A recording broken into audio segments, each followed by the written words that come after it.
What if the very deities who shaped the world with their whims turned against one another in a cataclysmic fury? The air crackled with divine tension, the ground trembling beneath the weight of ancient grudges and unspeakable power. In the dim light of twilight, shadows danced across the temples, whispering of an impending clash that would shake the foundations of the universe itself. In the sacred groves of Olympus, Ares, the god of war, unsheathed his sword with a feral glint in his eyes, a thirst for blood boiling within him. Meanwhile, Athena, goddess of wisdom and strategy, stood firm, her gaze piercing through the haze of chaos. The air was electric, charged with the weight of their enmity. Each heartbeat echoed like a war drum, echoing tales of betrayal, ambition, and the relentless pursuit of supremacy. An ancient prophecy loomed ominously over their heads, a chilling reminder of a time when the gods were not the rulers of men but their very enemies. Whispers of long-buried secrets threaded through the lives of mortals and immortals alike, igniting a restless dread. Betrayal brewed like a storm on the horizon, and the stakes had never been higher. Heartbeats quickened, and breath caught in throats, for the line between divinity and destruction was perilously thin. As the sky darkened, a storm brewed not just in the heavens but within the gods themselves. Lightning crackled, illuminating the silhouettes of figures that once stood side by side, now poised for war. The winds carried echoes of blood-soaked legends, tales of vengeance and retribution long forgotten but ready to resurface. The question lingered in the air: who would rise, and who would fall in this catastrophic battle of the divine? In the shadows lurked lesser-known gods, their own grudges simmering beneath a surface of calm. Neptune glared at his brother Jupiter, envy twisting his heart as he plotted his own revenge against the fickle tides of fate. Was it chance or fate that had placed them on opposite sides? The answer lay in a cruel twist of destiny, waiting to emerge from the depths of their intertwined stories. With every breath, the very fabric of existence seemed to shimmer, teetering on the brink of chaos. What had once united them, honor, family, and the intricate web of mortal lives, was now a battlefield stretching toward infinity, ready to consume all in its path. The clash of titans was nigh, and as the first strike rang out, echoing through realms unseen, history held its breath. As the gods prepared to unleash their fury upon each other, an unseen force stirred in the shadows, watching, waiting. What unseen hand had orchestrated this discord? What ancient truths would come to light amidst the chaos? The answers lay hidden beneath layers of myth and legend, where every heartbeat resonated with the promise of untold stories, and the echoes of the past collided with the thunder of the present. The gods were ready to fight, and the world would never be the same. In the bustling streets of ancient Rome, a whisper echoed through the air, a promise of wonder and reverence. Amidst the clamor of merchants and the laughter of children, there stood a structure resplendent in its simplicity, yet profound in its ambition. It was a temple that beckoned to the heavens, a tribute to the gods themselves. This was the Pantheon, a name that would resonate through the ages, yet its story began long before its grand dome reached toward the sun. The origins of the Pantheon took root in the fertile soil of early Roman religion, where gods walked among mortals, intertwining their fates. The Romans, pragmatic and superstitious, sought favor and guidance from deities who governed every aspect of life. From Jupiter, the king of the gods, to Venus, the goddess of love, each god held a place in the hearts and rituals of the people. It was in this landscape of veneration and fear that the seeds of the Pantheon were sown. In the days of the Republic, temples were humble structures, built of wood and thatch, dedicated to the gods who shaped the lives of ordinary citizens. They were places of sacrifice, where the scent of burning offerings mingled with the prayers of the faithful. Yet as Rome expanded, so did its dreams. The need for a grander place of worship became apparent, a sanctuary that could house not just one god but many. It was a bold vision, one that would require a shift in architectural ambition, a bridge between the earthly and the divine. Around 27 BCE, during the reign of Augustus, the seeds of the Pantheon began to sprout. The initial structure was modest, built to honor the gods of Rome, a testament to the unity and strength of the burgeoning empire. Augustus, a master of propaganda, understood the importance of divine approval. The Pantheon became a symbol of his power, a place where the people could gather and pay homage to the gods who favored him. Yet, even as the foundation was laid, the Pantheon was destined for transformation, echoing the evolving spirit of Rome itself. Fire, that fickle beast, would not be kind to the early Pantheon. In 80 CE, lightning struck, and the wooden beams that held the temple aloft were consumed in flames. But as with all great stories, destruction was merely a prelude to rebirth. The Emperor Hadrian, a visionary in his own right, took on the mantle of restoration. He would not simply rebuild. He would create a masterpiece that would leave the world breathless. Under his watchful eye, the Pantheon transformed from a simple temple into an architectural marvel, a dome of unparalleled majesty that would defy the limits of engineering and imagination. Hadrian's new design was revolutionary. The Grand Dome, constructed of concrete, soared to a height of 142 feet, a daring achievement that carried with it the weight of divine aspiration. The oculus at its center, a circular opening that connected the temple to the heavens, allowed sunlight to pour in like a divine blessing, illuminating the worshippers below. On holy days, the light would dance across the marble floors, casting ethereal shadows that whispered of the god's presence. It was a reminder that the divine was not distant but intimately intertwined with the lives of those who prayed within its walls. With each stone laid, the Pantheon became more than just a building. It was a bridge between the earthly and the eternal. The walls were adorned with statues of deities, gods and goddesses carved in exquisite detail, their expressions frozen in time.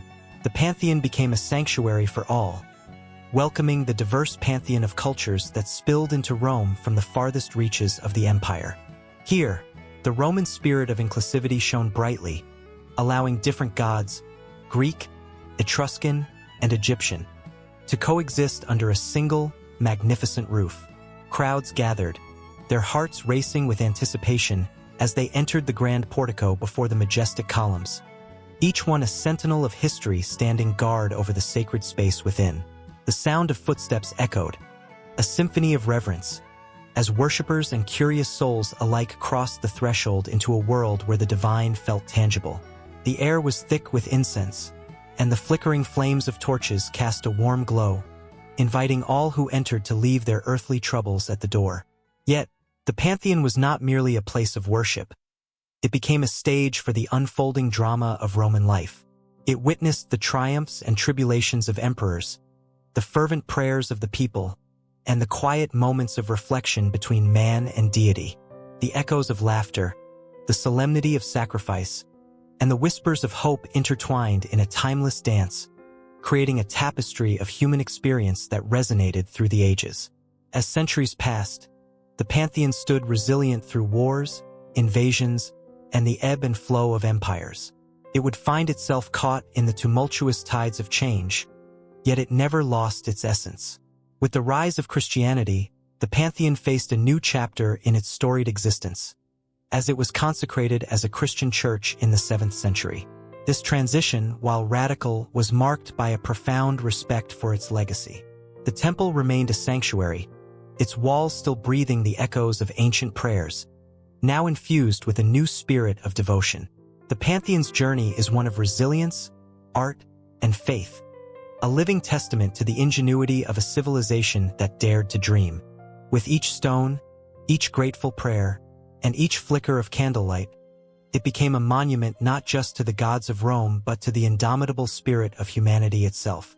And as the sun sets over its majestic dome, casting long shadows across the cobblestones, the whispers of the past linger in the air, reminding all who stand in its presence that the story of the Pantheon is far from over.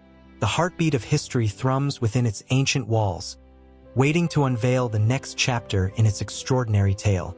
The clang of metal against metal echoed through the smoky air, a haunting symphony of conflict that reverberated in the hearts of warriors and common folk alike. In the distance, a figure clad in resplendent armor raised an intricately designed sword, its blade shimmering under the pale sun, signaling the onset of a battle that felt as old as time itself. Every eye in the crowd turned skyward, where thunderclouds gathered ominously, almost as if the very gods themselves were poised to join the fray. This was not merely a fight for land or riches. It was a cosmic struggle, a clash of divine wills that rippled through the ages. Ancient cultures across the globe understood warfare not just as a series of tactical maneuvers but as a sacred dance between humanity and the divine. In Mesopotamia, the great god Marduk fought Tiamat, the primordial chaos, in a fierce battle that shaped the very world. His triumph brought order, granting him the title of king among the gods. With every swing of his sword, the heavens held their breath, and the earth trembled beneath the weight of divine ambition. The people of Babylon celebrated this victory with festivals, believing their security and prosperity hinged upon the god's favor.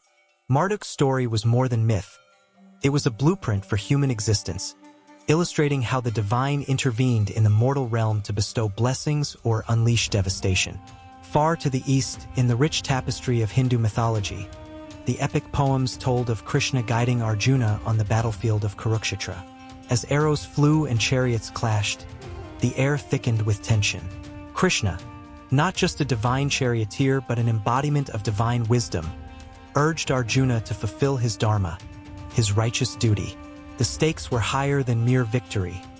The very balance of good and evil hung in the balance. The cries of warriors pierced the air, but it was the clarity of Krishna's words that surged through Arjuna's heart, reminding him that divine forces were not mere spectators but active participants in the lives of mortals.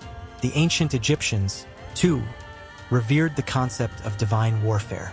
The tales of Horus battling Set for the throne were not only stories of familial strife but also reflected the eternal conflict between order and chaos. The dueling gods embodied the fate of Egypt itself, each clash a reflection of the struggles faced by the land and its people. Pharaohs, seen as living gods, would often invoke Horus before entering battle, believing that with divine support, they could conquer their foes and ensure the Nile would flood its banks, bringing life to their fields. The echoes of their chants resonated in the tombs, a reminder of the sacred duty they bore and the divine favor they sought. In the Andean mountains, the Incas looked to their sun god, Inti, for guidance in times of war. When the drums of conflict echoed through the valleys, the high priests would climb to the peaks to perform rituals, beseeching the sun to shine upon their warriors. The very earth felt alive with anticipation, as offerings of corn and llamas were laid down, a plea for protection and strength in battle. Warriors marched into combat with the sun's warmth on their backs, believing that they fought not just for their empire but for the very essence of life itself. The Celts, with their intricate tales of gods and heroes, infused their battles with a sense of the sacred. The goddess Morrigan, a harbinger of fate, would hover above the battlefield. Her presence felt like a chilling wind on the back of a soldier's neck. Warriors sought her favor through acts of bravery. Each strike and shield raised a homage to the divine. The tension in the air was palpable, as they believed that whichever side she chose would determine the outcome, her decisions weaving the very fabric of destiny. Crossing the Mediterranean, the Greeks found themselves entwined in the epic warfare of gods and mortals alike. The Iliad told of Achilles, a hero blessed by the gods yet cursed by their whims. As he stood on the battlefield, his heart surged with rage and sorrow, knowing that his fate was as entwined with the divine as the lives of those around him. The gods watched, not as distant entities but as intimate participants, their quarrels mirroring those of the warriors below. The very essence of honor and glory was steeped in divine acknowledgement, where the victors rose not just with blood-stained hands but with the blessings or wrath of the deities. In the shadowy forests of ancient Germania, tribes would gather to honor their gods before engaging in battle. Woden, the All-Father, looked down upon them, and his whispers were carried in the rustling leaves.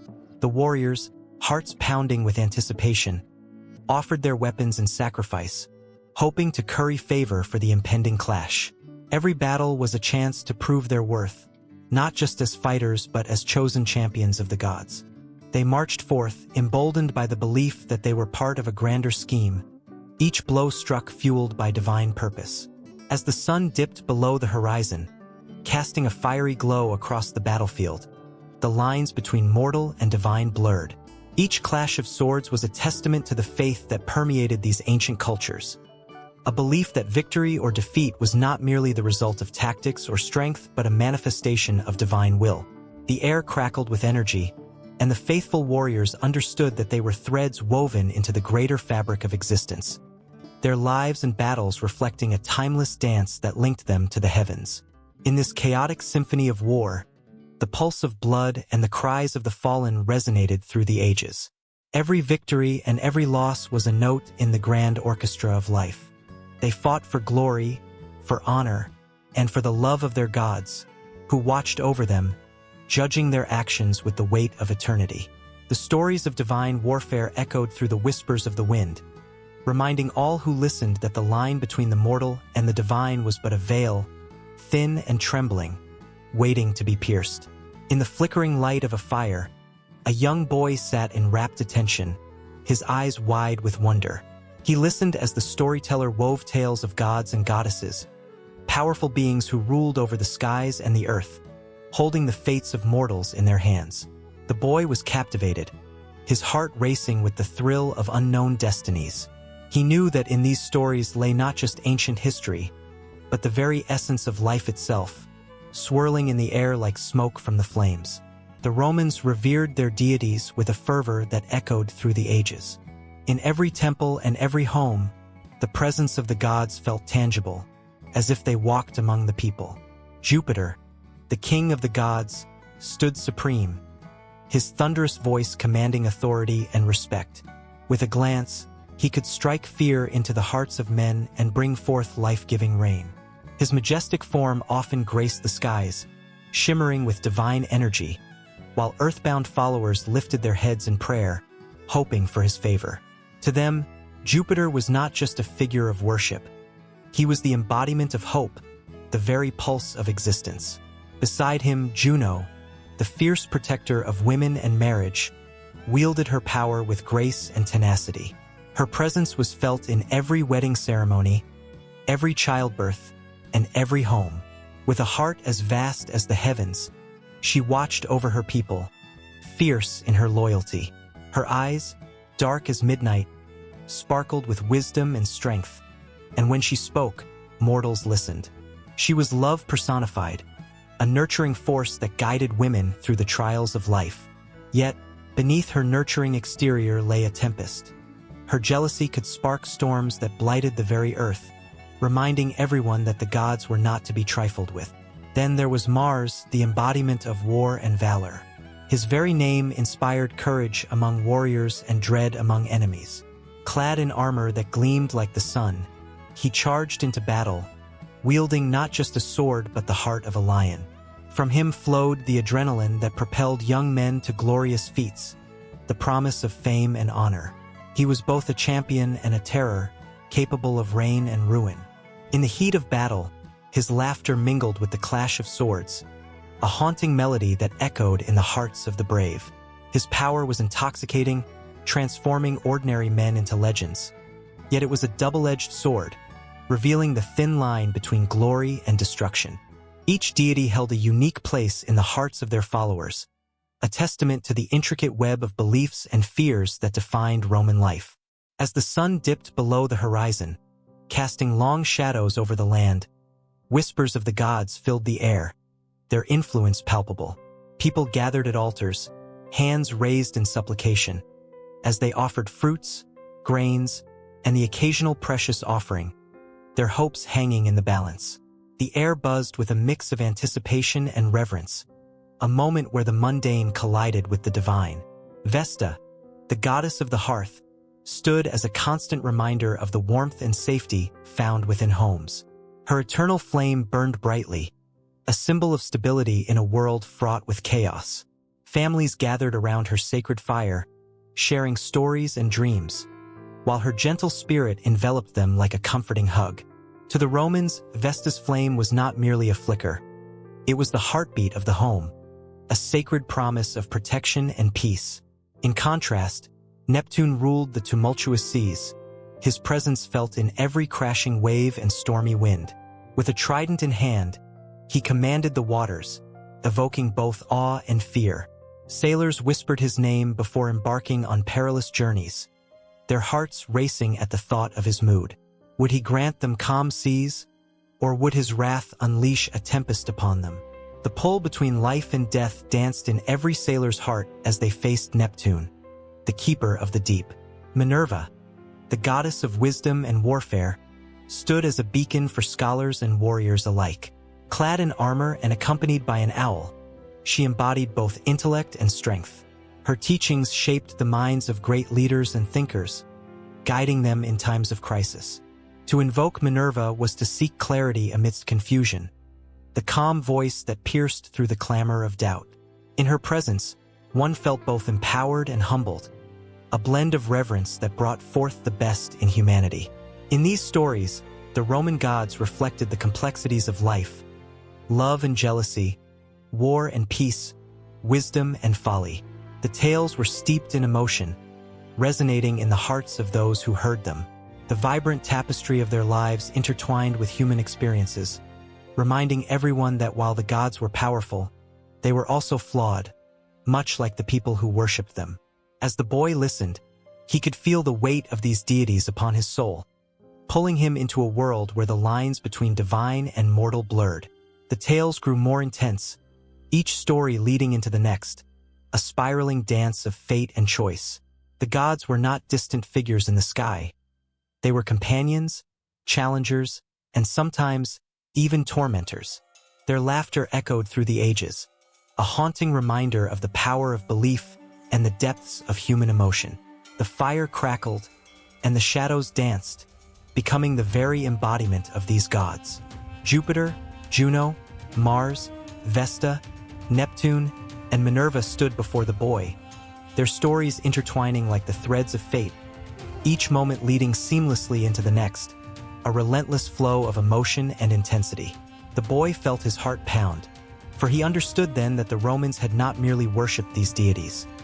They had lived through them, each day a new chapter in a story that would never truly end.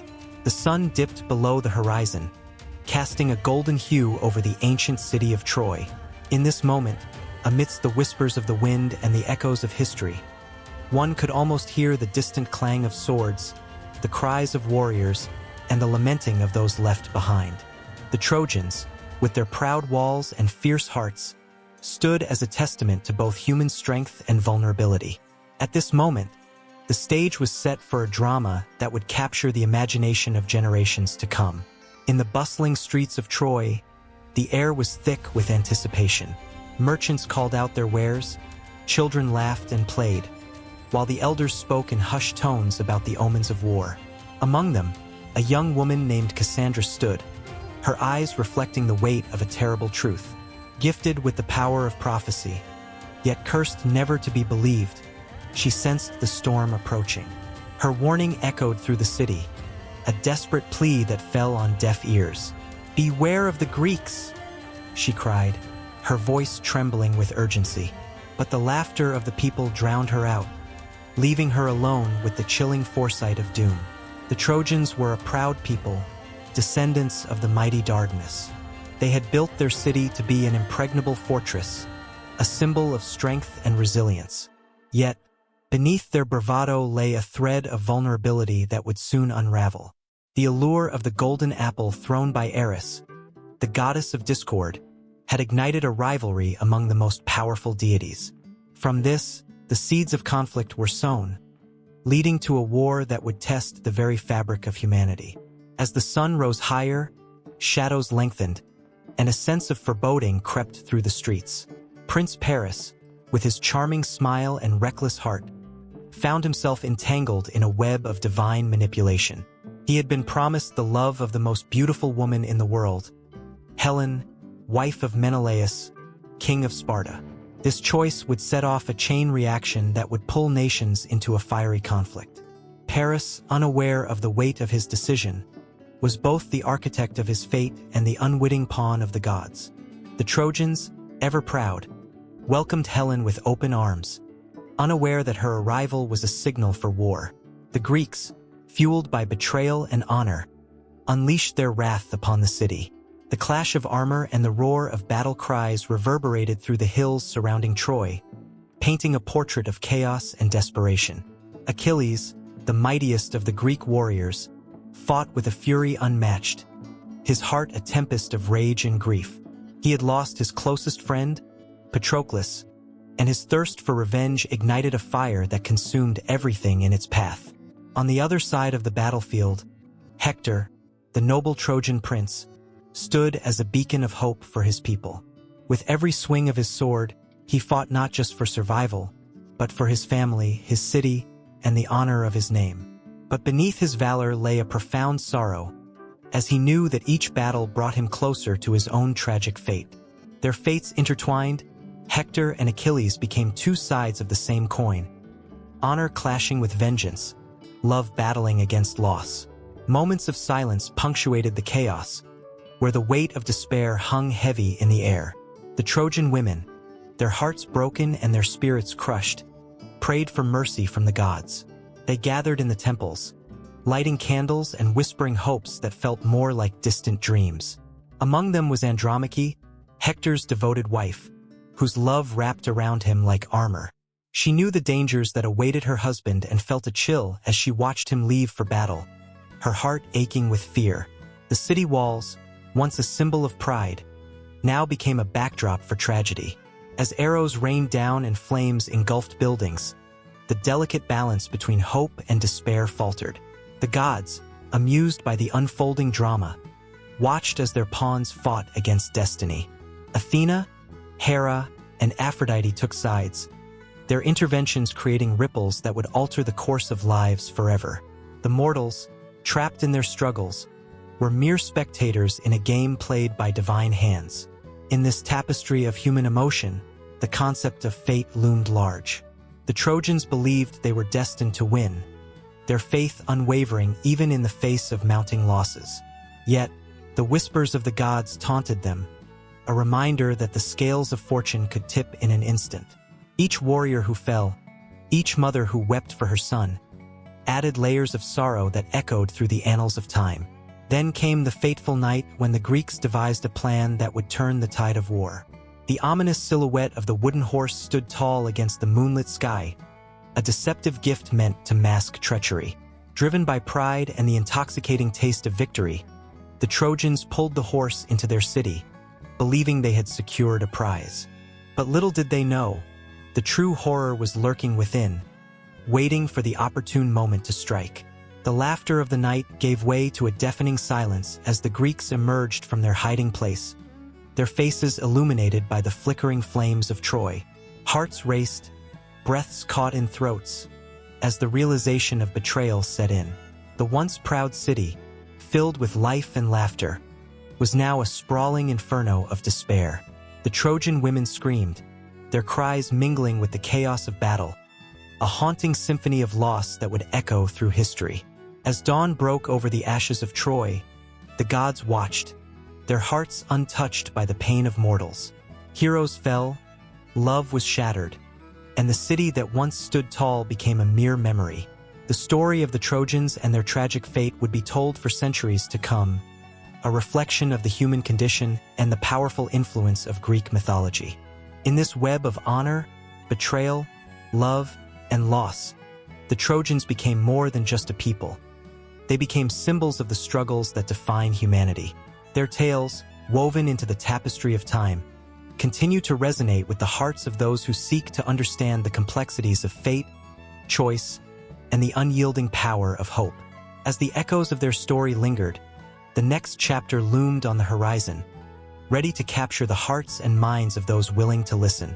The night sky shimmered with an infinite tapestry of stars, but two titans glowed brighter than the rest, casting their awe-inspiring shadows across the cosmos. Jupiter and Saturn, the giants of our solar system, stood in a celestial dance, each vying for supremacy, each holding secrets that could ignite the imagination of anyone who dared to look skyward. Their rivalry was ancient, steeped in mythology and whispers of fate. As early as the 3rd millennium BCE, Babylonian astronomers recorded the movements of these colossal planets, weaving tales of gods and kings. Jupiter, known as Marduk, was the storm god, a symbol of strength and power, while Saturn, associated with the god Ninurta, represented time and harvest, a reminder of the cycles of life. Their stories echoed through ages, influencing cultures and inspiring awe. But what lay behind this cosmic rivalry? This battle for supremacy that would capture the hearts of mortals across generations. In a moment that felt like a heartbeat in the vastness of time, Jupiter's stormy visage unleashed its fury. Winds howled and clouds swirled, engulfing the planet in a tempest of vibrant colors. Deep oranges and fiery reds danced against a backdrop of swirling blues. It was a spectacle so magnificent that one could hardly believe it was real. Yet it was. The Great Red Spot, a tempest larger than Earth itself, raged on for centuries, a symbol of Jupiter's raw power, a testament to its dominion over the skies. Far off, Saturn watched, its magnificent rings, a breathtaking spectacle of ice and rock, glimmered in defiance. Each particle in those rings told a story of its own, a history of cosmic collisions and slow formation. The planet's beauty was a quiet yet powerful statement, a reminder that grace can sometimes outshine brute force. Saturn, with its intricate design, became the muse of poets and dreamers alike. Its aura whispered of peace and wisdom, a stark contrast to the tempestuous nature of its rival. Though separated by staggering distances, the planets were deeply entwined in a cosmic game, a competition that echoed through the ages. The ancient Romans were captivated by their might, naming them after gods who ruled both the heavens and the earth. They believed these celestial bodies influenced human destiny, guiding their fates with every conjunction, opposition, and alignment. When Jupiter and Saturn drew close in the night sky, it wasn't just a celestial event. It was a moment steeped in significance, a time when the air crackled with possibilities. Yet, the battle for supremacy was not merely one of grandeur but also one of perception. Jupiter, the king, boasted an impressive size, over 11 times the diameter of Earth, a giant cloaked in storms and mystery. Its numerous moons, like a royal entourage, orbited faithfully, each with its own unique story. Europa, with its icy shell hiding an ocean beneath, captured imaginations with the tantalizing possibility of life. Ganymede, the largest moon in the solar system, held secrets of its own, waiting patiently for discovery. Saturn, however, was not to be underestimated. Its ethereal beauty captivated all who gazed upon it, but it also held its own secrets. Titan, the largest of its moons, was shrouded in thick orange haze, an alien world where lakes of liquid methane lay waiting beneath its clouds. The sheer wonder of such a place ignited a sense of adventure in the hearts of scientists and dreamers alike. The thought of exploring such uncharted territory ignited a flame of curiosity and ambition, a longing to unveil the unknown. As telescopes improved and science advanced, the rivalry intensified. The 17th century ushered in a new era, as Galileo turned his lens toward the sky. With trembling hands, he discovered Jupiter's moons, forever changing humanity's understanding of the cosmos. The revelation that not everything revolved around Earth shattered the very foundations of belief, igniting debates that would echo through the centuries. Jupiter, once a symbol of divine authority, now became a beacon of revolution and change. But Saturn, ever the silent competitor, would not fade into the shadows. The Cassini spacecraft, launched in the late 20th century, ventured forth to reveal the mysteries of its rings and the secrets of its moons. Images of Saturn's stunning rings, illuminated by sunlight, graced the cover of scientific journals and captivated the public's imagination. The intricate detail, the shimmering particles dancing in unison, painted a picture that words could scarcely capture. Saturn, with its quiet elegance, began to carve its own legacy in the hearts of those who gazed upon it. The tension hung thick in the air as the planets continued their eternal dance. In the vastness of space, each discovered a new layer of depth, a new reason to strive for glory. Jupiter's storms roared louder, while Saturn's rings sparkled with an alluring calm, and with every passing moment, the cosmic battle raged on, a saga of power and beauty, strength and elegance. In the cosmic arena where they resided, an unspoken contest unfolded. It was a race not merely of size or spectacle but of imagination and discovery. With each new mission, with every photograph sent back to Earth, humanity's understanding deepened. We were drawn into this heavenly duel, our hearts thumping in rhythm with the celestial giants above. As the planets continued their dance, whispers of future explorations echoed through the halls of research institutions. What more could be revealed? What hidden wonders lay in wait, ready to be uncovered by the brave souls willing to venture forth? The universe, so vast and enigmatic, held countless secrets, and the allure of Jupiter and Saturn beckoned explorers to chase the stars. And thus, the rivalry remained, with the cosmos as the canvas and humanity as the eager artist, poised with brush in hand, ready to paint the next chapter in the celestial saga. The story of Jupiter and Saturn was far from over. It was a continuous loop of mystery and wonder, with hints of what was to come shimmering in the starlit sky. The universe held its breath, waiting for the next grand unveiling in the celestial competition that would set hearts ablaze and minds racing. In the blood-soaked fields of history, where clashing swords echoed the cries of men and the air was thick with smoke and valor, stood Mars, the god of war. His presence was felt like a storm brewing on the horizon, a promise of thunder and ferocity. With each rumbling heartbeat, the world trembled, for Mars was not just a deity. He was a force, a harbinger of chaos wrapped in the armor of unwavering strength. Beside him stood Bellona, the fierce goddess of war, his consort and equal. Her spirit burned with an intensity that matched the flames of battle. She was a vision of fierce grace, wielding a flaming sword that glinted in the sun like the promise of conquest.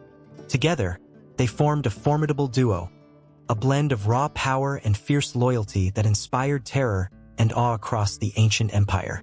Their story unfolded not just through the grandeur of battles, but in the whispers of soldiers who prayed for their favor before charging into the fray. Mars, clad in his gleaming armor, was often depicted as a magnificent warrior, muscles rippling beneath the weight of metal as he surveyed the battlefield like a lion ready to pounce. His eyes were bright with the fire of ambition, reflecting the hopes of those who fought in his name. The armies rallied around him, their spirits ignited by the thought of his protection. In his presence, courage surged, a wave that swept over men like a tide. They would charge forward, swords raised high, fueled by the promise of victory that Mars embodied. Yet, there was a depth to his power that few knew. In the still moments before dawn, when the world held its breath, Mars often stood alone, reflecting on the cost of his dominion. He felt the weight of lives lost, each one a story cut short. The cries of the fallen echoed in his mind, haunting him like a shadow. A war god, yes, but also a keeper of memories, a guardian of the souls who once fought valiantly under his banner. His heart, though encased in steel, bore the scars of countless battles, an unrelenting reminder of the price of glory. At his side was Bellona, her own spirit wrapped in the tumult of warfare. She was not merely an extension of Mars. She was a force in her own right. With eyes that burned like the fiercest fire, she inspired those around her to embrace the chaos of battle. Her laughter, a sound that could break through the clamor of war, was both comforting and terrifying.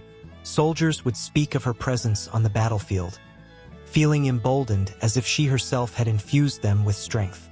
Yet, beneath her fierce exterior lay a heart that throbbed with empathy. Like Mars, she felt the pain of war, the agony of mothers losing sons and wives bidding farewell to their beloved. Together, Mars and Bellona were inseparable, united in their purpose but often at odds with the nature of their existence. Their love was forged in the fires of battle, a rare bond that thrived amid chaos. It was a tempestuous relationship, marked by heated arguments and passionate reconciliations, a dance of war and desire that drew the eyes of gods and mortals alike. They understood each other in ways that transcended words. When Mars withdrew into himself, haunted by the ghosts of battles past, Bellona would offer her presence, a steady flame against the chill of despair. There were moments when their love was palpable, a force that eclipsed the very battles they commanded. Under the stars, away from the din of war, They would steal away to a hidden grove, a sanctuary untouched by the turmoil surrounding them. There, they could shed the weight of their titles, allowing their true selves to emerge. Hand in hand, they would walk, their laughter mingling with the rustling leaves. A beautiful melody in a world dominated by conflict. In those fleeting moments, they found solace in each other's embrace, the chaos of their lives momentarily forgotten. But peace was a fleeting dream in the life of a war god and his goddess. The call to arms was never far away. As dawn broke, painting the sky in hues of orange and pink, Mars would don his armor once again, the weight of expectation settling over him like a heavy cloak. Bellona, standing by his side, would grip her sword tightly, her determination unwavering. They would rise together, ready to face the fury of battle once more. The tension in the air was thick, the cries of warriors swelling like a tide, drowning out the whispers of love. Mars felt the surge of power within him, a primal instinct that ignited as he prepared to lead his soldiers into combat. He could hear the thud of their hearts, the rising rhythm of anticipation matching his own. In that moment, he was not just a god. He was a part of something greater, a force that transcended the divine. Bellona's heart raced alongside him, her spirit intertwined with his. The battlefield was a stage, and they were the relentless actors. As they charged forward, side by side, the world erupted into chaos. Steel clashed against steel, and the cries of men filled the air, a symphony of valor mixed with desperation. With every swing of her sword, Bellona danced through the fray, a storm of fury that inspired those around her to fight harder, to push beyond their limits. But amidst the chaos, the haunting shadows of battle loomed, each clash of steel and cry of the fallen echoing through their minds. The gods of war demanded their toll, and with each victory, the weight of loss grew heavier on their shoulders. It was a relentless cycle, a dance with fate, and as they fought, they could feel the invisible threads of destiny pulling them closer to the edge. In that chaotic swirl of blood and valor, their love was both a blessing and a curse. Though it fueled their strength, it also bore the burden of fear. Fear of losing each other in a world where the next moment could be the last. As they fought, that fear gnawed at them, a silent adversary on the battlefield. Yet, neither could afford to dwell on it.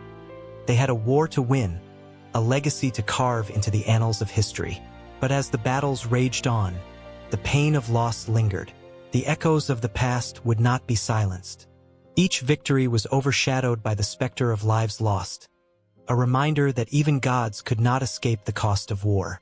And as Mars raised his sword high, ready to inspire yet another charge, he felt the weight of Bellona's gaze upon him, a silent promise that they would face whatever came next together.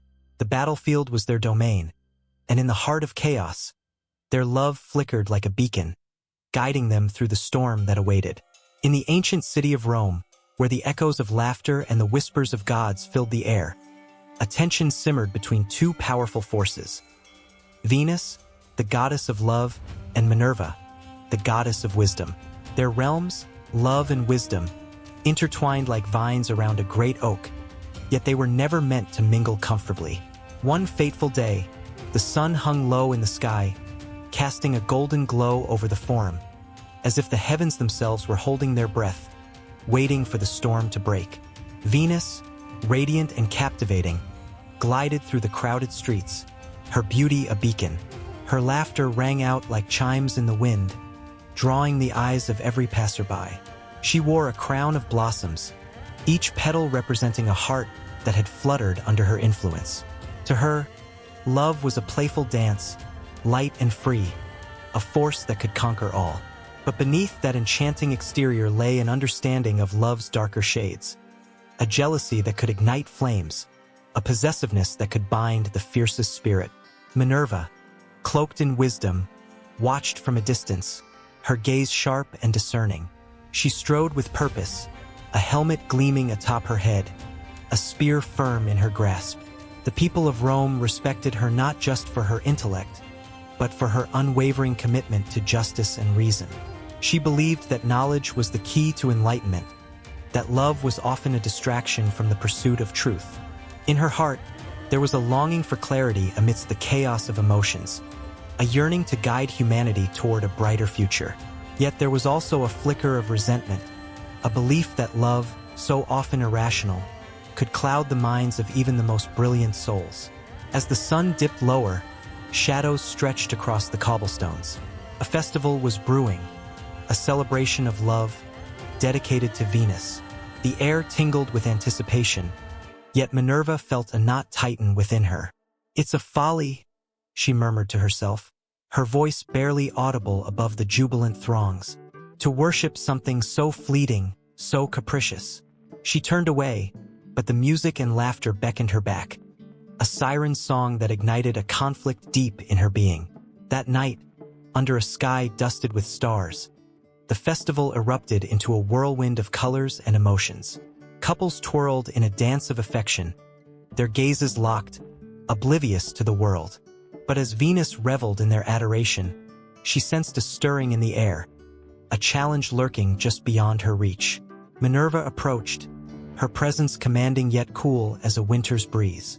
"Your realm blinds them, Venus," she declared, her voice steady but carrying a weight. "Love is but an illusion, a fleeting moment that distracts from what truly matters. Wisdom leads to strength. It is the foundation upon which society is built." Venus's laughter, usually bright, turned sharp. "And wisdom, dear Minerva, can often be too rigid. Love is what fills the heart, what inspires art, dreams, and aspirations. Without love, what is left? A cold, sterile world devoid of passion." The crowd, caught up in the electric atmosphere, felt the tension shift. It crackled in the air, as palpable as the perfume of blooming roses mingling with the smoke of flickering torches. Faces turned, eyes wide, waiting for the clash of these titans. Minerva stepped closer, her dark eyes piercing. "You mistake indulgence for fulfillment, Venus. Love can lead to destruction, while wisdom lights the path toward understanding. True strength lies in knowing when to love and when to let go." Venus, unfazed, stood tall, her smile unwavering. "And you, dear sister, forget that love can teach us the most profound lessons. It is not merely a distraction. It is the heart's way of marking its existence. Through love, we learn sacrifice, joy, and even sorrow. Is that not wisdom in itself?" The crowd gasped, and a profound silence took hold. The air thickened with anticipation, every heart beating as one. In that moment, the two goddesses embodied the essence of humanity. Their desires, their struggles, their triumphs, and their failures. Each represented a facet of the human experience, the eternal juggling act of choosing between passion and wisdom. As the moon bathed the scene in a silvery light, the stakes rose. Pledges of love echoed around them, voices promising everlasting devotion, while Minerva's followers whispered of the importance of knowledge and enlightenment. It was a rift echoed through time, the age-old debate of emotion versus intellect. "Let us settle this," Minerva suggested, her voice steady but filled with underlying fervor. "Let the people choose. Let them decide whether love or wisdom holds greater power." Venus's eyes sparkled with mischief. "And if they choose love, what then? Shall I not only win their hearts but prove that love reigns supreme? Then I shall find a way to show them the strength of reason," Minerva replied, unyielding. The crowd buzzed with excitement, whispers of intrigue flitting from ear to ear. The challenge was set, and with it, a promise of drama that could shape the very fabric of their existence. Love versus wisdom, a contest that would unfold in the days to come, where every heart and mind in Rome would hold a stake in the outcome. As the evening progressed, music and laughter continued, but the air felt charged, alive with an unspoken tension. Each goddess retreated to her domain, yet neither could shake the other's lingering presence. Venus danced in the moonlight, her heart racing with anticipation and fervor, while Minerva contemplated strategies, her mind a whirlwind of thoughts and ideas. In the coming days, the clash would not only be fought in the hearts of mortals but also through the artistry of poets, the debates of philosophers, and the whispers of lovers under starlit skies. The very essence of Rome would transform, as the people grappled with their allegiances, torn between the intoxicating pull of love and the serene embrace of wisdom. Yet, an unsettling awareness hung over them all, the realization that neither love nor wisdom could exist in isolation. For every heart that beat for love, there were those who sought the clarity of reason. And somewhere in the churning depths of their souls, the people began to wonder, was it possible that both could coexist, intertwined like the very fabric of their lives, or would one have to triumph over the other? As the festival faded into the night, the battle lines were drawn, but the end was nowhere in sight. The echoes of laughter, the whispers of love, and the call of wisdom lingered like a haunting melody, leaving Rome caught in a delicate balance, teetering on the edge of something monumental. The stage was set, and the gods watched, as the clash of love and wisdom unfolded. A story not just of divine beings, but of humanity's deepest struggles and desires.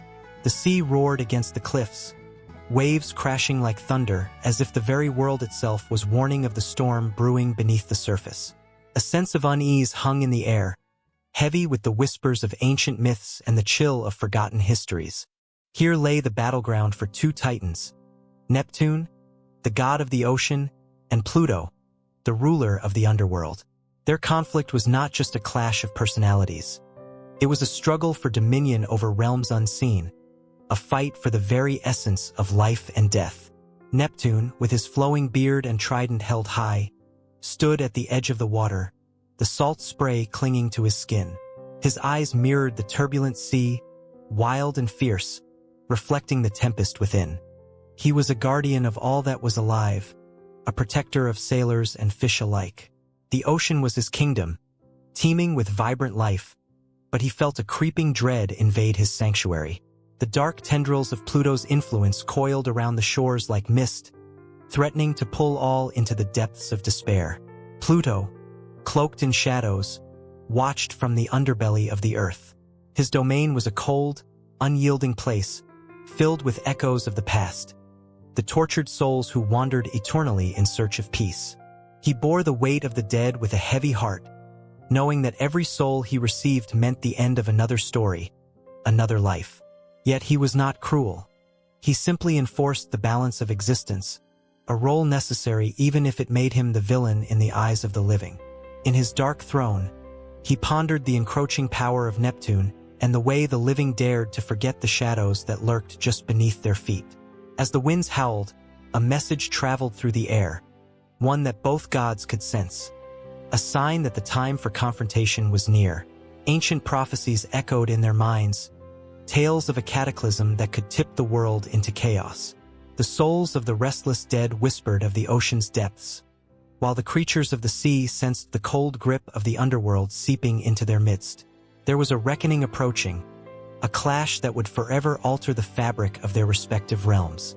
Both gods gathered their forces, each commanding legions that reflected their essence. Neptune's army surged forth, a vibrant wave of mermaids, sea serpents, and all creatures that thrived in his watery kingdom. They were electrified, their hearts beating in rhythm with the waves that crashed around them, cast into a frenzy by their lord's fervor. Neptune rallied them with promises of protection, invoking the pride that came from being part of something wondrous and alive. Pluto, on the other hand, called upon the shades and spirits of the departed. They emerged from the shadows, wisps of light and dark intertwining as they stepped into the world of the living. There was a gravity in their presence, a somber beauty that demanded respect. Pluto urged them to remember their own lives, their unfinished stories, and the quiet dignity that came with accepting their fate. Together, they formed a somber but powerful force, ready to guard the threshold between life and death. The day of the confrontation arrived, and the very earth trembled under the weight of anticipation. The sky darkened, swirling clouds reflecting the emotions of the gods as they prepared for battle. Thunder cracked above, a celestial drumroll heralding the chaos to come. As Neptune strode forward, waves crashed violently against the rocks, while Pluto emerged from the shadows, flanked by phantoms of the past. "Your time has come to an end, Neptune." Pluto's voice was like gravel, filled with the weariness of ages. You cannot hold dominion over all that is alive without acknowledging the dead. Balance must be restored. Neptune's response was a roar, a crashing wave that threatened to drown out the darkness. You speak of balance, but your very nature seeks to extinguish the light. The living must thrive, and I will not let you pull them into your abyss. The tension crackled like electricity, each god radiating power as their followers stood ready, hearts pounding with anticipation. The ocean surged forward, a living creature eager to protect its master, while the shadows reached out, dark fingers grasping for the light. The moment stretched, a taut string ready to snap, and then it happened, a collision of elements. Water met shadow, life met death, and the world held its breath. The waves roared, crashing higher and higher, clashing against the darkness that threatened to engulf them. Light and dark twisted together in a chaotic dance, souls of the departed swirling in the foamy brine, as Neptune summoned tempestuous storms and Pluto summoned flickering spirits. The battlefield became a maelstrom of emotion, a swirling storm of fear and fury, hope and despair. Each strike was a testament to their beliefs. Every wave and shadow bore the weight of countless souls who had walked the earth before. Neptune fought for the laughter of children, the joy of every sunrise, while Pluto wielded the memories of those who had loved and lost, the solemn echoes of their stories tied to the essence of life itself. Each blow they exchanged was not merely a fight for territory, but an emotional, poignant struggle for the very soul of existence. Onlookers watched, horrified yet mesmerized, as the clash echoed across the shores and beyond, stories unfolding that they could never fully grasp. The sea churned with Neptune's wrath, while the earth trembled beneath the weight of Pluto's sorrow. The air was thick with the emotions of the living and the dead, an unbroken bond that connected them all, hovering on the edge of chaos. As the battle intensified, neither god was willing to yield, both fueled by their truths, their passions, and the deep-seated belief that they were protecting what mattered most. But within the chaos, a deeper truth began to emerge, a realization that life and death, light and dark, were not opposites but intertwined, each relying on the other for meaning. With each clash of water and shadow, a profound understanding began to form, whispering through the chaos like a soft wind. The struggle for dominion became a reflection of the beautiful complexity of existence itself. Neither could prevail alone without the other, and in that moment of turmoil, a new path flickered into view, trembling like the delicate surface of the water. As the storm raged on, the two gods stood at the precipice of understanding, their hearts racing under the weight of destiny. The battle was far from over, but a new chapter was beginning to write itself. And as the echoes of their conflict faded into the distance, the promise of what lay ahead shimmered just beneath the surface, waiting to be revealed. In ancient Rome, the flickering shadows of the hearth danced with the light of sacred flames, marking a place where warmth met the whispers of destiny. Vesta, the revered goddess of the hearth, stood as a symbol of home and protection. Her presence was a promise, a gentle caress that wrapped around the weary and the hopeful alike. She guarded the eternal flame within her temple, a flicker of solace in a world rife with chaos. Each ember held a secret, a story waiting to ignite the souls who gathered around it. But as the sun dipped below the horizon, casting an orange hue across the Roman landscape, another presence stirred, the fickle winds of Fortuna, the goddess of luck and fate. Fortuna, with her ever-turning wheel, embodied the capricious nature of life itself. She was both a blessing and a curse, a force that could elevate the lowly or dash the dreams of the mighty. Her laughter rang like echoes in the chambers of fortune, where one moment brought joy and the next, despair. In the quiet of the temple, Vesta felt the tension coil in the air like a tightly wound spring. Her flame flickered as if sensing the encroaching shadows of Fortuna's influence. The hearth was a sacred sanctuary, a domain where Vesta reigned supreme. Yet, with every turn of Fortuna's wheel, doubt crept into the hearts of the citizens. Would their homes remain safe? Would their fortunes thrive? Or would misfortune strike when least expected? It was a stormy night when the clash began. The winds howled outside, rattling the shutters of humble dwellings, while the flames in Vesta's temple blazed defiantly against the encroaching darkness. The flickering light did not wane. It intensified, a signal of the brewing conflict. Vesta stood resolute, her heart pounding in rhythm with the raging tempest. She could feel Fortuna's presence, a cool breeze that swept through the temple, casting a chill over the sacred space. The moment was thick with anticipation, laden with the weight of unspoken words. Vesta's heart yearned for the stability she offered, but deep within her chest, she sensed the turmoil of fate swirling like storm clouds above. The people looked to her for protection, for assurance that fate would not snatch away their happiness. Yet, in the very core of her being, Vesta understood that Fortuna was never far behind, waiting to disrupt the delicate balance of life. In a flash of blinding light, Fortuna manifested before her, an ethereal figure draped in flowing robes that shimmered like quicksilver. Her eyes sparkled with mischief, and a sly smile played upon her lips, an invitation and a challenge all at once. Vesta felt her heart race as the goddess of luck stepped into her sacred realm, uninvited yet undeniably powerful.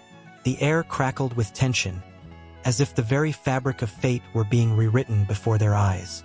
What is a hearth without the thrill of chance? Fortuna teased, her voice smooth yet piercing. Shall I strip the comforts from your hands or grant the people the whims of fortune they crave? For every spark you light, I can extinguish or amplify. The choice is not yours to make. Vesta's flames roared in response, fueled by her unwavering determination. You may twist the fates, Fortuna, but I am the guardian of hearth and home. Without stability, what do the people have? A flicker of hope amidst your chaos is all they seek.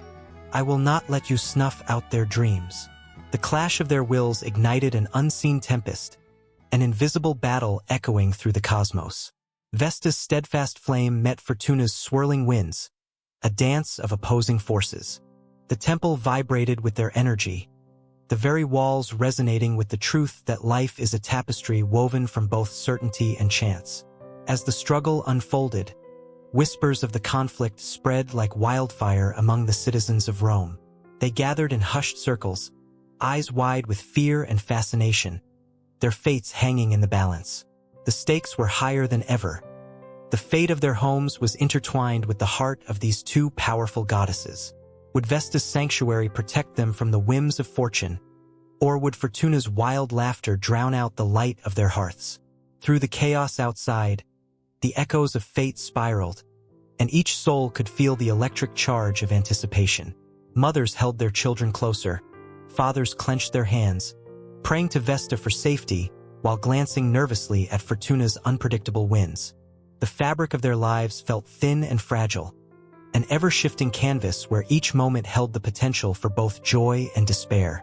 Vesta, fierce and unwavering, summoned her strength. She could not allow the fire of hope to be extinguished. Her heart beat with the prayers of her people, a chorus of longing for stability. The flames danced as if in response to her resolve, casting flickering shadows that told stories of resilience. I will protect what is sacred, she declared, her voice firm and resonant. Home is where hope begins, and I will not let it fade. Fortuna chuckled, her laughter a haunting melody that echoed through the temple. You fight valiantly, dear Vesta, but do you not see? Life is a game of chance. Your flames can warm the hearts of many, but I can change their paths in an instant. I am not your enemy, but a part of the balance. Embrace the uncertainty, and perhaps you shall find strength in it. As the words hung in the air, a silence enveloped them, a moment suspended in time where choices hung like unspooled threads. Vesta took a breath, her heart pounding in her chest, filled with a mix of fear and defiance. She understood now that the struggle was not just against Fortuna, but within herself. How could she protect her people when the winds of fate could shift at any moment? The flame flickered, casting warm shadows across the temple walls. Vesta searched for clarity amidst the chaos, her thoughts racing. In this moment, perhaps a new path could be forged, where the hearth's warmth could coexist with the unpredictable nature of fortune. Would she dare to embrace both the light and the dark? As the tempest raged on outside, the air thickened with suspense, and the divide between these two goddesses became a mirror reflecting the struggles of humanity itself. The question loomed: could Vesta's unwavering love for her people stand strong against the ever-turning wheel of Fortuna? Would the heart of the hearth prevail, or would fate's cruel hand reshape their destinies? And in that moment, as the storm howled and the flames crackled, the fates of mortals and immortals alike hung by a thread, waiting for the next twist in a story that never truly ends. The night was alive with the crackling energy of impending storms. The air was thick with anticipation, the kind that made the hairs on the back of one's neck stand on end.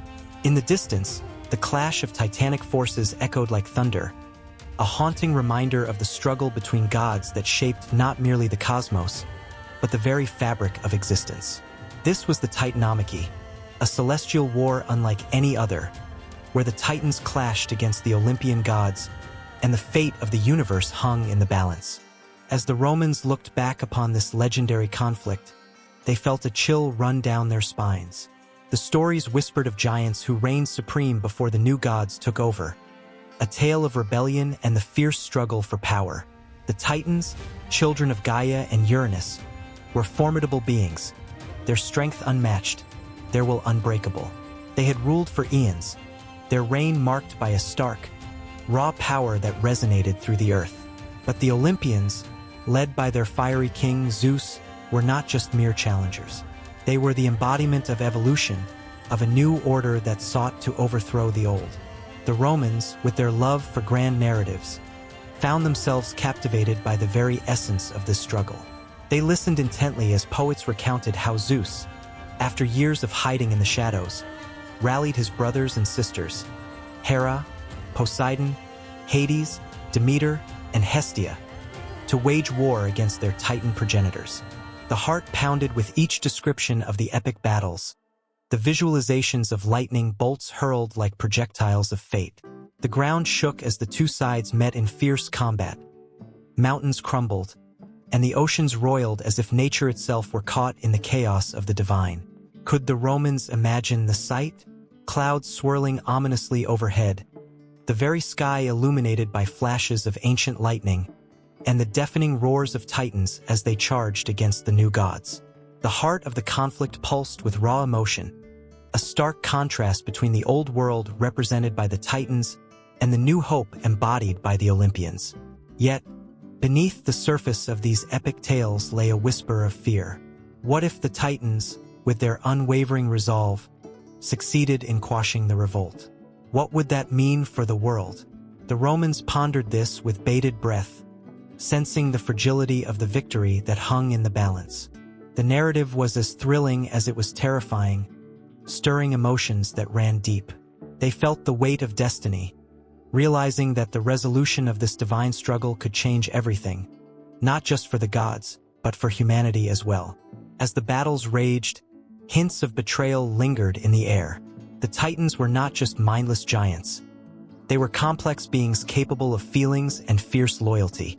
The Romans were captivated by the story of Prometheus, the Titan who dared to defy his kin by siding with the Olympians, stealing fire from the gods to give to mankind. This act, both noble and tragic, painted a vivid picture for the audience. The weight of his choice hung heavy. He knew the price of rebellion, yet he embraced it, pushing forward against the tide of fear and tradition. The emotions swirled around the audience like a tempest. The vivid clash of Titans and Olympians was not merely about power. It was a struggle that echoed the human experience, the conflict between old ways and new ideas, between fear and hope. The Romans found reflections of their own society in the divine battles, resonating with the tales of ambition, sacrifice, and the quest for identity. They saw themselves in the stories of gods wrestling with their destinies, and they felt the stinging thrill of each decisive moment, where fate could shift in an instant. Amid the chaos, the figures of Gaia and Uranus loomed large, their presence both nurturing and terrifying. The Titans were their children, yet even they could not escape the tumult of this war. The ring of clashing swords, the cries of the fallen, and the rumble of the earth itself became a haunting symphony that echoed through the ages. The Romans shuddered, recognizing the weight of parental love twisted into sorrow, the harsh reality of watching one's children fight not just for survival, but for supremacy. In these moments of intense conflict, glimmers of hope shone through. The Romans were enthralled by the resilience of the Olympians. With cunning strategy and fierce determination, they fought against overwhelming odds, their faith unyielding. When Zeus unleashed his lightning, it was as if the very heavens had opened up, illuminating the darkness that threatened to consume them all. Every victory felt hard-won, a testament to the strength that could emerge even from despair. But victory was not without its cost. The Romans felt a knot in their stomachs as the tales turned darker, recounting the aftermath of the Titanomachy. Titans imprisoned, the earth stained with the blood of the fallen, and the heavens forever altered. Yet from this chaos emerged a new order, a new pantheon of gods who would rule with wisdom tempered by compassion. The Roman audience could hardly breathe, caught in the emotional whirlwind of loss and renewal, of endings that birthed new beginnings. The tension crackled, the air thick with unspoken words, the flames of ambition, the shadows of betrayal, the light of hope, all danced in a symphony of emotion, pulling the Romans into a vortex of ancient history that felt curiously alive. They could almost hear the echoes of the Titans' roars merged with the Olympians' triumphant cries, a blend of power and vulnerability that made their hearts race. As the tale unfolded, it was clear there was no definitive end, only a transition, a thread woven into the tapestry of time that connected the past to the present.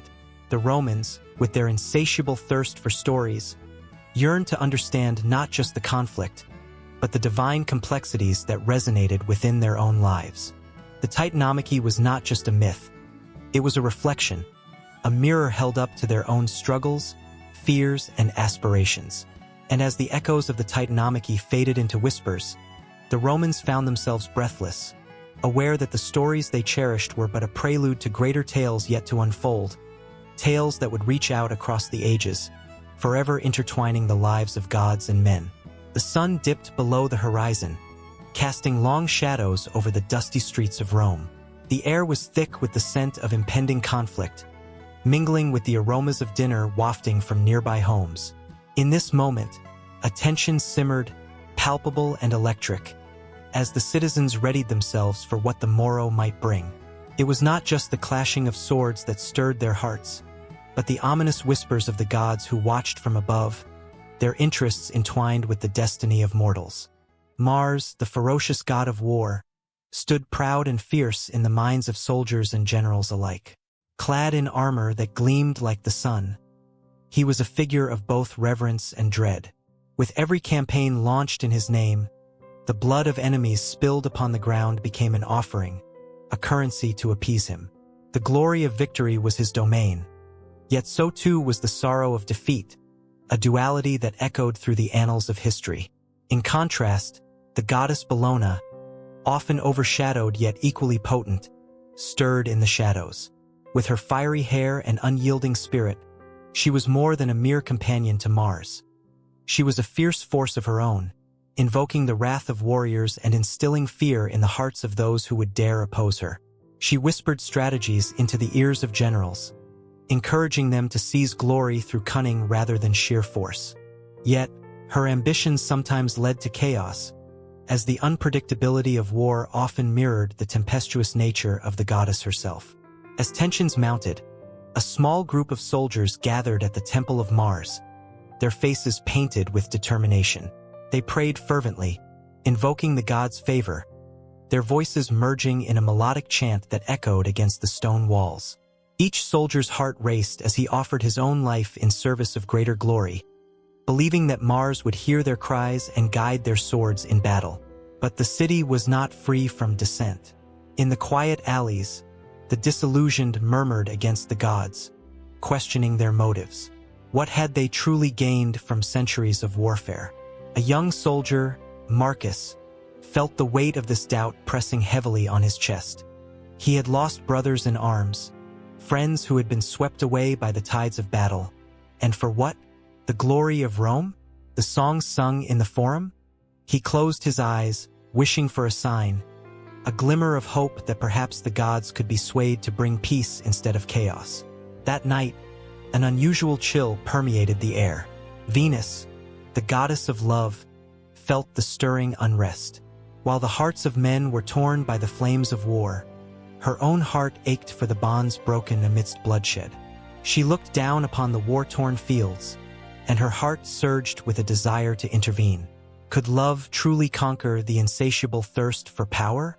As she watched warriors prepare for battle, she imagined a world where love, not war, ruled the hearts of men. Yet she knew that her influence was limited, often ignored in the clamor of swords clashing and shields splintering. The following dawn, the soldiers marched forth, their armor gleaming in the early light, their spirits buoyed by the promises of Mars. Yet, in the back of their minds, the seeds of doubt began to sprout. What if the gods were leading them into a trap of their own making? As they crossed the Tiber River, the air thickened with anticipation, and the skies darkened momentarily, casting a shadow of foreboding over the land. The clash of metal met the thunder of war drums as they engaged their enemies. In the chaos, Mars roared in delight, his presence palpable on the battlefield, urging the Romans to press forward. Victory was just within their grasp, yet as the tide of war surged and ebbed, the sharp cries of the fallen rose through the air, and in that moment, Bellona's laughter echoed sinisterly, reveling in the chaos. Each swing of a sword seemed to call forth her name, and yet, the cries of the wounded reached the heavens, begging for mercy. Amidst the fury, Marcus found himself face to face with the enemy, a fleeting moment where time seemed to stand still. They both raised their swords, and as their weapons clashed, a spark ignited between them.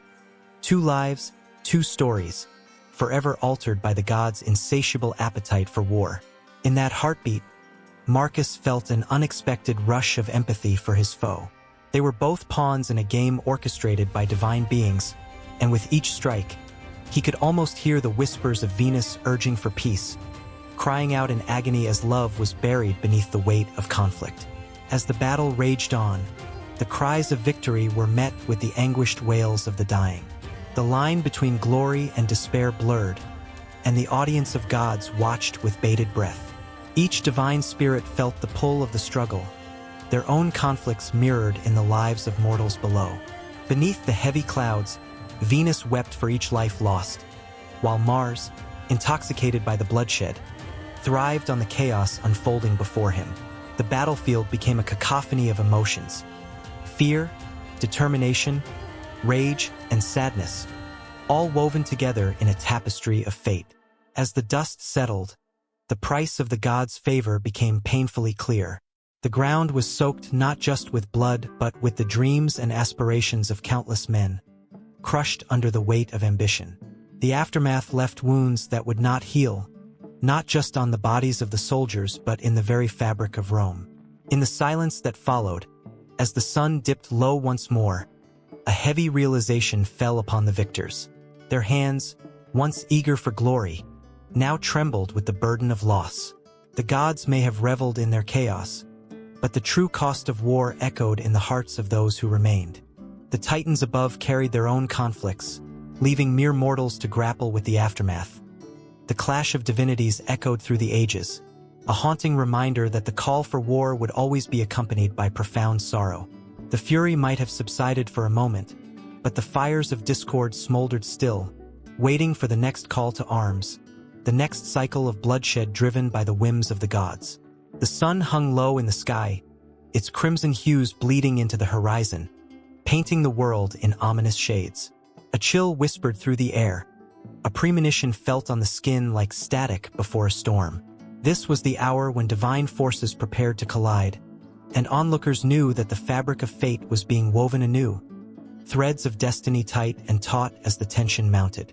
In ancient civilizations, omens were the voice of the gods, echoing through the corridors of time and space, warning mortals of the impending chaos.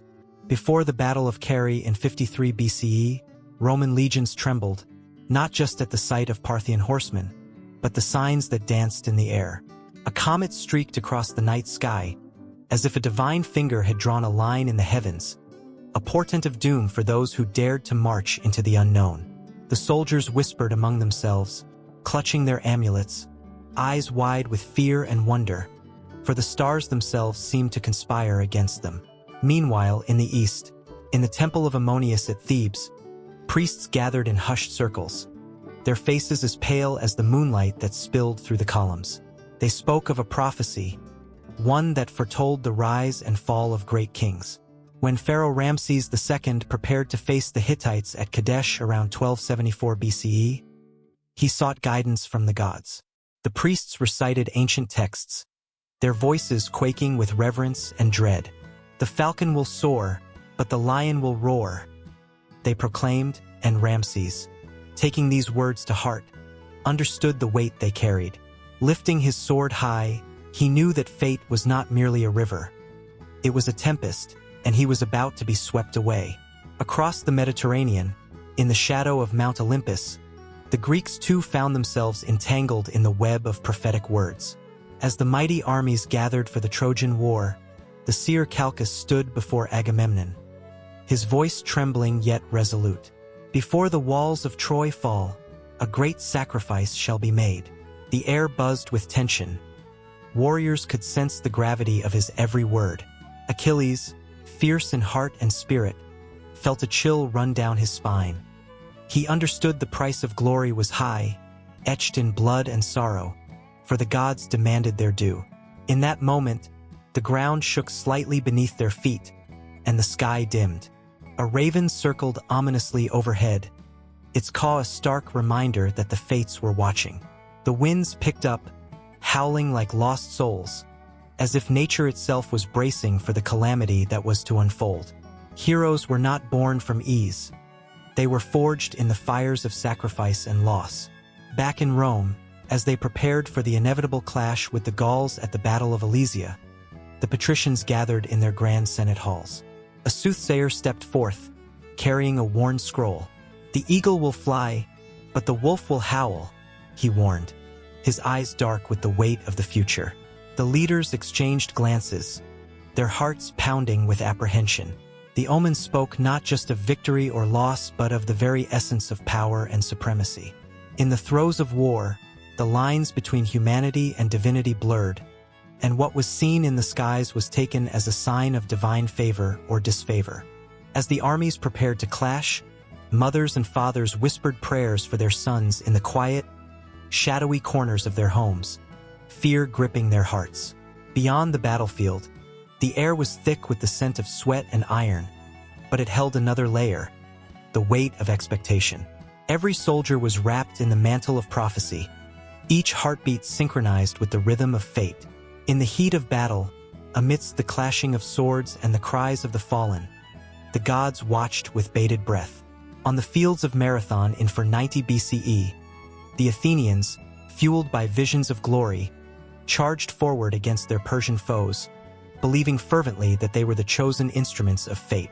The oracle had proclaimed victory, and as the sun broke through the clouds, the Athenian banners fluttered against the sky, bright and defiant. A surge of energy swept through the ranks, urging them on, each soldier convinced that the very cosmos was aligned in their favor. As the dust settled, the blood-soaked earth became a canvas of triumph and tragedy. In the aftermath, the victors raised their arms to the heavens, believing they had fulfilled the prophecy. But at what cost? Every drop of blood spilled was a reminder of the price paid for glory, a reminder that the divine was a fickle ally, one who could smile upon you one moment and turn away the next. And so, the cycle continued. On the eve of the siege of Jerusalem in 70 CE, a dark omen crept through the city. A cow birthed a lamb with two heads, a sight so unnatural that it sent waves of panic through the populace. The priests, their faces ashen, gathered in solemn consultation, their voices trembling as they recounted ancient texts foretelling the end of Jerusalem. The people watched, their hearts heavy, knowing that when the signs appeared, the gods had already made their decision. The tension in the air became palpable as they began to prepare for the worst. Miles away, the Roman legions advanced, their armor gleaming like the eyes of predators stalking their prey. The clash of divine and mortal was imminent, the stakes higher than ever. The weight of prophecies loomed large, an unending cycle of hope and despair, tethering the fates of many to the whims of the divine. Each encounter was steeped in fear and reverence, an unbroken thread linking mortals to their gods, binding their destinies in ways they could scarcely comprehend, yet felt deeply in their bones. As the night fell and the stars twinkled like distant watchers, the whispers of prophecies continued to echo in the hearts of the brave and the afraid alike, for they understood that in the tapestry of existence, every thread mattered. The divine battles were not solely fought on the fields of war. They raged within the hearts of those who dared to dream, to hope, and to believe in the power of omens and the weight of prophecy. The line between the sacred and the profane blurred, and in that haze, something monumental was born, a legacy of struggle, faith, and the relentless pursuit of destiny.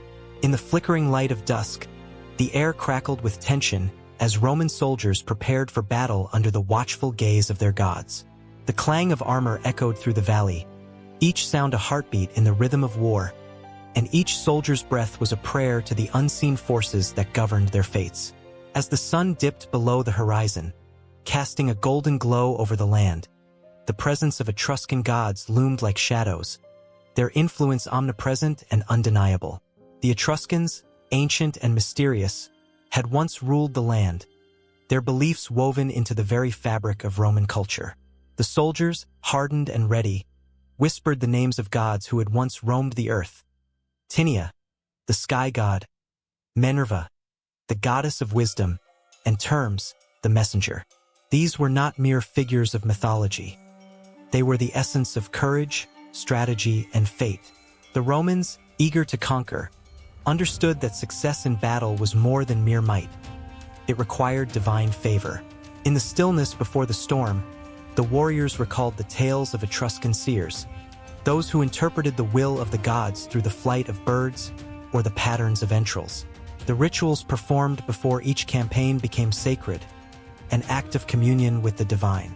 They would gather around fires, the flames flickering like the spirits of long-forgotten heroes, as the priests recited incantations, invoking the powers of those who had shaped their world.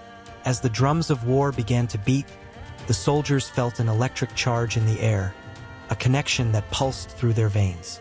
They were not merely fighting for land or glory, but for the approval of the Etruscan deities who had watched over their ancestors. Each clash of swords would echo with the hopes of those who believed that the gods would grant them victory. The Etruscans had shared their knowledge of warfare with the Romans, teaching them the importance of omens and rituals. And so, the Romans, hungry for supremacy, adopted these practices, intertwining them with their own beliefs.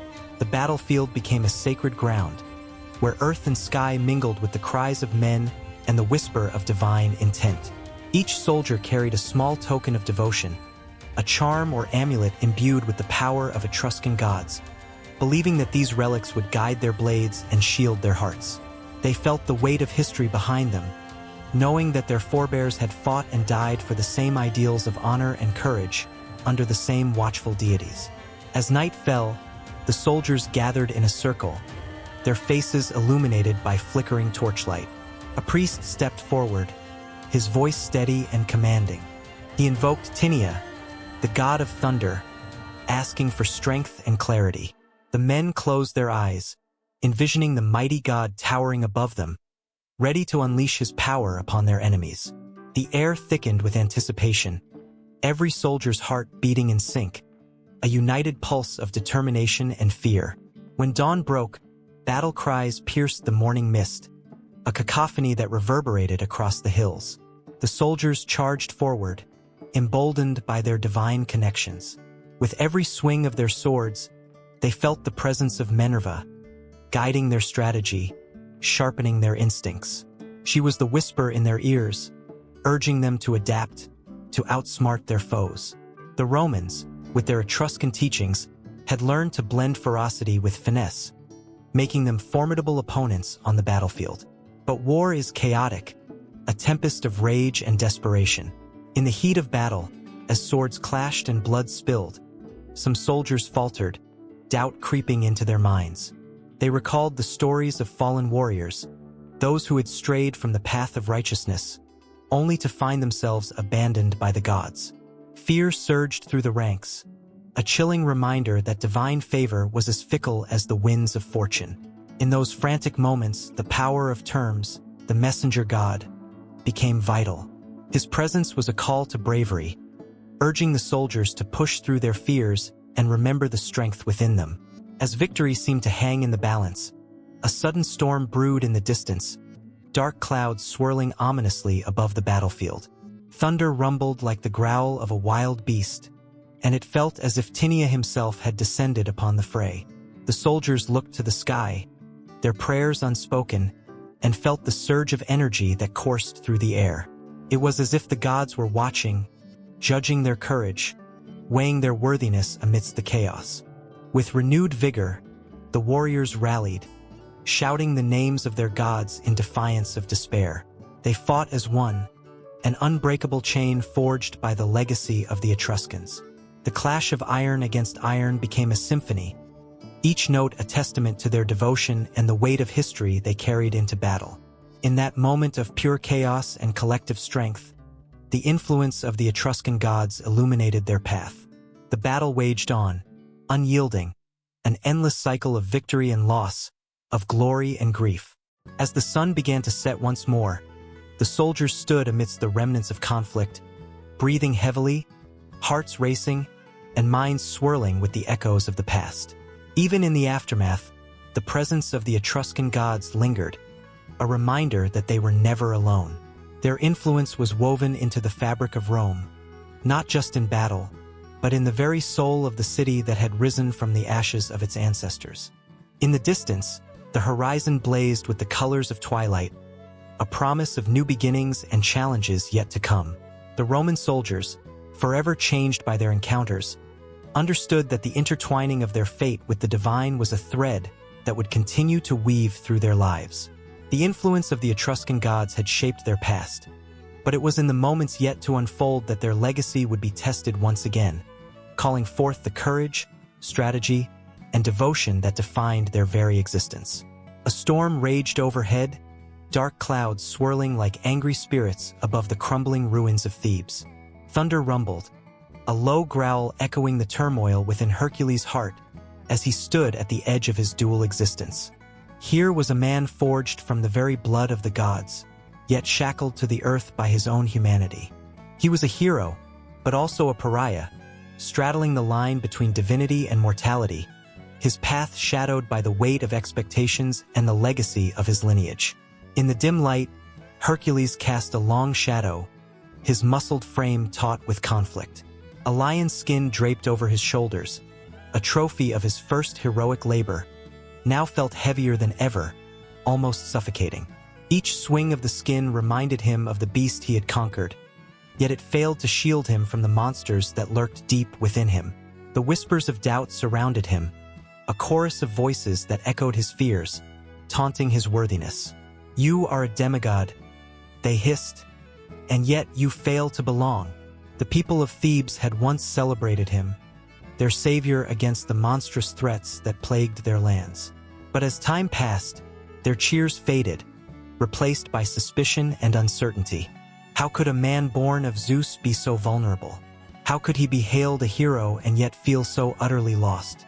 Each day was a battle, not against fearsome beasts or wicked foes, but against the gnawing feeling of inadequacy that plagued him. As he wandered through the desolate streets, Hercules saw familiar faces turned away, children who used to gaze up at him in awe now whispering behind their hands. He felt their eyes on his back, judging, measuring the distance between what he was and what they expected him to be. He longed to bridge that gap, to show them the heart that beat fiercely within. But how could he when he himself was unsure of who he truly was? The storm's winds howled around him, each gust like a reminder of his torn allegiance.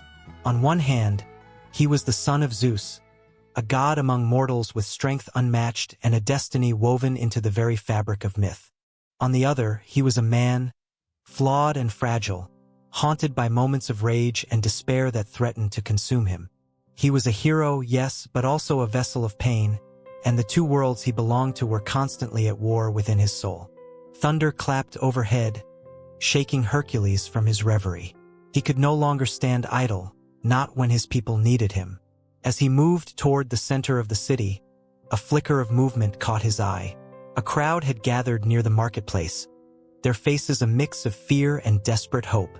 He pressed through the throng, heart racing, breath catching in his throat. What calamity had befallen them now? In the square, a raging bull, wild and untamed, charged through the stalls, scattering merchants and shoppers alike. Panic erupted.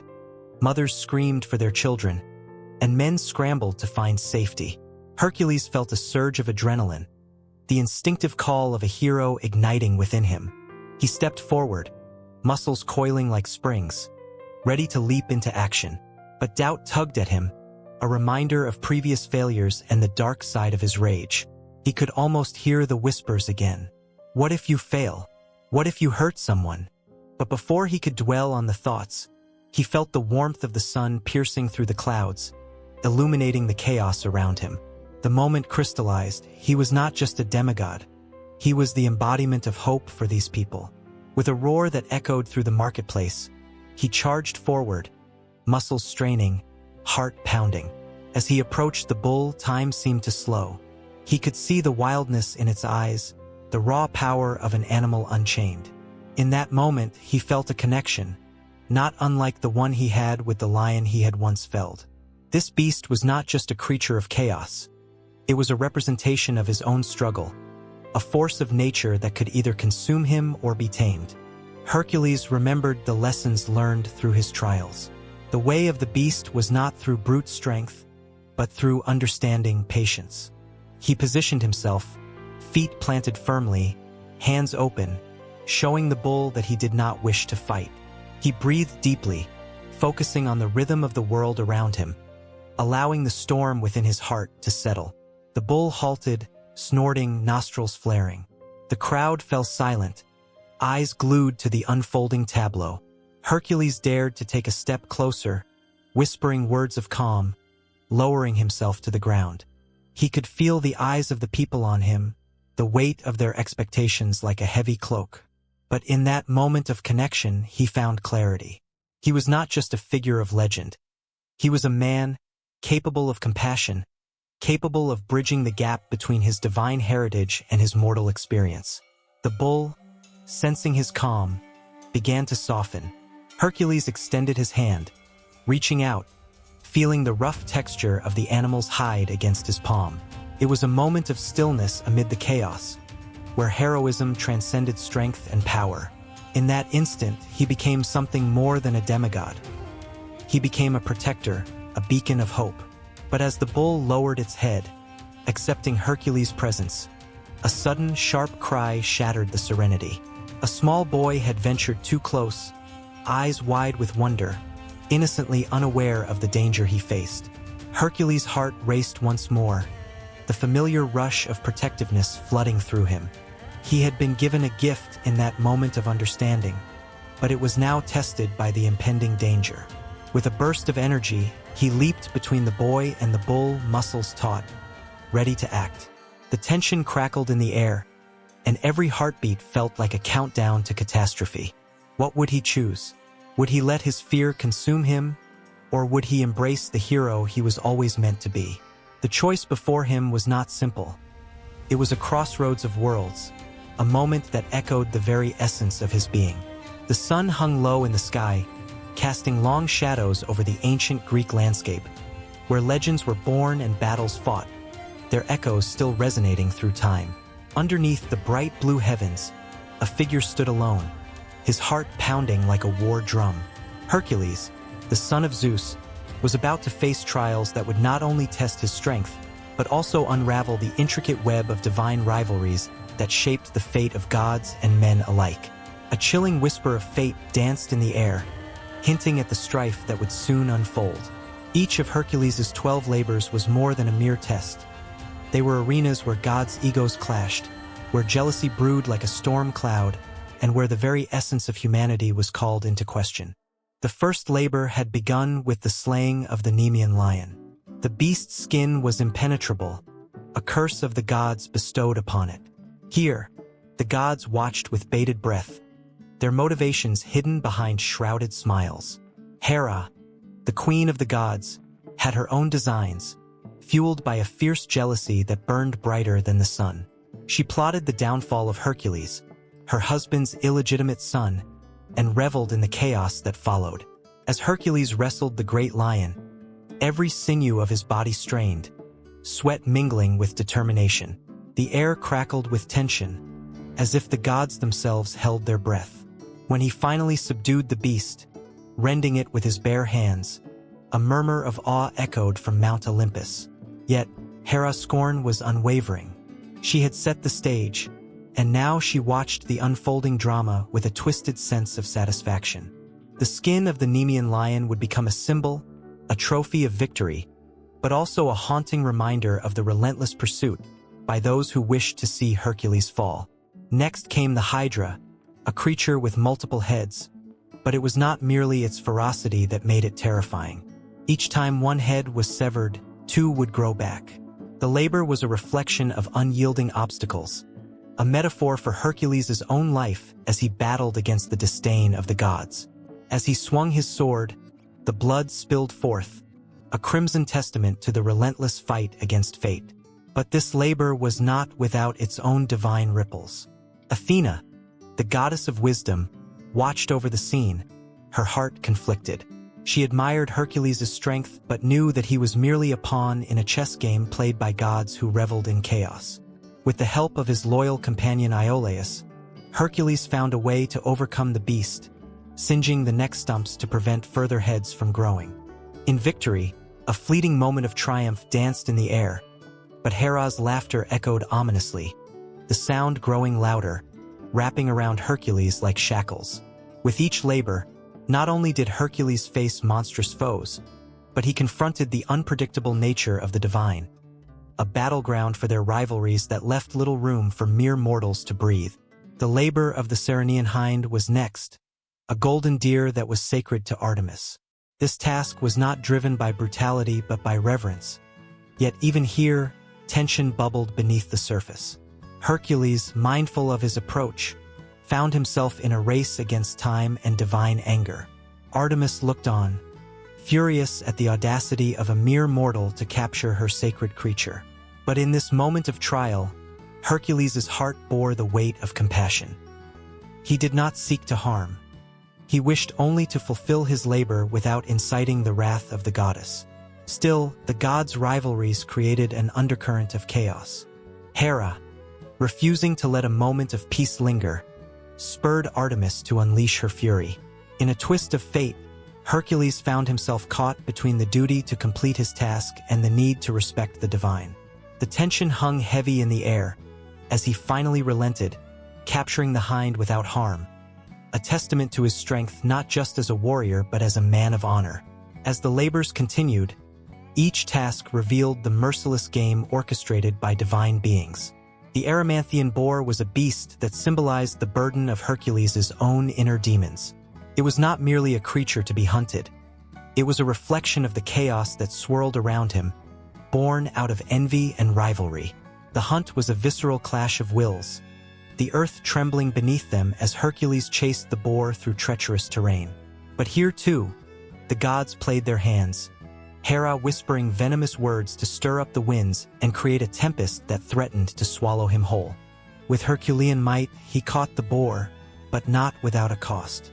Each labor chipped away at his spirit, teasing him with moments of victory only to return him to the jaws of defeat, wrapped in the relentless grip of divine games. He felt the weight of the world on his shoulders, every success tainted by the knowledge that the gods were watching, their eyes glinting with a mixture of admiration and disdain. As he confronted the Stymphalian birds, their metallic beaks and deadly wings were a direct challenge to his very existence. He faced them not only with strength but also with wit, proving that even amidst chaos, his ingenuity could outshine the divine malice aimed at him. But the undercurrents of tension continued to rise, as the gods reveled in each twist of fate, like spectators to a grand play, molding the outcome with every passing moment. With each labor, Hercules forged his path through a world riddled with rivalries, his heart still beating with hope. His journey was far from over. The colors of the sky shifted as he approached the next task, an echo of laughter lingering in the air, an omen of the battles yet to unfold. As the horizon darkened, the stage was set, and the gods prepared to shift their pieces, their eyes glimmering with intrigue. The 12 labors were not merely a test of strength. They were a tapestry woven with threads of rivalry, emotion, and the fierce determination of a man striving for his place in a world torn between the divine and the mortal. The air crackled with tension, the kind that sent shivers racing down the spines of soldiers and citizens alike. Beneath the tumultuous sky, where dark clouds clashed like the swords of mighty warriors, two war deities stood opposed, their anger palpable. Mars, the fierce god of war, fiery in his battle armor, his eyes blazing with a storm of fury, glared at his counterpart. A figure draped in ethereal robes, soft yet formidable, an embodiment of vengeance and consequence. The stakes were high, and the world held its breath. The Romans revered Mars not just as a god of conflict, but as a symbol of their strength and ambition. Statues adorned temples, his image carved into stone with deliberate ferocity. But today, in a sacred grove where the cries of fallen soldiers echoed, the tension reached a crescendo. Mars, with his heavy bronze helmet and shield gleaming ominously, stood defiantly, while across from him, the goddess of discord, Bellona, brandished her own weapon, a scythe that shimmered with the essence of shattered peace. "You dare question my authority?" Mars thundered, his voice like rolling thunder, resonating through the air. "You think to punish those who fight for glory? They know not the price of your discord." Bellona's laughter rang out, cold and unyielding. "And yet they pay, dear Mars. They pay with blood and tears. You revel in their chaos. But do you not see the cost? War is not just a game. It is a relentless cycle of suffering. Every word dripped with the weight of history, the stories of soldiers who marched to their doom, driven by the allure of valor and honor. The whispers of past battles danced around the grove, where the ground was forever stained with the memories of those who had come before. Mars, ever the champion of warfare, had led countless armies into battle, his heart beating in time with the clash of swords and the cries of the vanquished. But it was here, in this moment, that the seeds of dissent had been sown. The gods, once aligned in their purpose, now found themselves on opposite sides of a growing chasm. Bellona's resolve had hardened over centuries, as she witnessed the unending cycle of death that war wrought upon the earth. Her heart ached for the innocent, the souls caught in the crossfire. "Your punishment will come, Mars," she warned, her voice a soft hiss that cut through the air like a blade. "You may enjoy the thrill of battle, but I will ensure that every warrior feels the weight of their choices. The gods will no longer be silent spectators while mortals suffer." As she spoke, a gust of wind swept through the grove, stirring leaves that had lain still for too long. It was a sign, a warning of the storm brewing not just in the skies, but in the hearts of men. Mars clenched his fists, muscles coiled like springs ready to unleash fury. "You dare to challenge me?" he spat, fury igniting the very air. The ground trembled as she stepped forward, a force of nature wrapped in a shroud of vengeance. "I do not challenge you. I reveal the truth. You have forgotten what war demands. It is not merely a path to glory but a crucible of suffering. I will make it clear to all. Every warrior will feel the sting of regret. Every battle will leave its mark." The weight of her words settled heavily on the air, thickening the atmosphere with dread. The echoes of forgotten battles whispered around them, tales of honor lost and heroes fallen. Mars' heart raced with the thrill of conflict, yet doubt crept in like an unwelcome shadow, gnawing at his certainty. Could it be that Bellona, with her relentless pursuit of justice, was right? As if sensing his hesitance, Bellona pressed on. "You think only of victory, Mars, but your victories are built on graves. I will show the world that the true cost of war is not glory, but despair. I will punish the proud and the arrogant, those who wage war without thought of its aftermath." With a wave of her hand, visions of the future flickered into existence. A battlefield strewn with the lifeless bodies of heroes, mothers weeping for sons who would never return, Cities burned to cinders in the name of conquest. The scenes were vivid, each moment a reminder of the relentless cycle of death and destruction. Mars felt a chill creep down his spine, the fire in his heart dimming under the weight of truth. "Your punishments will not go unchallenged," he growled, the fierce resolve returning to his voice. "Mortals will always crave battle, and I will be there to guide them. They are warriors. They thrive on the chaos you so despise. You cannot change their nature." But Bellona's gaze pierced through him, unwavering and fierce. "And I will ensure they understand the nature of war. My punishments will be severe, and they will echo through time. The gods are powerful, but I will not let your thirst for battle erase the lessons of the past." The battle between them raged on, neither willing to yield, the tension crackling like lightning in the air. The forest around them seemed to hold its breath, nature itself caught in the throes of divine conflict. Each word exchanged sent ripples through the fabric of fate, threatening to alter the very course of human history. Above them, the skies darkened further, and the winds howled in anticipation, heralding an impending storm. It mirrored the turmoil within each deity, a tempest of emotions and convictions that refused to relent. As the storm gathered strength, so did the resolve of both gods, each unwilling to back down from their belief. In the distance, the faint sounds of war drums began to echo, a prelude to battles yet to unfold. Mars could feel the call of the battlefield, the intoxicating rush of combat beckoning him. But Bellona stood as a barrier, a reminder of the consequences that followed each clash of swords. With every heartbeat, the clash between them escalated, setting the stage for a conflict that transcended mere mortals. A divine showdown that would reverberate through the ages. The punishments of Mars were not merely a concept in the realm of gods. They were a harbinger of change, an ominous foreshadowing of the trials that awaited both gods and men. As the storm broke overhead, the cries of warriors passed intertwined with the thunder, and the world braced for the chaos that loomed on the horizon. In the vast expanse of the sky, thunder rumbled, echoing the turmoil within the great halls of Olympus. There, in a palace adorned with gold and shimmering marble, heated whispers danced on the air, as storms brewed not just in the heavens, but within the hearts of the gods themselves. Jupiter, the mightiest of the gods, sat upon his throne, his brow furrowed. The weight of the skies pressed down on his shoulders, yet it was not the thunder he feared. It was the fierce gaze of Juno, his wife, that sent shivers through him.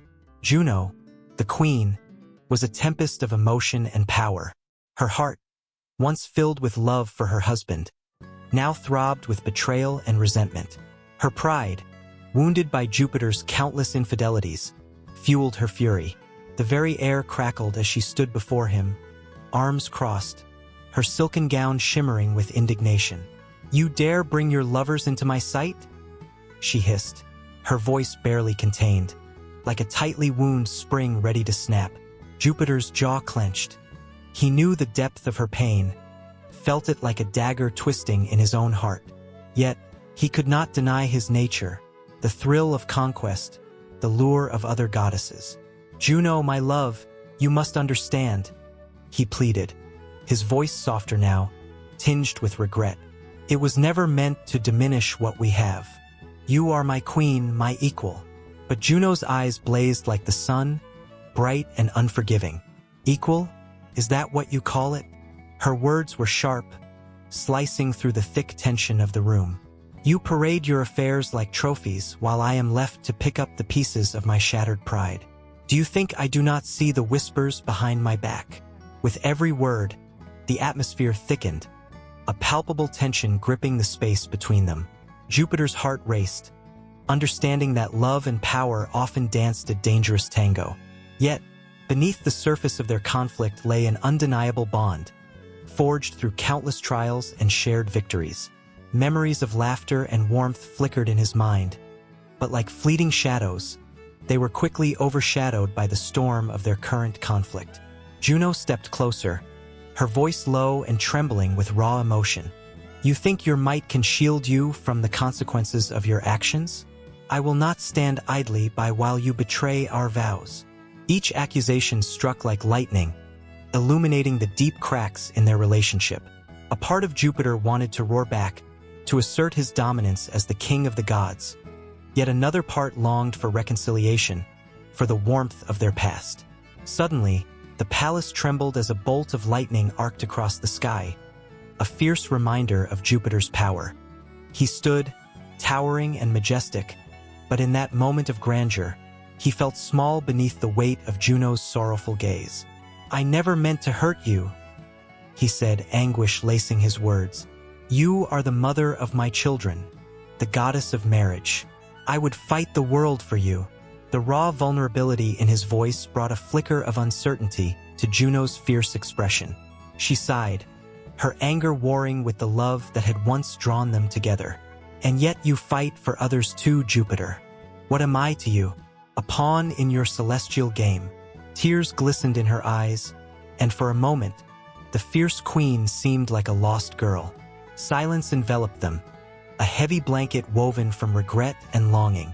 Jupiter reached out, his fingers brushing the edge of her arm, a gesture both tentative and desperate. "I am flawed, Juno," he admitted, "but my love for you is unwavering. I would forsake them all if it meant keeping you by my side." Her gaze softened, but the shadows of doubt lingered. "Can I trust your words? Your promises have turned to dust too many times." She stepped back, creating distance, yet her heart ached to draw near.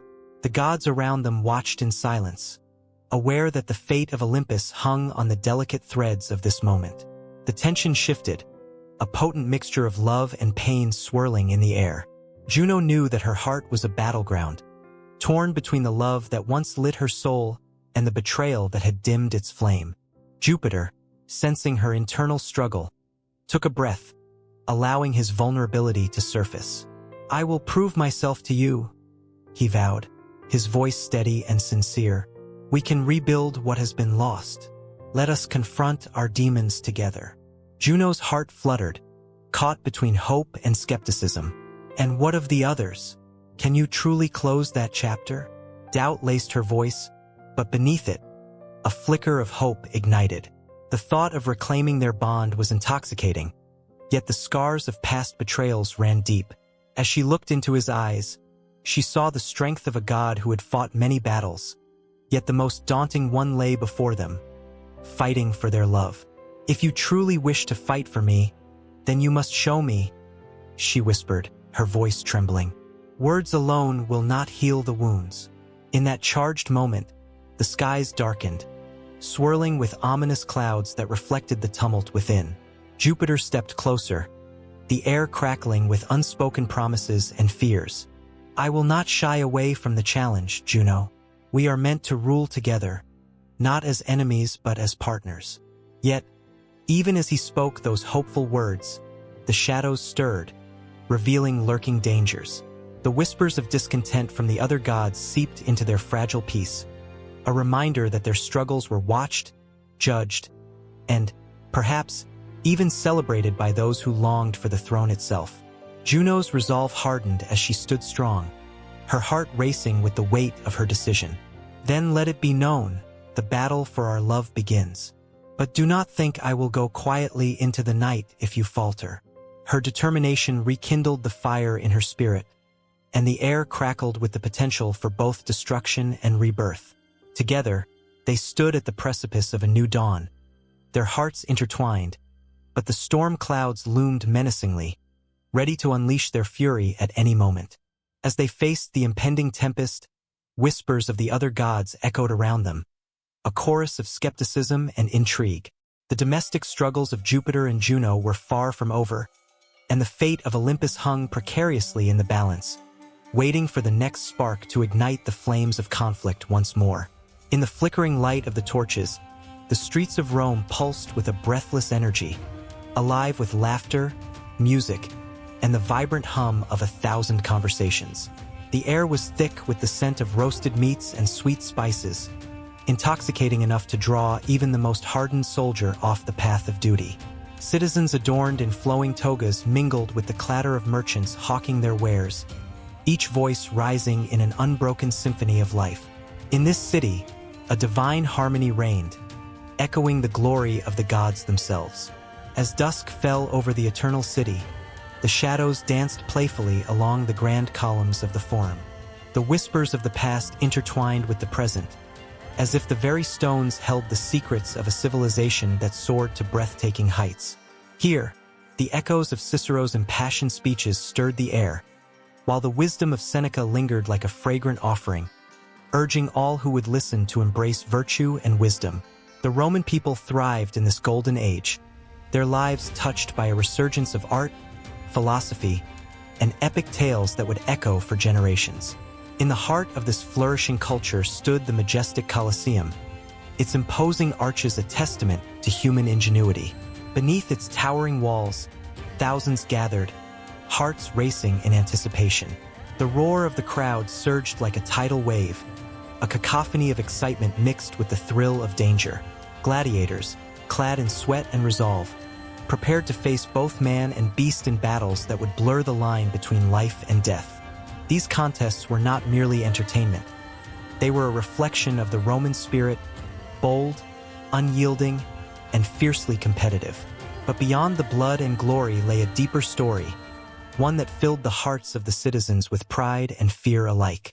It was a time when the gods seemed to smile upon Rome, bestowing favor upon its leaders and citizens, igniting a spark of creativity that burned through the city. Artists like Virgil and Ovid captured the essence of humanity in their verses, weaving tales of love, loss, and the immortal struggle against fate. Their words resonated within the hearts of the people, stirring emotions that felt as timeless as the stars overhead. Yet, as the sun dipped below the horizon, casting a golden glow across the Tiber River, shadows loomed over this paradise. Political intrigue bubbled just beneath the surface, a simmering tension that threatened to unravel the very fabric of this divine harmony. Senators whispered in darkened corners, plotting and scheming, their ambitions often veiled in the guise of virtue. Power was a tantalizing dance, and each step taken could lead to a rise or a fall as fickle as the Roman weather. Amidst the grandeur, one could hear the voice of the people, a chorus filled with hope and despair. The streets were alive with conversations about the grain supply, the cost of bread, and the looming threat of war. Families gathered around flickering oil lamps, sharing stories of their ancestors, while the weight of uncertainty hung like a storm cloud overhead. Would this golden age endure, or would the gods' favor wane, leaving chaos in its wake? As the moon climbed high above the city, casting silvery beams upon the marble statues that adorned the temples, a sense of divine connection enveloped Rome. The people looked to the heavens, believing their fates intertwined with the will of the gods. Every sacrifice made at the altars, every prayer whispered into the night, was a plea for continued blessing. The Vestal virgins tended the sacred flame, their purity a symbol of the city's lifeblood, a promise that Rome would endure. But even within this atmosphere of reverence, the seeds of discord began to take root. The ambitious Julius Caesar, a man of extraordinary talent and charisma, rose through the ranks, capturing the imagination of the masses. His victories in distant lands brought glory to Rome, yet they also sowed seeds of jealousy among the patricians. The tension heightened with each triumphant return, each laurel-wreathed procession. The cheers of the crowd masked the whispers of dissent that spread like wildfire through the political elite. In the shadows of the Senate, a small group of conspirators gathered, their hearts pounding with the weight of their decisions. They spoke in hushed tones of loyalty and betrayal, their faces etched with fear and resolve. Each man knew the risk, yet the desire to protect the Republic and reclaim their power eclipsed their fears. The divine harmony that once cradled the city now teetered on the edge of a precipice, and the next move would echo through the ages. As dawn broke over Rome, the sun bathed the city in a warm embrace, illuminating the splendor of its temples and the vigor of its people. The laughter of children filled the air, and the marketplace buzzed with life. Yet, amidst the beauty and joy, a dark cloud loomed, heavy with the weight of uncertainty. The Golden Age, so vibrant and full of potential, trembled under the threat of internal strife. The balance between glory and chaos hung by a thread, and all that was needed was a single act of defiance to send ripples through the fabric of society. With each passing day, the citizens watched, their hopes mingling with their fears. Would they rise to defend the harmony they cherished, or would ambition and jealousy tear them apart? The stakes were high, and the fate of the city seemed to hang in a delicate balance. The gods above watched in silence, their intentions cloaked in mystery, as the tension in the streets of Rome thickened like the air before a storm. And as the sun set once more, casting a crimson hue across the sky, the stage was set for a monumental clash of ideals and destinies. The very essence of Rome trembled on the brink of transformation, ready to unveil a tale of power, betrayal, and the enduring quest for harmony. As the first stars twinkled into existence, the city held its breath, for the heart of Rome was about to beat in a rhythm unlike any other, a rhythm that would echo through the corridors of history, forever intertwining the fate of its people with the gods they revered. Beneath the vast expanse of the Mediterranean sky, a storm brewed, mirroring the chaos of fate that hung over Aeneas and his companions. The air crackled with tension, as if the gods themselves were watching, their breath mingling with the salty sea spray. Aeneas stood at the helm of his ship, his heart pounding like a war drum, torn between the weight of his destiny and the lives of those he led. Around him, men whispered prayers to the gods, their faces etched with fear. They were tired, weary from battles fought and lost, uncertain of what lay ahead. It was not merely a journey to find a new home. It was a quest shaped by the hands of divine forces.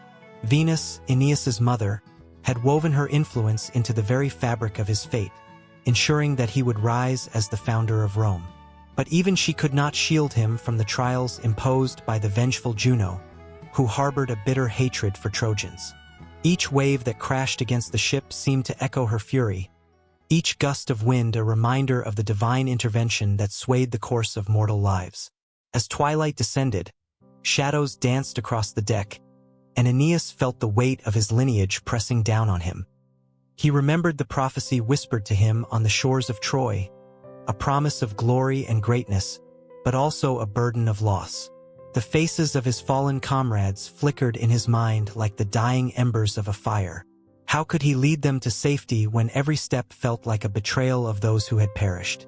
The storm howled, and the sea rose in defiance. Aeneas gripped the ship's railing, his knuckles white, as waves crashed over the sides, drenching him in cold salt water. It seemed the gods were not finished toying with him yet. Just as despair threatened to engulf him, a blinding flash illuminated the sky, and a voice reverberated through the chaos. "Aeneas, son of Anchises, heed my call." The voice belonged to Neptune, lord of the sea, whose anger could drown ships and hopes alike. But today he was not a foe, he was a protector. "You are destined for greatness, but you must navigate these waters with strength and courage," he urged. And as the tempest raged, Aeneas felt an unfamiliar warmth fill his chest. It was as if the god himself was lending him power, the divine essence coursing through his veins, igniting a fire within him. With newfound resolve, Aeneas shouted commands to his crew, urging them to steer the ship toward calmer waters. The wind shifted, turning from a raging beast to a gentle breeze, and for the first time since they had set sail, hope flickered in the eyes of his men. They rallied under Aeneas's leadership, echoing his cries as they worked together to control the ship. But as soon as the storm subsided, a new challenge emerged. The shores of Italy were not unguarded. They were watched by the fierce Rutulians, led by Turnus, a man fueled by pride and a thirst for war. Juno, still scheming in the shadows, saw her opportunity to unleash chaos upon Aeneas. She whispered in Turnus's ear, inflaming his heart with a passion to claim glory by defeating the Trojan hero. The sun rose over the horizon, casting golden rays on the battlefield that lay ahead. Aeneas stood at the edge of the shore, the sun illuminating the path that destiny had carved for him. His heart raced. He could feel the presence of the gods, both for and against him.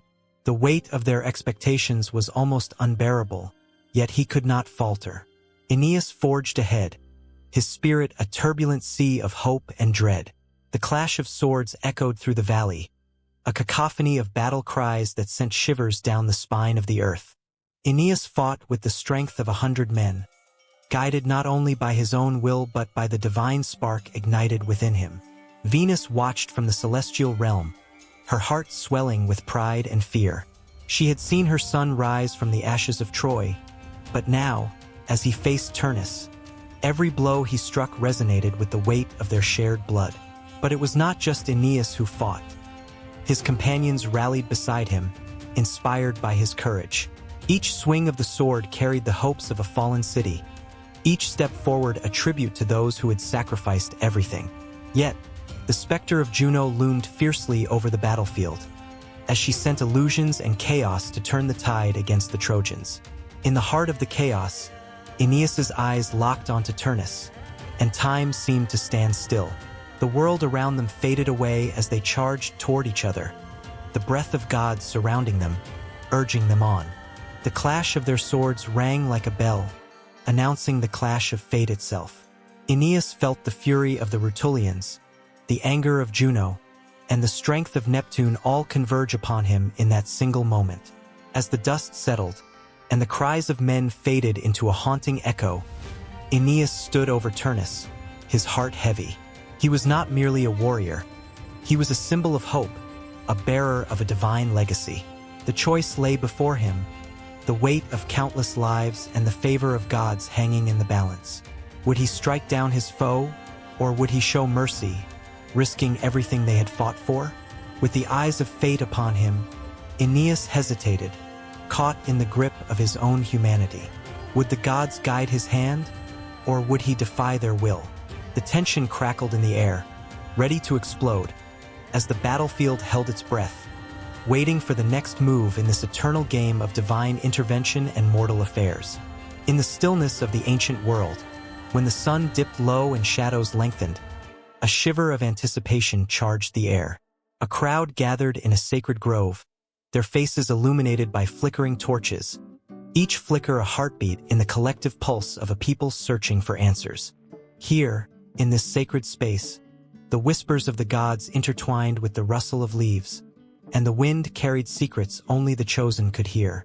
This was the moment of augury, a practice that transcended mere superstition, a lifeline to the divine. As the priestess stepped forward, her robes flowing like water, the atmosphere thickened with tension. She held in her hands the sacred tools of her trade, the entrails of a freshly sacrificed bird, glowing in the light of the flames. The crowd held its breath, hearts pounding in unison, for they understood that what unfolded next could change the very course of their lives. Each twitch of the entrails, each hint of movement, was believed to echo the will of the gods. "Will we prosper this harvest?" a farmer whispered, the weight of his family's future pressing on his shoulders like a stone. His gaze flickered to the priestess, her face a mask of solemnity. The air crackled with the unspoken fears and hopes of those gathered, their lives intertwined by the heavy threads of destiny. The priestess knelt, her fingers brushing the entrails, her eyes closing as she inhaled the earthy scent of sacrifice. The silence was profound, broken only by the distant call of a night bird, a harbinger of omens. All around, the people could feel the weight of the moment, a collective breath held, a shared longing for clarity amidst uncertainty. Time seemed to stand still, as if the universe itself was pausing to listen. With each subtle movement, the priestess began to interpret the signs laid before her. The twitch of a tendon, the glint of fat, the way the blood pooled. These were not mere remnants of a creature's life but messages from the divine. The crowd leaned closer, eyes wide with hope, bodies tense as they hungered for the blessings of the gods. The priestess's voice, low and melodic, cut through the night, weaving a tapestry of meaning that only the initiated could fully grasp. "Fate is fickle, yet the signs are clear," she intoned, her voice rising and falling like the tide. "The gods favor you, but caution must guide your hand. Act with humility, and the earth shall yield." A murmur rippled through the crowd, a blend of relief and awe, for in that moment, they felt the gods' breath upon them. A whisper of assurance that life would continue, that hope could flourish. But augury was far more than a simple prediction. It was a dialogue with the divine, an intricate dance of power and belief. In ancient Rome, the augurs, those skilled in the art of reading the signs, held immense influence. They were revered figures, often consulted on matters of war and peace, their interpretations shaping the fates of empires. Their sacred duty involved observing the flight patterns of birds, the behavior of animals, and even the way lightning struck. To them, every sight and sound carried significance, echoing the voices of gods who watched over humanity. Yet, for all its power, the practice was fraught with danger. A misinterpretation could lead to disaster, and the consequences of angering the gods were too great to fathom. Fear coursed through the hearts of the people as they recalled tales of those who had failed to heed the signs. There were whispers of cities laid waste, armies crushed, and families torn apart by the wrath of the divine. In those moments, the past loomed large, a reminder of fragility. Every decision hung like a thread, ready to snap. The priestess opened her eyes, her expression grave, and the crowd fell silent once more. "The omens are mixed," she said slowly, each word deliberate. "A storm brews on the horizon. Heed this warning. Your lives are at the mercy of forces beyond your understanding."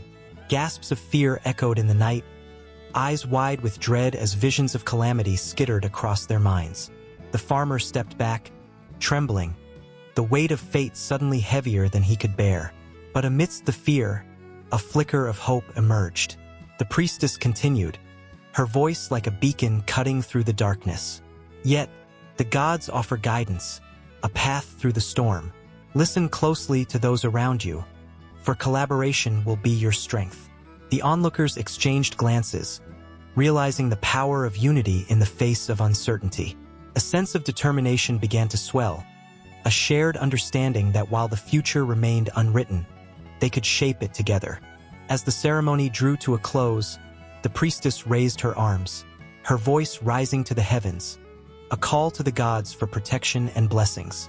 The crowd joined in, their voices swelling in harmony, a collective prayer that reverberated through the grove, intertwining with the rustling leaves and the night sky. In this sacred space, they were not just individuals bound by fate. They were a community, woven together by hope and belief, reaching out to the divine for reassurance. And as the flames flickered and the embers floated into the starlit sky, a palpable sense of connection lingered in the air. For in that moment of augury, beneath the watchful gaze of the gods, the people found their strength, a reminder that though the future was uncertain, they would face it together, their hearts entwined in a shared resolve. But as the night deepened, and the shadows grew longer, a sense of foreboding lingered still. For augury was not merely an act of divination.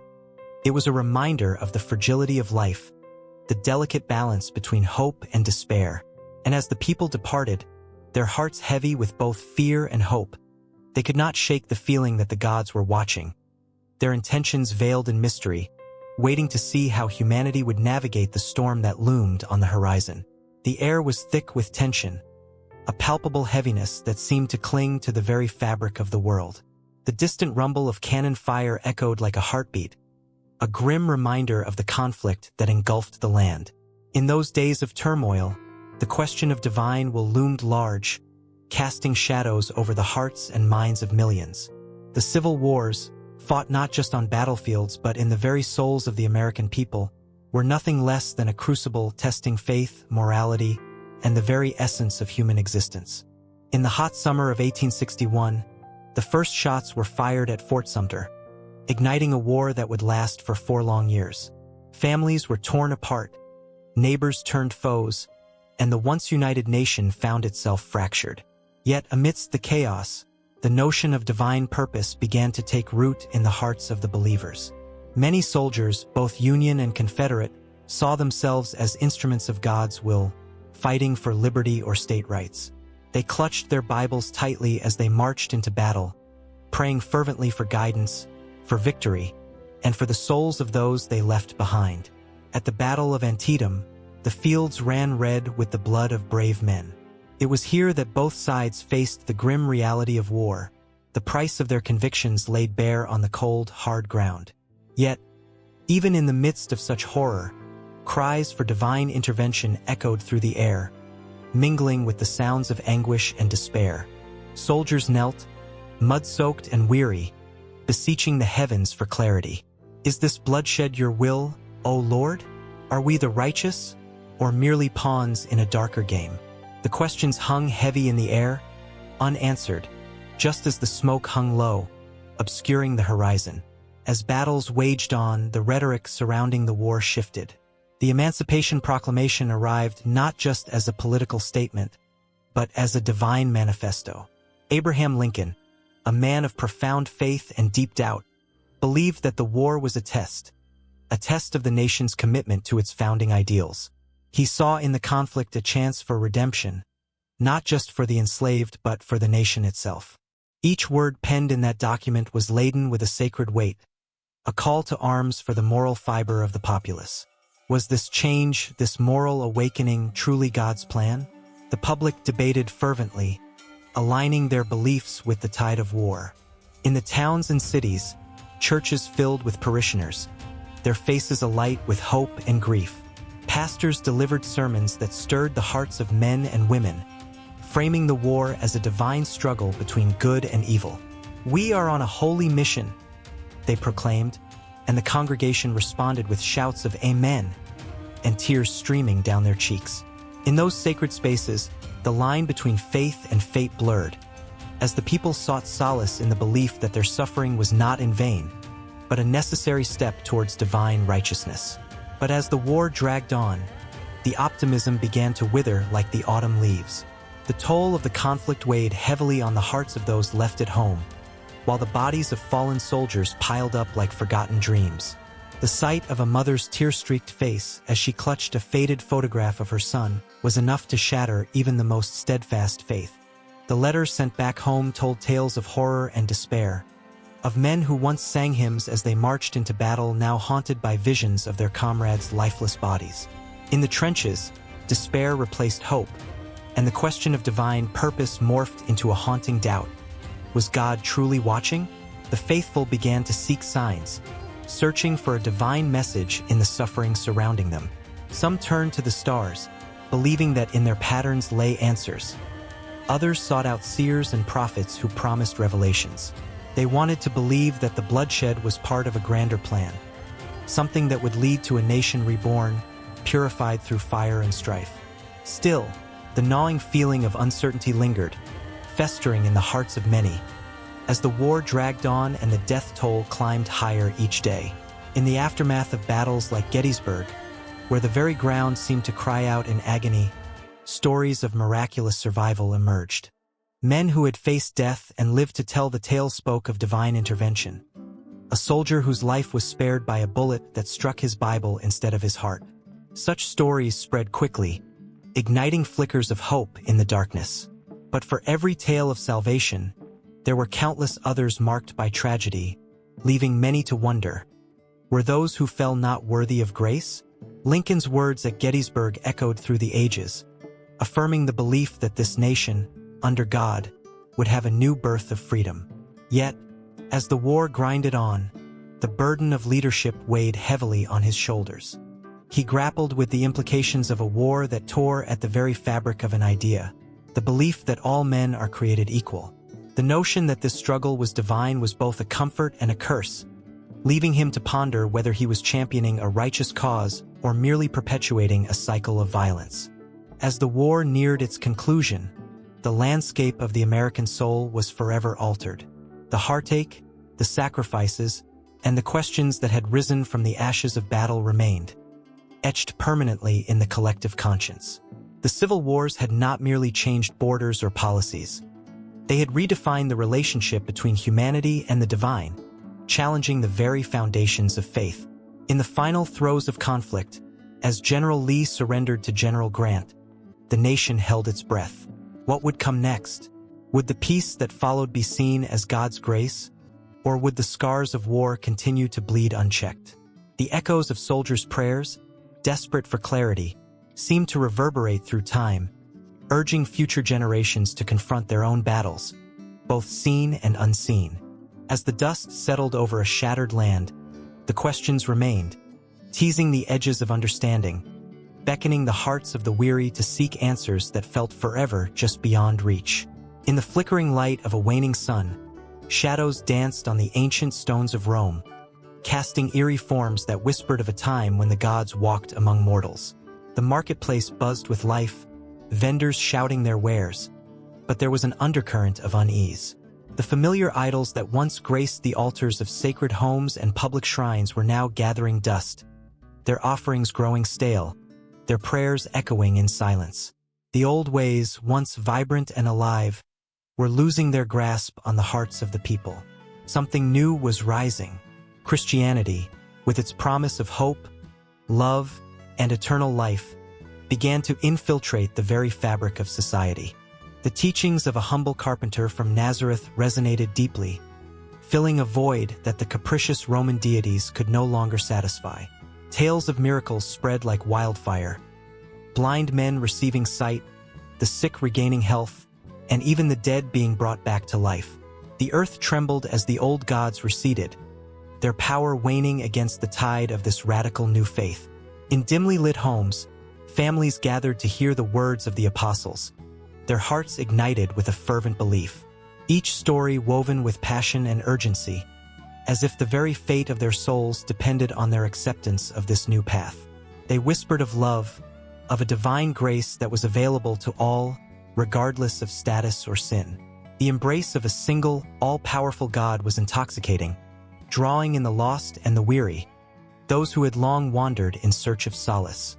Yet, the streets of Rome were not silent in their transformation. The old guards of paganism, priests adorned in fine robes, felt the tremors of their crumbling empire. Their temples, once filled with the sweet scent of incense and the soft glow of candlelight, now echoed with despair. The sharp clang of iron against stone rang out as they sought to protect their traditions, issuing decrees and threats to those who dared to stray. But it was not enough. Fear could not compete with the promise of love that Christianity offered. In the shadows of the Colosseum, a young woman named Lydia knelt before a statue of Venus, her heart heavy with doubt. She had once found comfort in the worship of the goddess of love, but the tales of a god who sacrificed himself for humanity pierced her soul. As she closed her eyes, the image of the cross emerged, vivid and haunting.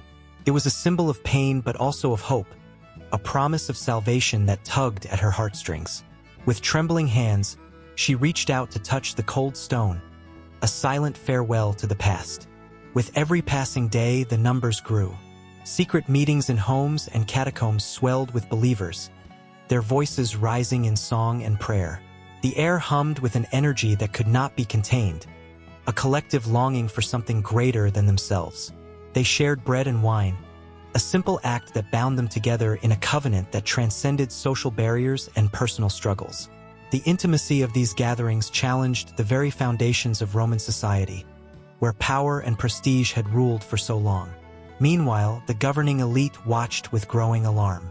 The emperor's edicts grew harsher. Attempts to suppress the rising tide of Christianity met with fierce resistance. Martyrdom became a badge of honor. Christians stood firm, willing to face the lions in the arena, their faith shining in the face of death. The bravery of these individuals sent shivers down the spines of those who clung desperately to the old ways. Each execution only fueled the fervor of the believers, turning fear into resolve. As nights fell, the city glimmered with a strange dichotomy. On one side, the flickering torches illuminating the grand temples of Jupiter and Mars, echoing with chants of devotion. On the other, the soft glow of hidden gatherings where love and hope reigned supreme. The tension between the two worlds thickened as the old gods struggled to maintain their relevance. Offerings went unheeded, the once cherished rituals now feeling hollow to those who felt the pull of a new truth. The air crackled with a sense of inevitability, a quiet understanding that the ancient order was fading. In the streets, whispers of resurrection turned into roars of triumph. The very foundations of Roman civilization trembled as the tide of faith washed over everything. Children no longer played at the feet of statues but instead spoke of a kingdom far greater than the one they could see, where all were equal, loved, and accepted. In this age of turmoil and transformation, one figure emerged: Constantine. As he took the throne, the very essence of the empire was at stake. The winds of change howled, and he found himself at a crossroads. The vision that haunted him, a blazing cross against the dark sky, ignited a fire within. He saw the future, and it was bright. Christianity, once seen as a threat, became the cornerstone of his reign. An edict of tolerance was proclaimed, and temples once dedicated to the old gods now crumbled peacefully, their stones repurposed for new churches that rose majestically toward the heavens. Yet, within this newfound acceptance, old wounds festered. The decline of pagan worship didn't come without a fight, and remnants of tradition clung desperately to life. The fierce debates raged in the Senate, voices raised against this shift, as some recalled the glory days of the empire when the gods smiled down upon Rome. The clash of ideologies created a storm, the aftermath of which would ripple through the ages. In the heart of the city, the whispers of old gods faded into the twilight, but in the shadows, they were not gone.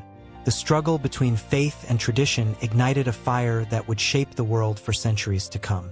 The resurrection of one faith meant the decline of another, yet echoes of the past refused to die quietly. The tension hung in the air like a thunderstorm, charged with emotion. As Rome stood on the brink of a new era, a transformation that would rewrite the rules of existence, forever altering the lives of countless souls. On a sun-drenched day in ancient Rome, the air crackled with anticipation. The Colosseum loomed like a colossal giant, its stone walls echoing the whispers of countless spectators. The excitement was palpable, as citizens from all walks of life gathered, their hearts racing, not just for the spectacle of gladiators but for the clash of mighty gods. Today was no ordinary event.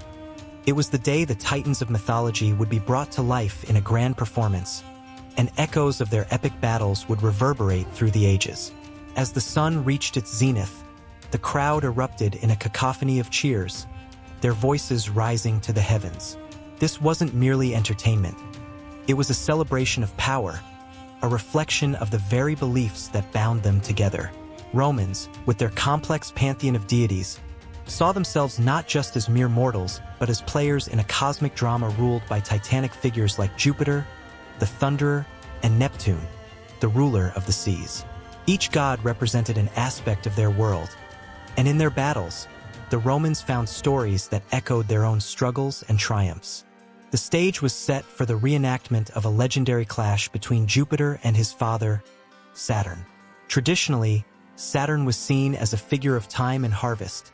Yet in this performance, he embodied something more primal, a titan striving for power against the very forces he once created.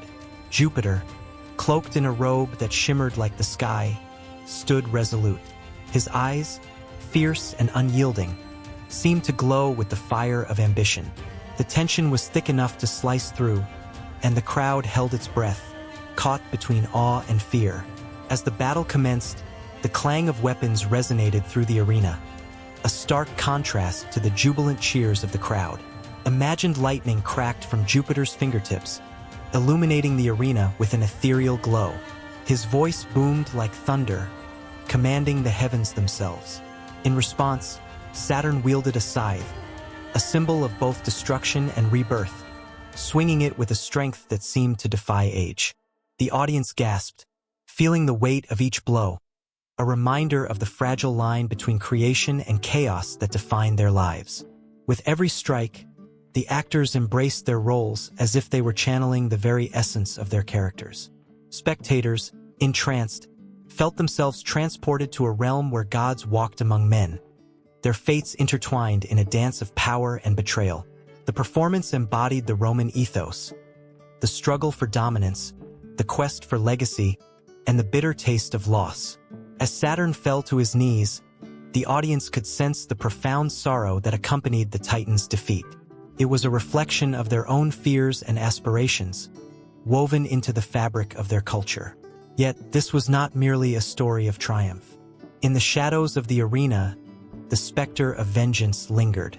The Roman interpretation of the Titans was steeped in complexity. They believed that even the mightiest could fall, and in their stories, they found a warning, a reminder that power could corrupt, and the gods themselves were not immune to the consequences of their actions. The audience felt a shiver run down their spines as they realized that this performance mirrored the political turmoil of their own lives. Alliances could shift in a heartbeat, and a sudden betrayal could plunge the strongest into despair. As the dust settled from the clash, a hush fell over the Colosseum. In that moment of silence, a chill crept through the crowd, a shared understanding passing among them. This was more than entertainment. It was a reflection of their very existence. The gods embodied their hopes, dreams, and fears, and in their battles, they saw the tumult of their own lives played out on the grand stage. The Romans understood that their world, too, was a battleground, filled with the echoes of conflict and resolution, loss and redemption. Suddenly, like a bolt from the blue, an unexpected twist emerged in the narrative. The goddess of wisdom, Minerva, descended from the heavens, her presence electrifying the air. Clad in armor that gleamed like polished silver, she wielded a spear that shimmered with the wisdom of ages. The crowd erupted into applause, their hearts racing as they sensed the tide of the battle shifting. Minerva, the embodiment of intelligence and strategy, was a new player in this epic drama, her arrival a harbinger of unforeseen consequences. The interplay between the gods continued to unfold, weaving a tapestry of alliances and rivalries that reflected the complexities of the human experience. As Minerva stepped forward, the ground beneath her seemed to tremble, and the audience felt the weight of history pressing down upon them. The emotions surged. Hope ignited in their hearts as they watched her challenge the established order. The Romans found themselves rooting for her, their spirits soaring alongside her as she stood against the impending darkness that threatened to swallow the Titans whole. With each clash of divinity, the tensions escalated, the stakes rising higher. The air buzzed with anticipation as spectators felt the vibrations of fate's wheel turning. Would wisdom prevail over brute strength? Would the balance tip, as it so often did in their lives?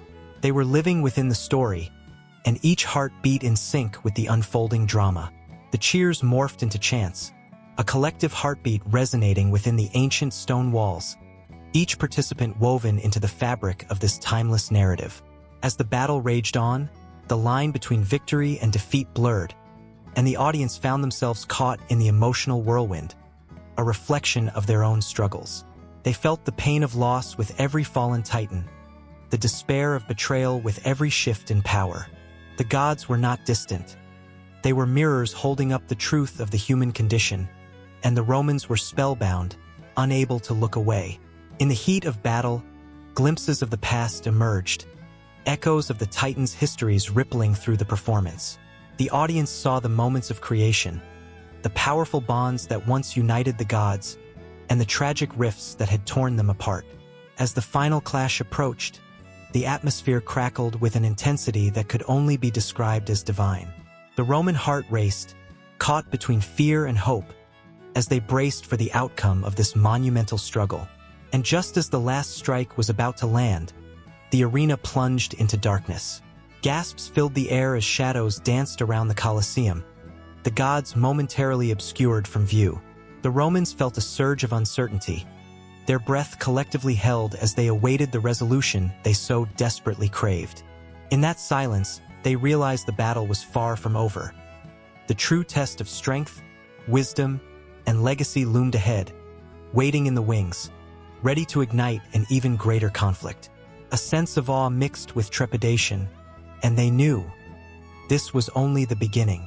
The war drums echoed through the valleys, their relentless beat an ominous backdrop to the tumultuous affair that had the power to shake the very foundations of Olympus. In those ancient days, when gods walked among mortals and emotions ran as wild as the wind, the love between Aphrodite, the goddess of beauty and desire, and Ares, the god of war, was a tempest that could not be ignored.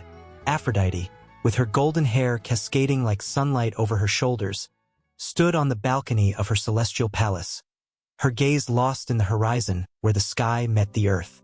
She felt it, the pulsing energy of conflict, a seductive whisper that called to her heart. Every time Ares marched into battle, his presence igniting a fire within her, she found herself torn between the chaos of war and the tranquility of love.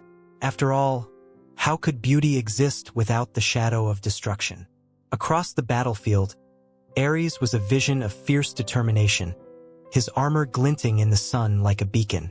He reveled in the clash of swords and the cries of warriors, his heart racing with every pulse of adrenaline that surged through him. To Ares, war was more than just a practice of strategy. It was an art form, a dance where he led the charge. Yet, in the still moments between fights, his thoughts always drifted back to Aphrodite, a siren pulling him from the chaos, reminding him of the beauty that lay beyond the carnage. But their affair, as passionate as it was not merely a dance of love. It was a dangerous liaison, fraught with tension. The other gods watched from Olympus with bated breath, their eyes gleaming with a mixture of envy and disdain. Hera, the queen of the gods, often shook her head in disapproval, lamenting that love and war were not meant to intertwine. "You're playing with fire," she would warn, her voice echoing across the halls. Yet, Aphrodite and Ares remained undeterred, entwined in their own world where passion reigned supreme. One fateful day, the skies darkened as Ares prepared for one of the largest battles of his reign. The scent of rain mingled with the sharpened air of expectancy, echoing the turmoil within Aphrodite. She felt the dread building in her chest. Every time he marched into conflict, a part of her went with him. She knew he craved the thrill, but she also sensed the precarious edge he walked. What would become of their love if he were to fall, overwhelmed by the bloodlust that defined him? When the first arrow soared into the sky, it marked the beginning of a fierce storm. The armies clashed, the sounds of metal scraping against metal punctuating the air. Ares fought bravely, his heart pounding not just for victory, but for the thought of returning to Aphrodite. In the chaos, he could almost see her smile, her laughter ringing in his ears, a melody that anchored him amidst the frenzy of war. But war is fickle, and as fate would have it, a sudden surge of enemies overwhelmed the battlefield. Ares, caught in the thick of it, fought valiantly, yet found himself surrounded. Just as he was about to be struck down, a blinding light erupted from above. It was Aphrodite, descending like an avenging angel, her ethereal beauty shining through the smoke and destruction. She had come to his rescue, the bond between love and war manifesting in that very moment. "Leave him!" she cried, her voice commanding even the fiercest of warriors. With a wave of her hand, she summoned a protective shield that shimmered like the stars against the night sky, casting a barrier between Ares and his attackers. The tide of battle shifted in an instant, the warriors on both sides halting to witness the divine intervention. As Ares regained his footing, his eyes locked with Aphrodite's. A torrent of emotions surged between them. There was gratitude, admiration, and a fierce reminder of the stakes they played with. Their love was an eternal flame, but in this world, flames could easily engulf everything in their path. "Why do you risk yourself for me?" he shouted over the din of battle, both bewildered and captivated by her courage. "Because you are worth fighting for," she replied, her resolve unshakable. "But this love, these moments, they come with a price. Can you truly bear it?" As Ares charged back into the fight, fueled by the fire of her words, he realized the truth. Every clash of swords echoed the heartbeat of their union, a love that flourished amidst the ruins of war. The sky turned crimson, painted by the violence below, a perfect metaphor for their tangled existence. Their love was beautiful and terrifying, a double-edged sword cutting through the fabric of fate itself. But as the battle raged on, the whispers of the gods grew louder. From their thrones on Olympus, they plotted and schemed, determined to sever the bond between love and war. Hera, still discontent with their affair, sought to unleash chaos upon them. "Let them taste the bitterness of their love," she declared. "Only then will they understand its true cost." As night descended, the battlefield transformed into a haunting tableau of silence. Ares and Aphrodite, exhausted yet exhilarated, found moments of solace amidst the chaos. They stood side by side, the warmth of their bodies a stark contrast to the cold night air. In this quietude, they shared whispered promises, visions of a future where love would not exist in the shadow of war. But their dreams were interrupted by a sudden tremor, a violent quake that shook the very ground beneath them. From the depths of darkness, the wrath of Hera materialized, unleashing a tempest that threatened to tear them apart. A firestorm of conflicts erupted around them, a divine chaos that threatened to engulf their sanctuary. With hearts racing and souls intertwined, Ares and Aphrodite faced the impending storm together. The cosmic forces swirled above, caught in a battle as fierce as the one below. This was not just a fight for survival, but a testament to their love, a declaration that even amidst the chaos of war, passion could thrive. As the winds howled and the stars flickered out, their fate hung in the balance, the stakes raised higher than ever. Would they emerge victorious, or would love and war ultimately claim them both? The tension crackled in the air, a reminder that their story was far from over, that the collision of love and war was just beginning. In the darkened corners of the world, where sunlight dared not tread, a chill lingered, a whisper of dread that tickled the spine and left an unsettling knot in the stomach. This was no ordinary darkness. It was the domain of Pluto, the god who ruled the underworld with an iron grip wrapped in shadows, a keeper of lost souls and harbinger of terror. As the sun dipped below the horizon, sending streaks of crimson and violet across the sky, a shroud of silence fell over the land. The living were lulled into a false sense of security, unaware of the lurking presence that watched from the gloom. In the depths below, Pluto sat upon his obsidian throne, his eyes like twin fires burning with a malevolent glow. His realm was a twisted reflection of the world above, dark, cold, and filled with the wails of the hopeless. Pluto was not a mere deity. He was the embodiment of fear itself. Stories told of his insatiable hunger for souls, each one adding to his macabre collection.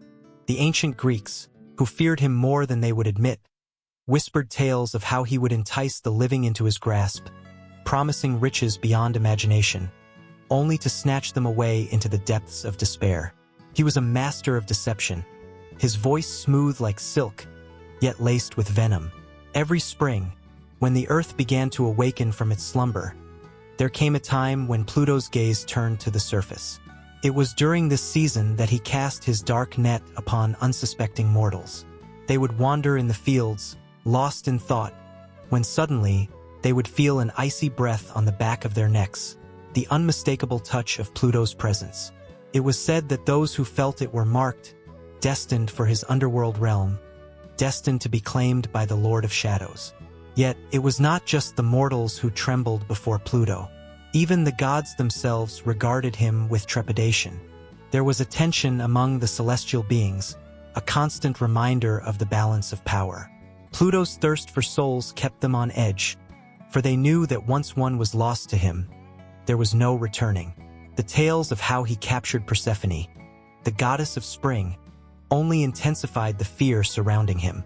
With a single cruel act, he had plunged the earth into darkness, causing the flowers to wilt and the trees to shed their leaves. In the twilight of his reign, Pluto's throne room echoed with the cries of the damned. The walls, adorned with the faces of lost souls, seemed to breathe with the agony of their existence. Shadows danced like flickering flames, revealing the countless spirits who wandered aimlessly, trapped in his labyrinthine prison. Each scream was a reminder of his power, each sob a testament to his reign of terror. And yet, there, amid the chaos, lay an undeniable beauty, the tragic poetry of despair that Pluto wielded like a weapon. But Pluto was not infallible. Whispers in the dark spoke of a rebellion, a flicker of hope ignited by the very souls he sought to dominate. Among the damned, there arose figures of defiance, souls who had once been vibrant and full of life. They conspired in hushed tones, their hearts still beating with the desire to break free from their chains. They sought to challenge Pluto, to expose the cracks in his dark empire, and reclaim their lives. In the moments of quiet reflection, when the raging storms of emotion subsided, Pluto would sit alone, contemplating his choices. Was there joy in ruling over the fallen? Did it satisfy him when he watched their spirits dim? The answers remained elusive, hidden beneath layers of shadow and sorrow. He could feel the weight of eternity pressing down upon him, and for the first time, doubt crept into his heart. Was his reign truly a terror, or was it a facade he had built to shield himself from his own loneliness? The air grew thick with tension as the rebellion began to take shape. Flickers of light pierced the darkness, and for every soul that Pluto claimed, another rose to challenge him. They would chant in unison, their voices a harmonious blend of defiance and despair, echoing through the caverns of the underworld. The very ground shook with their cries, rattling the bones of the damned and stirring an ancient power hidden within the depths. As Pluto sensed the shift, something primal awoke within him. Rage boiled beneath the surface, a tempest waiting to be unleashed. The very essence of fear surged through his veins, urging him to maintain control. He was the ruler of darkness, the master of fear, and he would not allow a handful of lost souls to defy him. A storm brewed, a clash of wills that would determine the fate of the underworld and beyond. With each passing moment, the tension escalated, the air crackling with the energy of impending conflict. The rebellion unleashed a torrent of emotions, a wave of hope that threatened to drown out the despair Pluto had nurtured for so long. The walls of his kingdom trembled, and shadows flickered ominously, hinting at the chaos to come. Unbeknownst to Pluto, the very souls he had sought to imprison were drawing strength from each other, their bonds growing stronger as they united against the darkness. Love, once extinguished, began to flicker back to life in the hearts of the damned. They remembered the warmth of the sun and the taste of freedom. Driven by the power of their shared pain, they prepared to fight back, to reclaim what was rightfully theirs. In that moment, the curtain of fate opened wide, revealing a destiny that no one could foresee. The underworld echoed with the sound of rising rebellion, a chorus of defiance that would shake the foundations of Pluto's reign. With each heartbeat, the tension mounted, a promise of the impending storm that would draw the living and the dead into a dance of fate. Would fear or hope ultimately triumph? Only time would tell, and the air hung heavy with anticipation, as Pluto's reign of terror faced its most formidable challenge yet. In the cool shadows of a fading evening, the flickering torches cast dancing lights on the weathered stone walls of the Roman Forum.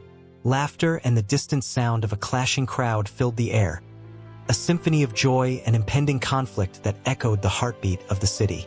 Every Roman citizen felt the electric tension radiate as the festival of divine conflicts approached, an annual celebration steeped in ancient customs and fervent devotion. As the sun dipped below the horizon, it painted the sky with shades of crimson and gold, mirroring the clash of passions that defined the festival.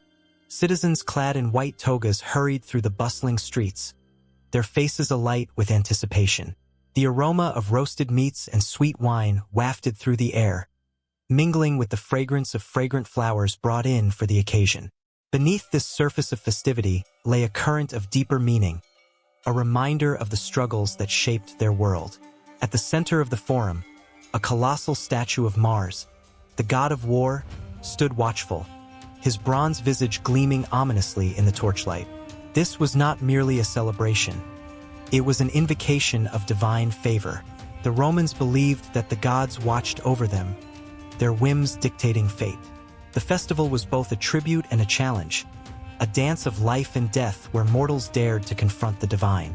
Children, their faces painted with colorful designs, darted between adults, their laughter ringing out like the chime of distant bells. They giggled and squealed, blissfully unaware of the weighty history that surrounded them.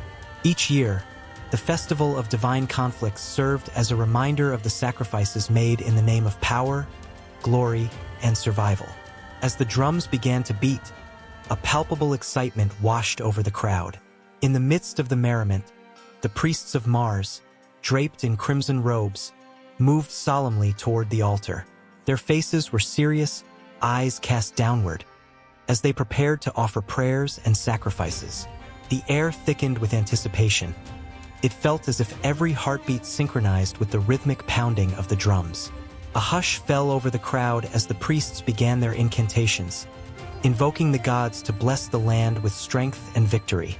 Suddenly, a clarion call rang out, Echoing through the forum, a challenge was issued.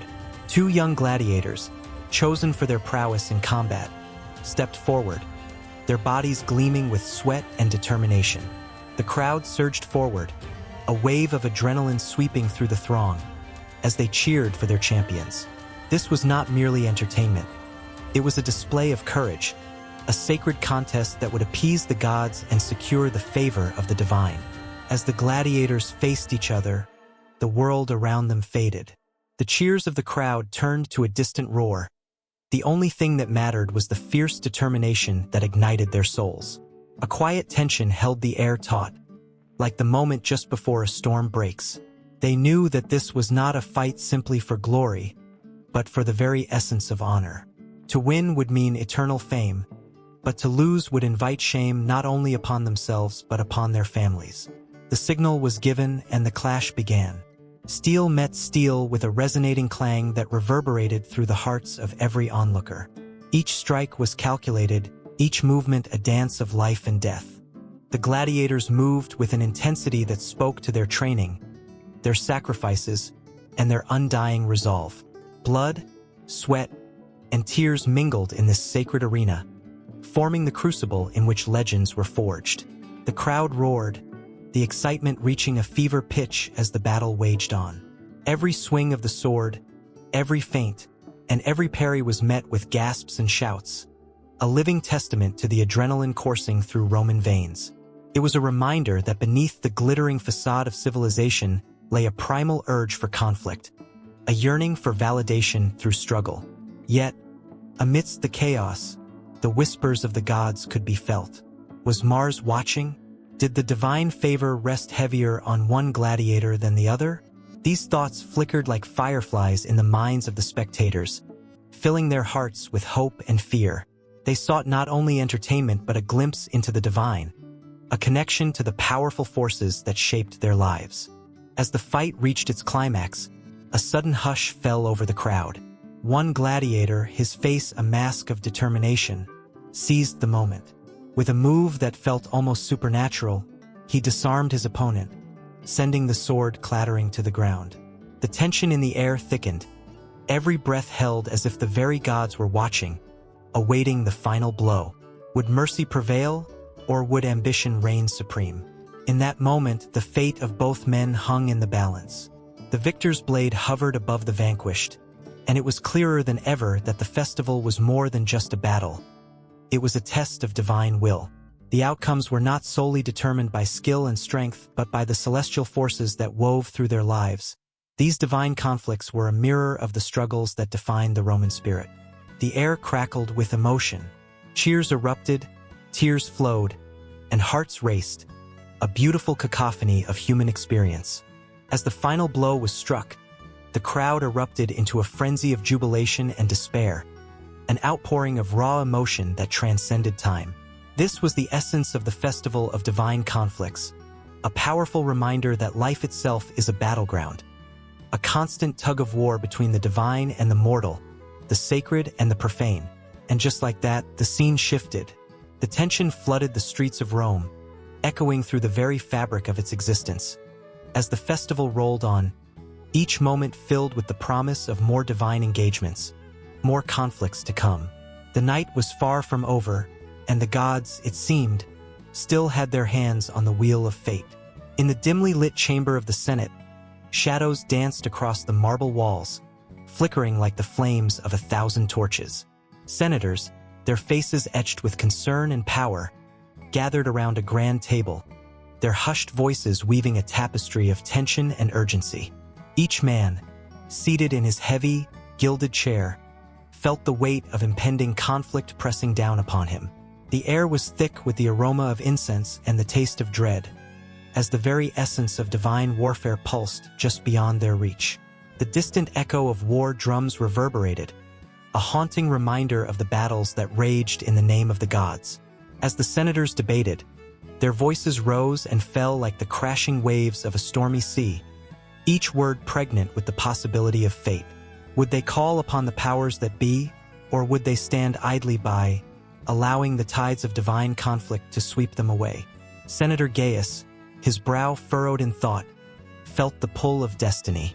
He had seen the visions, celestial beings clashing in the heavens, their powers spilling over into the mortal world. The gods watched, their eyes burning with the rage of 1,000 suns, and he knew that decisions made within these walls could tip the scales. "We cannot ignore the omens," he urged, his voice a low rumble that echoed in the silence.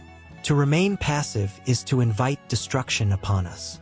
Around him, fellow senators exchanged glances, their minds racing with the implications. If they chose to engage with the divine, they would shape the very nature of warfare itself. The Senate wielded more than mere political power. It held the potential to influence the divine will, to align the earthly with the heavenly.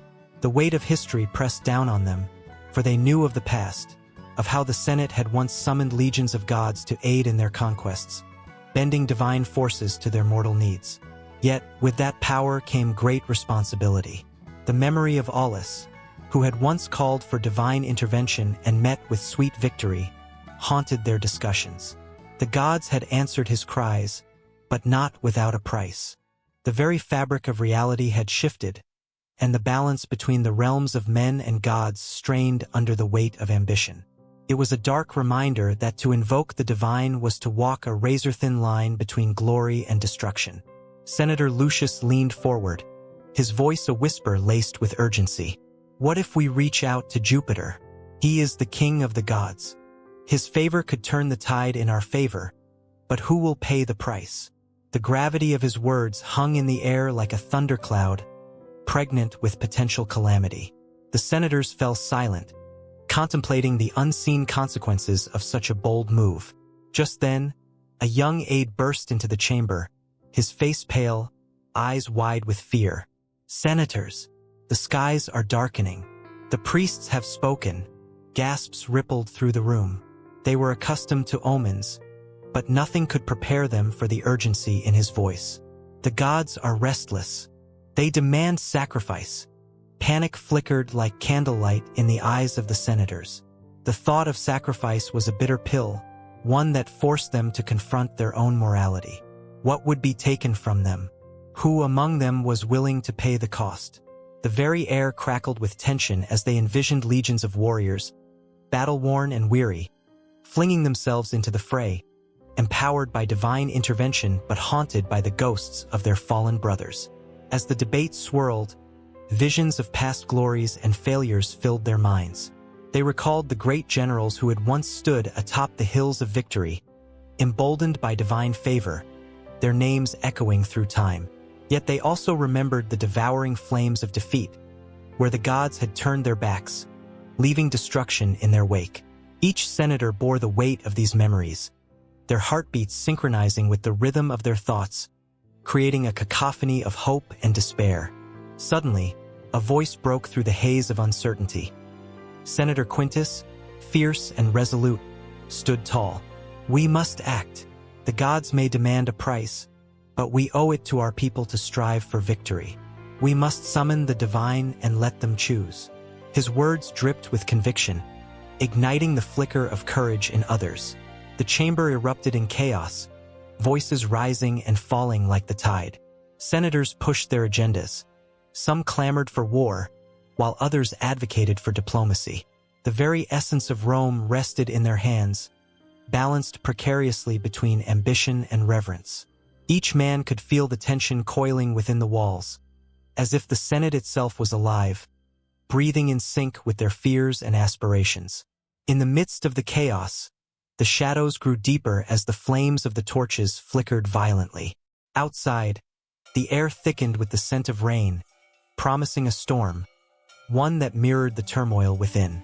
The sky began to rumble ominously, as if the gods themselves were responding to the discord inside the Senate.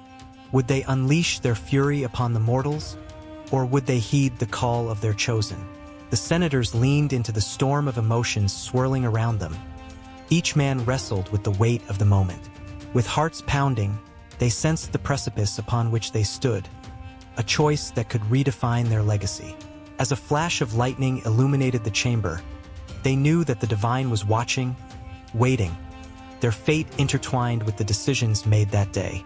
The atmosphere hung thick with anticipation, a palpable energy that coursed through each senator.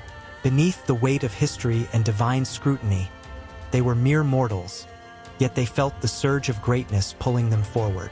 Would they grasp it, or let it slip away? Then, like the final clap of thunder heralding a storm, the Senate found its voice. Decisions were to be made, alliances formed, and the call to divine warfare echoed in their hearts like a war drum, steady and relentless.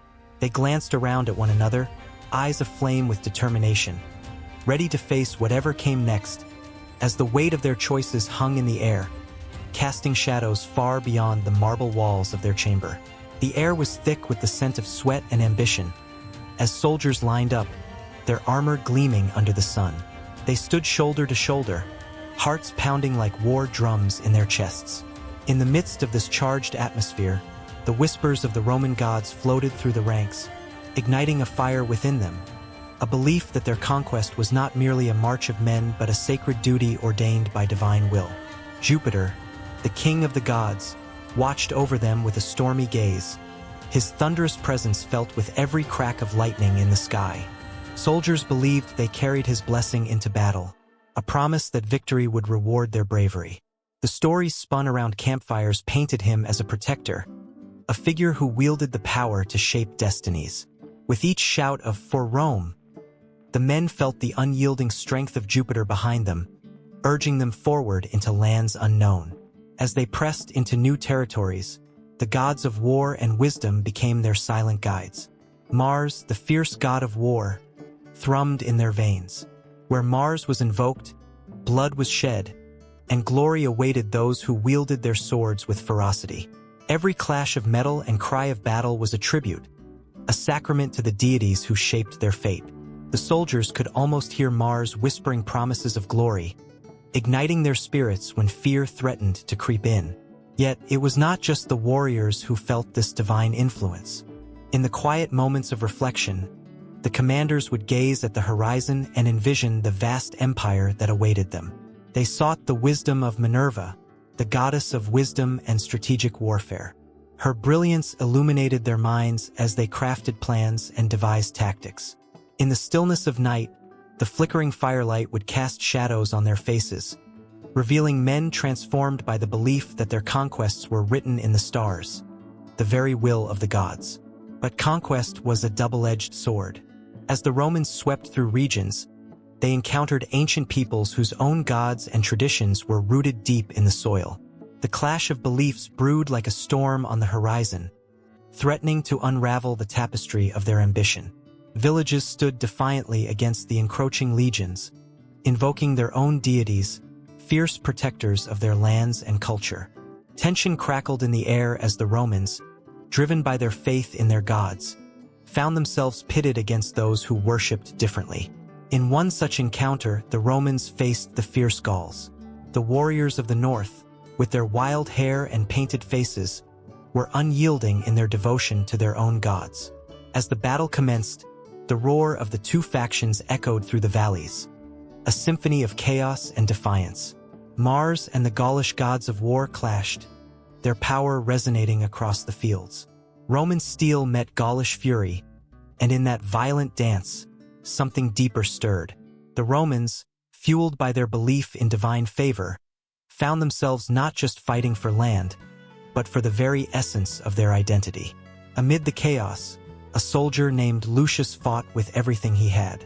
The tales of Jupiter's wrath rang in his ears as he swung his sword with fervor. But in the heat of battle, he caught a glimpse of a Gaulish priestess, her face alight with fierce determination, invoking her gods. In that fleeting moment, he understood the depth of what they were facing. Not just an enemy, but a people who believed just as fervently as he did. His heart raced with the realization that conquest was not merely about land. It was about belief, culture, and identity woven into the very fabric of existence. As the dust settled after that fateful clash, Lucius stood amidst the remnants of battle, the cries still echoing in his mind. He felt the weight of the Roman gods pressing down on him, a mix of pride and doubt. Victory had been won, but at what cost? The cries of the fallen lingered, and with them, the haunting reminder that conquest was a path paved with the bones of the defeated. In the aftermath, the Romans sought to integrate the conquered lands, building temples to their gods, molding the beliefs of the vanquished to fit the Roman mold. They erected statues of Jupiter in the heart of new cities, believing that by doing so, they would secure divine favor over their new subjects. But the ancient gods of the lands they conquered were not easily silenced. They whispered through the winds, urging the people to remember, to resist. The tension between the old and the new simmered just beneath the surface, a constant reminder that the hearts of men could not be easily swayed. Back in Rome, the Senate buzzed with discussions of expansion and divinity. The senators, draped in togas, spoke of the gods as if they were mere pieces on a chessboard, manipulating the fate of nations. They believed that as long as they honored the gods and performed the rituals, victory was assured. Yet, the whispers of dissent grew louder. Some began to question if the gods truly favored their ambition or if they were merely pawns in a grander game played by unseen hands. A priestess named Claudia emerged amidst this turmoil, her heart torn between her devotion to the Roman gods and her lingering attachment to the old ways of her ancestors. She felt the weight of destiny pressing on her, a pull towards something greater than herself. As she walked through the streets of Rome, the echoes of laughter and the chants of worship filled the air, but behind the facade lay uncertainty. Could they build an empire on the bones of those who once worshipped differently? Under the shadows of the temples, Claudia began to commune with the spirits of the land, seeking answers to questions that gnawed at her soul. The gods of Rome were powerful, but the ancient ones spoke to her in dreams, revealing the struggles of those lost to history. The fabric of conquest intertwined with the threads of identity, creating a poignant tapestry that demanded recognition. She felt the pulse of the earth beneath her feet, a reminder that every step taken by the legions had a story, a memory etched into the ground. The gods of Rome and the ancient deities fought for her heart, each whispering promises of power, loyalty, and sacrifice. As the sun dipped below the horizon, casting long shadows across the city, Claudia understood that the myths of conquest were more than mere tales. They were the lifeblood of a civilization in constant flux, driven by the desires and beliefs of those who dared to dream of expansion. The tension hung in the air, a storm waiting to break. The next chapter of conquest awaited, and the gods would play their parts, weaving stories of glory and despair that would echo through the ages. Each heart, each soul, was a thread in the vast tapestry of history, where the divine and human danced a delicate waltz of ambition and belief. And as the sun set on yet another day of conquest, the world held its breath, for the journey was far from over. The flickering flame of a solitary candle cast jagged shadows against the stone walls of the ancient home, a quiet sanctuary that had sheltered generations. Inside, a soft murmur of voices rose like a gentle breeze, each syllable woven with fear and longing. These were not just the voices of mere mortals, but the whispered hopes of the Laras and Penates, household gods bound by duty, guardians of a fragile peace, and now, caught in the tumult of war. A sudden crash echoed from the outside, and the ground trembled as if the earth itself were in turmoil. The Laras, the protectors of the household, felt a shiver ripple through the air. They had watched over their families since time immemorial, their presence a source of comfort and strength. But now, the distant roar of conflict grew louder, a relentless tide threatening to breach the sanctity of their domain. With every clash of swords and clash of ambitions, the sanctity of the home was fading, and the gods sensed the shift in power. In the dim light, the Penates, the deities of the pantry and hearth, stood steadfast. They felt the weight of their responsibilities heavier than ever, for it was they who ensured abundance and warmth. Yet, as the winds of war howled outside, their comforting presence began to waver. What if the very essence of home crumbled before them? What if the families they cherished were torn asunder? The thought ignited a flicker of panic in their hearts. The air thickened with tension, and the house felt alive, as if it too were holding its breath. A young woman, clutching a threadbare doll, knelt in prayer. She knew the stories, the ancient tales of courage and defiance told by her grandmother. Would the gods heed her cries? Her heart raced as she felt the pull of the unseen forces, the stirrings of the divine wrestling with the shadows of despair. Through the cracks in the door, the chaos outside was a cacophony of clashing metal and anguished cries.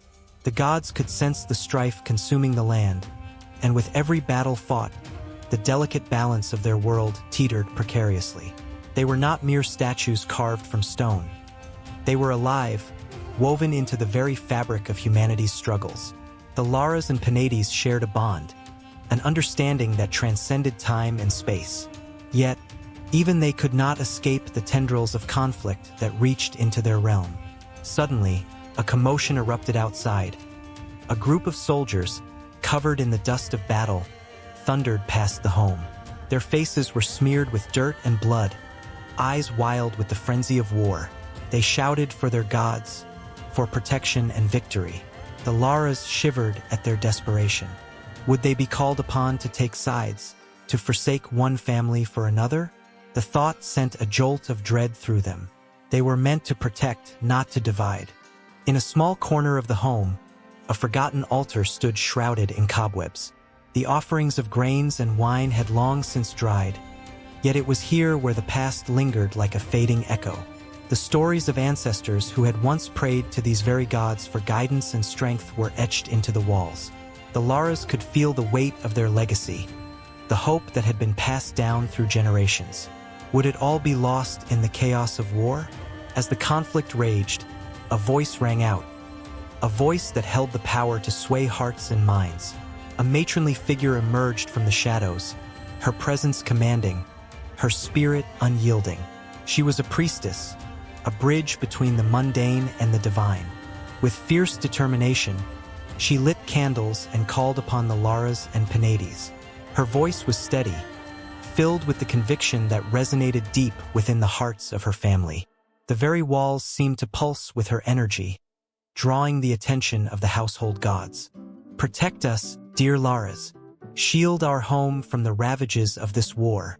Penates, fill our hearth with warmth and our table with nourishment, that we may withstand the storm. Her plea echoed through the home, a sonic wave that reached the ears of the gods. The air crackled with anticipation, the divine caught in the swell of human emotion. Would the gods respond? Outside, the battle raged on. Soldiers fought not just for land, but for the very essence of their homes, their families. With every clash of steel, the gods felt the weight of their choices. They were torn between their love for those who cherished them and the harsh reality of survival. As the ground shook and flames licked the night sky, they felt the profound truth. Their presence could not shield mortals from the consequences of humanity's choices. In that moment, the Laras and Penates found themselves at a crossroads. They were not merely onlookers. They were woven into the very fabric of this conflict.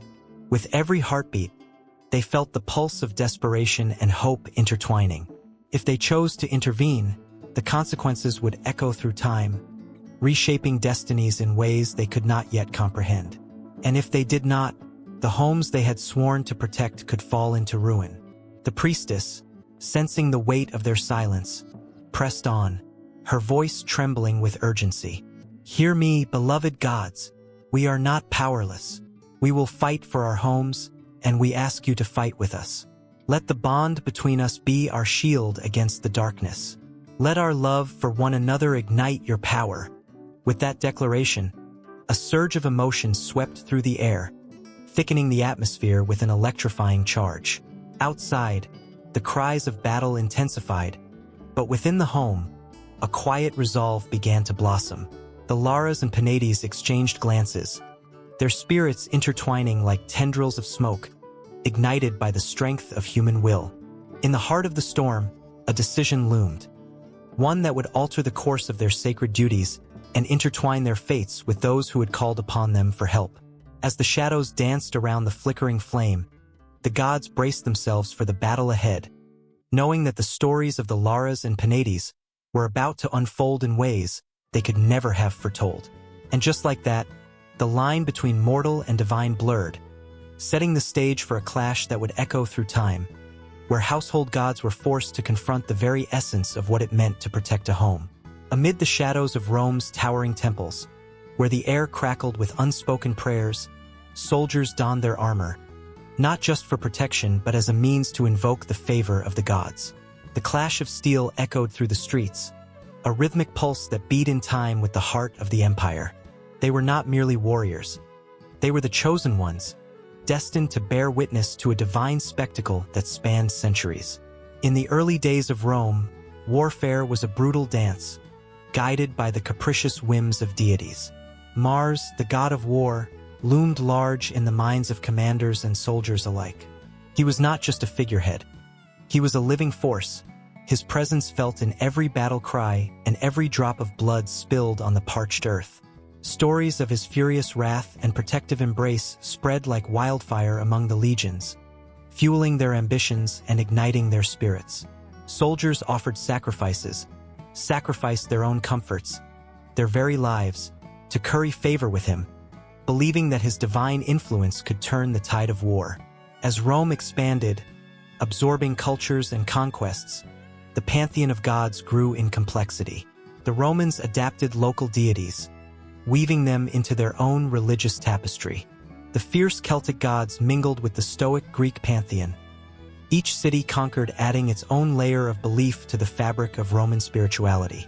In this new world, gods did not just bless armies. They inspired loyalty, ignited fierce pride, and sometimes caused treachery among the ranks. The tension crackled in the air as men wondered if victory was a gift from the gods or a result of their own ferocity. When the Republic transitioned to empire, the stakes heightened. The emperors, once mere mortals, began to present themselves as divine or semi-divine beings. Julius Caesar, after his death, was declared a god, the first of many who would walk the thin line between man and deity. His legacy transformed the battlefield into a sacred arena, where the clash of swords became a ritual of worship. Soldiers now fought not only for Rome but for the emperor, who was believed to embody the spirit of Mars himself. The loyalty of the legions was no longer just to the state, but to the divine authority that sat upon the throne. As the sun dipped below the horizon, casting a golden hue over the forum, the rituals grew more elaborate. Before each campaign, high priests would invoke the gods, chanting fervently, their voices rising like smoke from incense-filled altars. The soldiers watched, breathless, as oracles and augurs interpreted the will of the divine. Was the bird's flight a sign of victory or doom? The answer hung in the air, thick with anticipation and dread. Each soldier's heart raced as they clutched their weapons, sensing the weight of fate resting on their shoulders. The great battles of the empire, Pharsalus, Alesia, Actium, became legendary not just for their strategic brilliance, but for the divine messages believed to accompany them. In the heat of conflict, the soldiers often testified to visions. Flickering shadows on the battlefield, ethereal figures guiding their hands, whispers urging them to fight harder, to push further. The gods danced among them, and with every victory, the lines between human and divine blurred more, forging a bond that many believed was unbreakable. However, with the rise of Christianity, the very fabric of divine warfare began to unravel. The old gods, once revered, now found themselves on the fringes of society. The battle cries of the legions were joined by hymns of a new faith, one that proclaimed a single, omnipotent God, whose love and mercy replaced the fury of Mars. Yet, the warriors still longed for guidance. Who would lead them in the chaos of battle? The answer became a complex tapestry of faith and fear, as the old and new beliefs clashed violently, echoing the turmoil of a society in transition. The Roman legions, once united under the banners of many gods, found themselves grappling with a singular vision of divine favor. They fought not only against external enemies but within the very depths of their souls. Emperors, like Constantine, sought divine approval, their decisions framed by celestial signs and omens. Every battle became a testament not just to military might, but to the strength of faith, as soldiers called upon their new god, their voices rising above the clash of swords, seeking assurance in the face of uncertainty. As the empire progressed, wars became more than conflicts. They morphed into sacred crusades, battles fought not just for territory but for the very soul of Rome. The tension escalated, with whispers of prophecy and divine intervention hanging thick in the air. Each skirmish was steeped in the belief that the gods or God watched closely, weighing the scales of justice, deciding the fate of empires and the men who fought for them. As the last rays of sunlight faded into darkness, the spiritual evolution of warfare in Rome reached a boiling point. The battlefield became a site of ritual, where men sought not only victory but sanctity, each clash of swords a prayer sent heavenward. In this tumultuous landscape, the power of belief intertwined with the blood and sweat of the soldiers, forging a new reality where divine warfare took on a wholly different meaning. In that moment of chaotic uncertainty, as the armies prepared for yet another clash that could shift the very tides of history, a silence enveloped the battleground.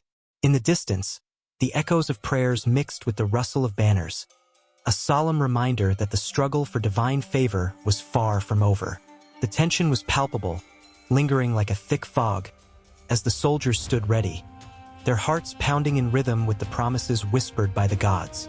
This would not be just another battle. It would be an epic confrontation of faith and valor that would shape the annals of time itself. The gods, it seemed, had their plans, but the outcome was yet to be written. In the stillness of a forgotten temple, the flickering shadows cast by the dying light whispered ancient tales of power and sacrifice. Here, amidst the dust and decay, stood the statues of goddesses, their stone eyes glimmering with the weight of countless conflicts. They were not mere figures of worship. They were warriors, strategists, and architects of destiny. Each figure, draped in flowing robes and adorned with symbols of strength, held within them the essence of female power. They were the divine protectors, the fierce rivals, and the embodiments of human emotions, standing tall against the backdrop of chaos. In the world of mortals, women were often seen as submissive, bound to the expectations of society. Yet history paints a different picture. From the fierce warrior queens of ancient Egypt like Hatshepsut and Cleopatra, who wielded crowns like swords, to the strategic minds of women in the Celtic tribes, these mortal women influenced mighty gods and shaped the tides of conflict. Their stories pulse with the energy of defiance, courage, and an unyielding spirit, igniting a fire that could rival even the gods themselves. As twilight descended, the air crackled with anticipation. The goddess Athena, with her gleaming armor and fierce intellect, prepared for a confrontation that would shift the balance of power. She was the embodiment of wisdom and warfare, but her heart bled with the pain of betrayal. Her rival, Ares, the god of war, thrived on chaos and bloodshed. The once proud battlefield was now a chessboard, each piece a mortal life, each move a heartbeat. She knew the stakes were higher than ever. The fate of her beloved city, Athens, lay in the balance. Meanwhile, in a distant land, the cunning and fierce Callie danced with wild abandon, her eyes aflame with passion and vengeance. She was revered as the destroyer of evil, but to her, each conflict was a sacred ritual, a dance of fury against the injustices of the world. Mortals looked upon her with both fear and awe, knowing well that to invoke her wrath meant facing the darkness within themselves. Callie stood at the precipice of war, bridging the chasm between the divine and the mundane, urging her followers to rise against oppression. Yet not all battles were fought with swords and shields. The goddess Yamaya, mother of the seas, wielded her power over the waves, commanding them with a gentle but firm grace. Her nurturing spirit offered solace to those lost at sea, while her fierce storms reminded them of nature's wrath. The mortals who prayed to her knew that she was both protector and avenger, her moods as changing as the tides. Her silent battles, those fought in the hearts of her people, brought forth resilience and hope, even in the darkest of times. In the shadows of these divine conflicts, mortal women emerged as champions in their own right. The likes of Joan of Arc, driven by visions of divine guidance, led her people into battle, stirring a sense of unity and purpose. Her faith ignited a spark in the hearts of those who had long been weary. Though faced with insurmountable odds, her courage rallied men and women alike to fight for their freedom. Joan's story became a testament to the indomitable spirit of women, who dared to step beyond societal boundaries, driven by love and an unshakable belief in a greater cause. The streets of ancient Rome echoed with the cries of women who held political sway, such as Livia Drusilla, who navigated the treacherous waters of power with an iron will. Behind the grand facades of emperors, she shaped policies and alliances, proving that a woman's influence could rival the might of the sword. Her ambitions, though cloaked in whispers and rumors, steered the course of history, reminding all that while men may wield armies, women wield legacies. As the battles raged on, a sense of unity blossomed among the goddesses and their mortal counterparts. They were intertwined in a tapestry of conflict and compassion, each thread representing a choice made, a sacrifice offered, a victory claimed. The air hummed with the energy of their shared struggles. In a world that often sought to diminish the power of women, these divine figures stood as a formidable force, echoing through the ages. The goddess Durga, fierce and resolute, summoned her strength to confront the demon Mahishasura. As she rode into battle atop her lion, the earth trembled beneath her might.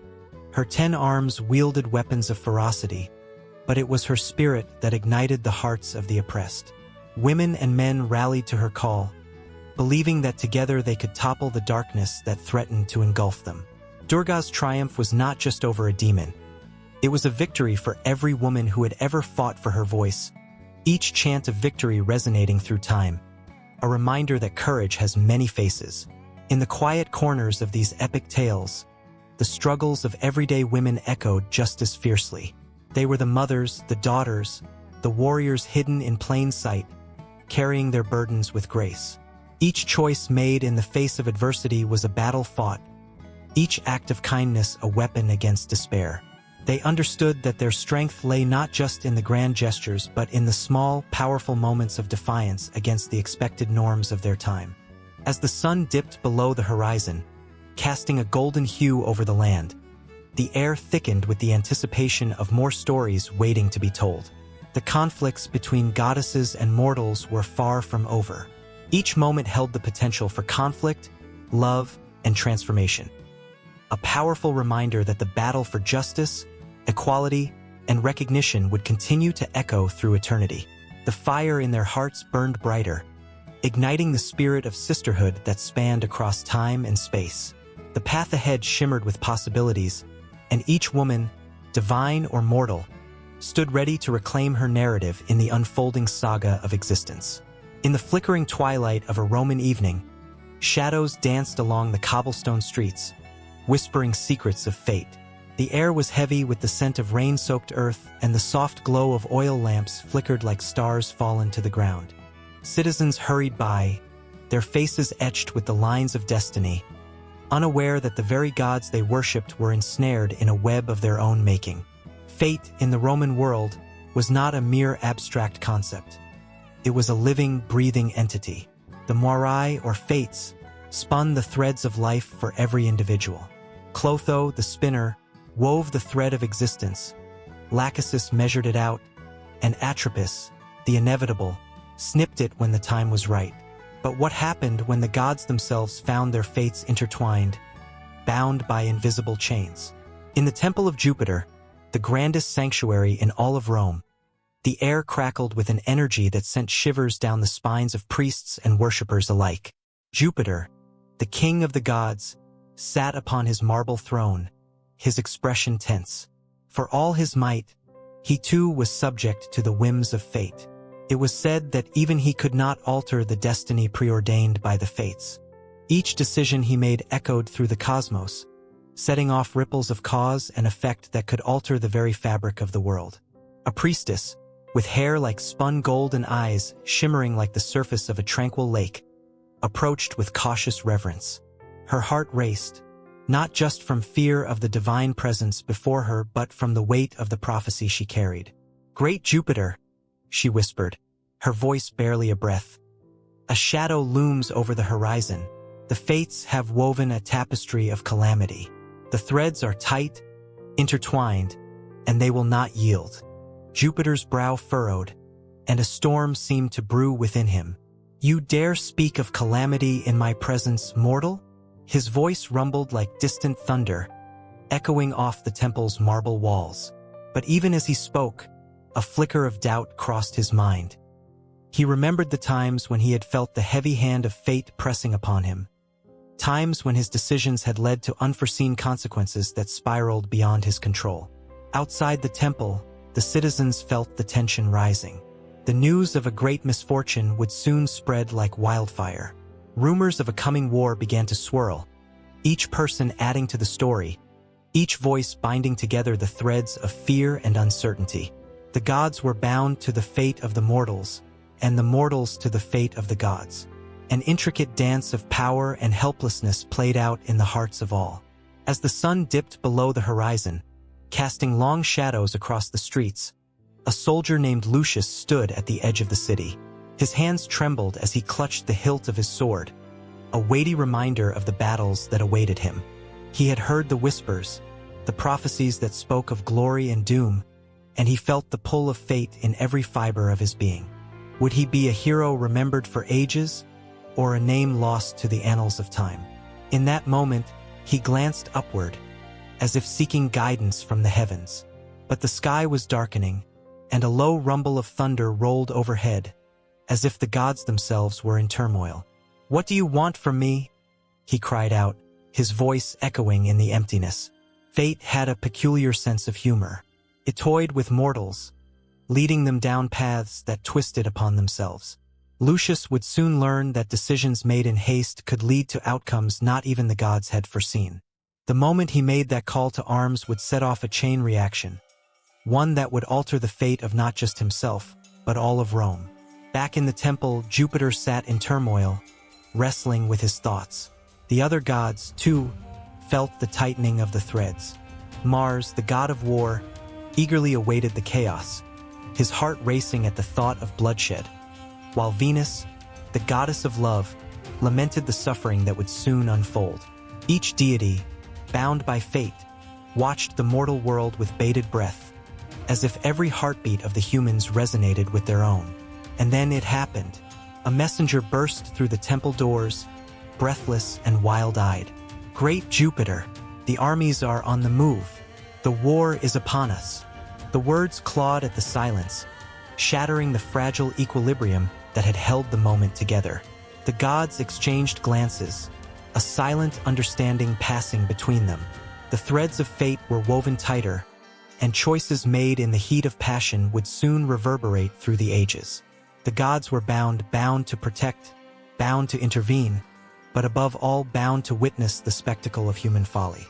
As the first clash of swords echoed across the hills of Rome, Lucius found himself at the forefront of a battle he could not escape.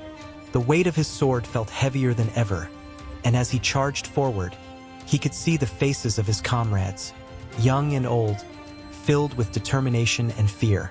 They were all bound together in this moment, their fates tangled in the tapestry of war. But somewhere in the chaos, fate chuckled softly, its threads pulling tighter, drawing them all closer to a conclusion no one could foresee. And so, the grand tapestry of fate continued to unfold, each action igniting a spark that could consume the very world. Each heart beat with the rhythm of destiny, and the gods watched, their own fates interwoven with the lives of those below, helpless to intervene without untangling the delicate web that bound them all together. In the flickering shadows of a torchlit temple, a crowd stirred with anxious energy, their voices rising and falling like waves crashing against the shore. The air was thick with the scent of incense and desperation, a potent mix that hung heavy above the worshippers huddled in tightly knit circles. At the center of it all stood the statue of a local deity, crude yet captivating, with eyes that seemed to hold ancient wisdom and boundless fury. This was no ordinary gathering. It was a battleground for souls, a clash of belief that would reverberate through the very fabric of their lives. As the sun dipped below the horizon, the tension grew palpable. The local cult, fiercely loyal to their ancestral gods, faced an unyielding challenger. The omnipotent state deities, backed by the weight of law and power. The state demanded allegiance, a rigid structure that sought to bind the hearts of the people to a single, unified belief. But the locals were not so easily swayed. They clung to their traditions, their rituals rooted in the soil of their ancestors, sprouting from the very essence of their being. In a small town square, the clash began to manifest. A group of state officials, draped in ceremonial robes that shimmered under the torchlight, arrived to deliver their decree. They embodied authority, their voices booming like thunder as they proclaimed the supremacy of the state gods. "Your idols are mere shadows. Bow to the light of the empire." Each word struck like a hammer, intended to shatter the fragile beliefs of the gathered crowd. Yet, from within the throng, a woman stepped forward. Her voice was steady, unwavering, a beacon of defiance. She spoke of her grandmother's tales, of harvests blessed by the local god who danced with the wind, of the strength found in community and the bonds that stretched across generations. Her words ignited a spark, a flame that flickered into life in the hearts of those standing by her side. "We will not forsake our heritage," she cried, her eyes glistening with unshed tears, resonating with the raw, unfiltered emotion of her kin. As the two sides faced off, the air crackled with tension. On one side stood the local believers, clutching tokens of their devotion, small charms and woven offerings, symbols of their unbreakable connection to the earth and the sacred traditions that anchored them. On the other, the state deities loomed large, represented by towering statues of gods draped in gold, their very presence demanding worship as a right of rule. The disparity was striking, a physical embodiment of the struggle between the intimate and the impersonal. With every passing moment, the crowd swelled, drawn by the drama unfolding. The heart of the community thumped in unison, a rhythm that echoed the age-old struggle of man against the weight of authority. As chants rose from the local supporters, voices intertwined in an homage to their history, they became a chorus of resistance. "Our gods are alive. They walk with us." Their fervor was magnetic, swirling through the air like the smoke from the braziers lighting their path. But the state officials were prepared. They unleashed their counterattack, a carefully measured response designed to instill fear and doubt. "Your gods are dead. They offer you nothing but illusions." Their words cut deep, aimed to fracture the bonds that had held the community together for centuries. The locals felt the sting, a wave of uncertainty washing over them.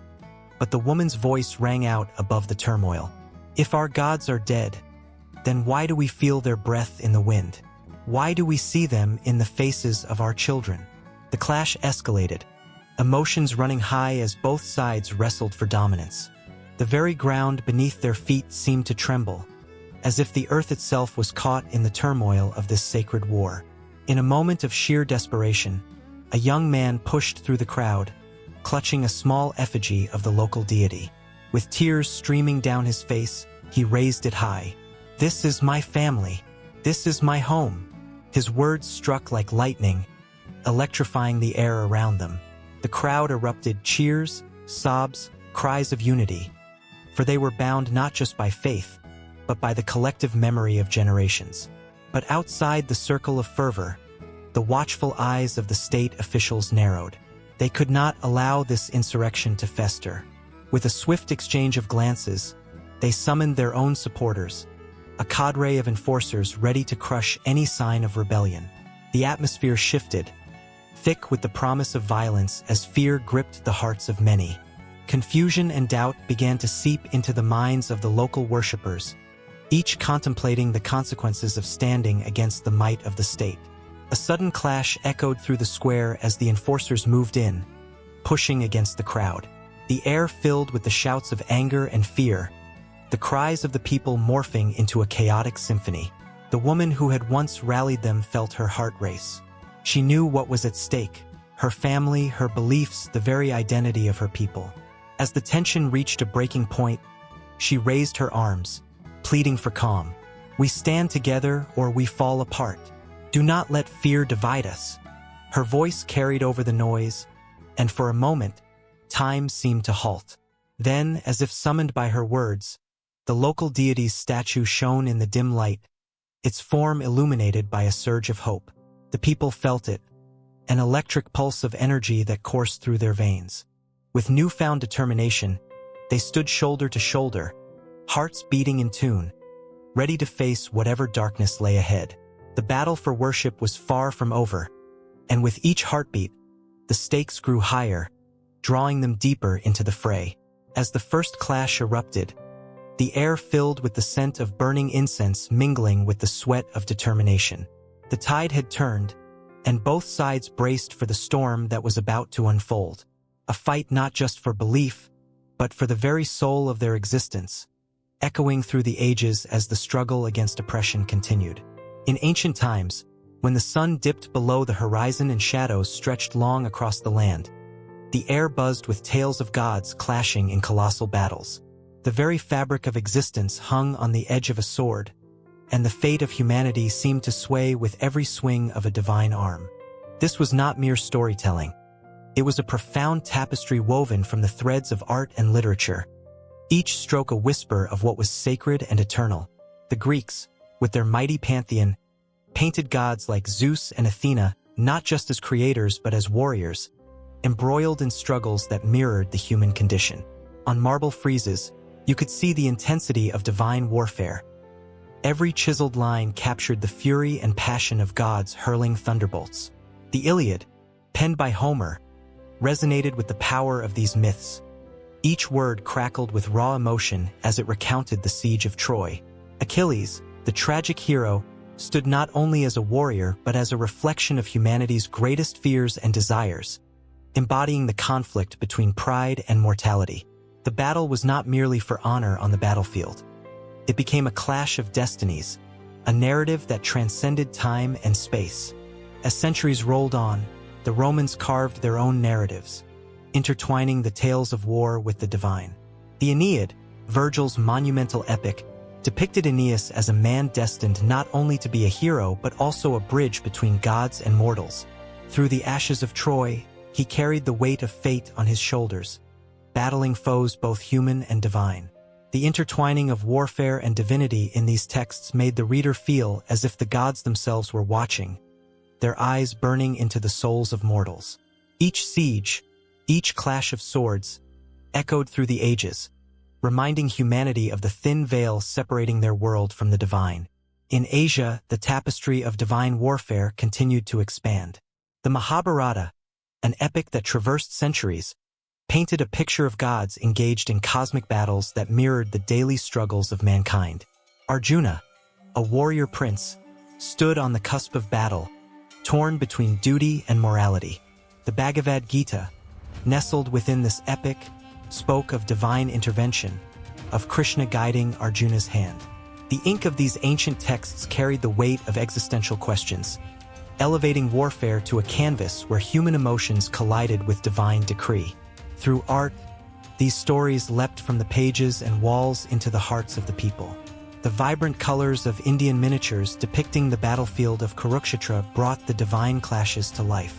Each brushstroke pulsed with energy, capturing moments of tension, despair, and triumph. The gods were not distant figures. They became part of the fabric of everyday life, their presence felt in every struggle and victory. Across the ocean, the Aztecs carved their beliefs into stone and ritual. Their pantheon was alive with deities who demanded blood and reverence. The tales of Huitzilopochtli, the god of war, and his battles against the forces of darkness were not just myths. They were vital for understanding the cosmos. The Codex Mendoza, a historical document rich in illustrations, told stories of divine warfare that instilled a sense of purpose in every warrior's heart. Every sacrifice was a prayer, every battle a step closer to divine favor.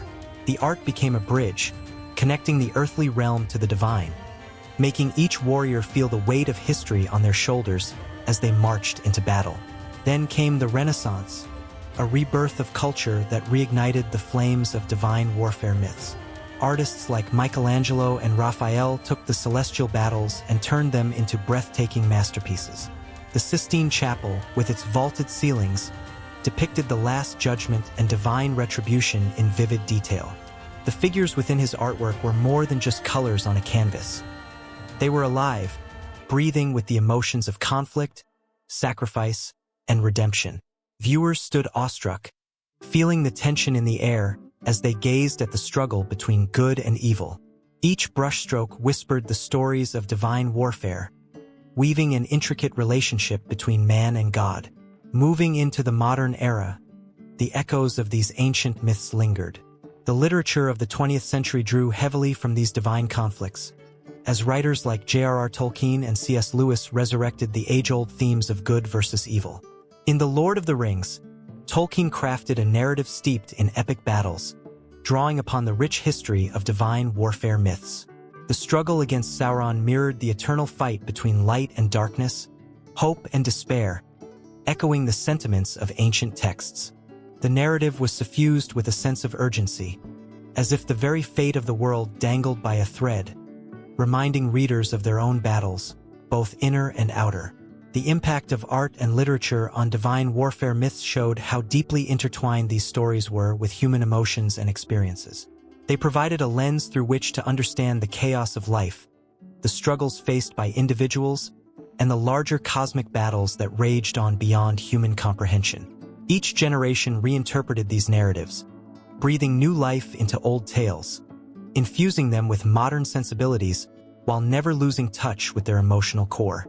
As dusk fell on the countless stories of divine warfare, the battlefield remained ready. The echoes of ancient warriors and gods reverberated, calling forth new tales yet to be written. The art continued to inspire, igniting the imaginations of dreamers and warriors alike, while the literature continued to resonate, ensuring that the struggles of the past would never be forgotten.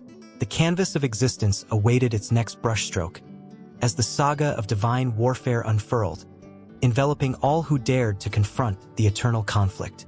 The echo of thunder rumbled in the distance, a dramatic backdrop to a world where ancient gods once walked among mortals. A flicker of lightning illuminated a darkened room filled with the whispers of old stories, tales of valor, tragedy, and divine intervention. Here, myth and reality blurred, giving birth to a legacy that continues to pulse through the veins of modern culture. In the dim light, a girl with wide eyes reads about Aeneas, the hero whose journey from Troy to Italy changed the fate of nations. She feels the weight of his struggles, the burden of loss, and the flicker of hope that drove him onward. Aeneas, guided by divine prophecy and haunted by the memory of his fallen city, became a symbol of perseverance. His tale, rich with emotion, is echoed in the stories of modern heroes, those who fight against insurmountable odds, embodying the same spirit of resilience. The girl's fingers brush over the pages as she turns to another myth, the tale of Romulus and Remus, twin brothers raised by a she-wolf, destined to fight for their birthright. In a moment that was more than just a story, it became a legend of ambition, jealousy, and the unbreakable bond of brotherhood. The tension crackled in the air as she recalled the fierce battle between the brothers, Romulus becoming the founder of Rome, while Remus fell. This rivalry echoes through the ages, reflecting in the relationships of modern leaders, siblings, and friends, reminding us of the thin line between love and rivalry. The weight of ambition hangs heavy, resonating in the hearts of those who strive for greatness, often at a steep cost. As her eyes travel across the words, she feels the pull of Venus, the goddess of love and beauty, whose story is woven into the fabric of romance today. Her enchanting allure lingers in the verses of poetry and the passions of lovers.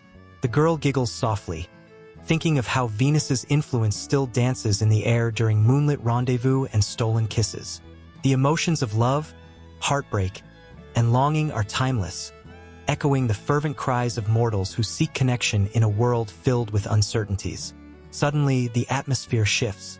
The girl's heart races as she reads about the wrath of Jupiter, the king of the gods, whose fury could ignite storms and alter destinies. The tales of his thunderbolts striking down those who defied him resonate with the modern world, where power often breeds conflict.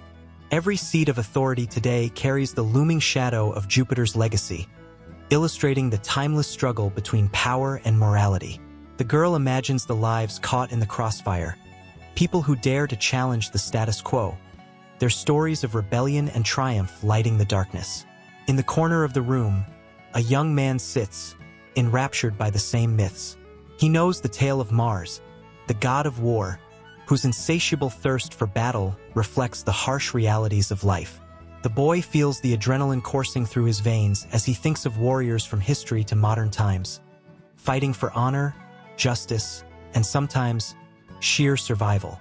The clang of swords and the cries of warriors haunt his dreams, intertwining with the narratives of soldiers today, whose courage and sacrifice mirror that of the ancient heroes. The tension rises as he reflects on the cost of conflict, the toll it takes on the human spirit, and the fragility of peace. As the night deepens, stories entwine, creating a complex web of emotions that spans centuries.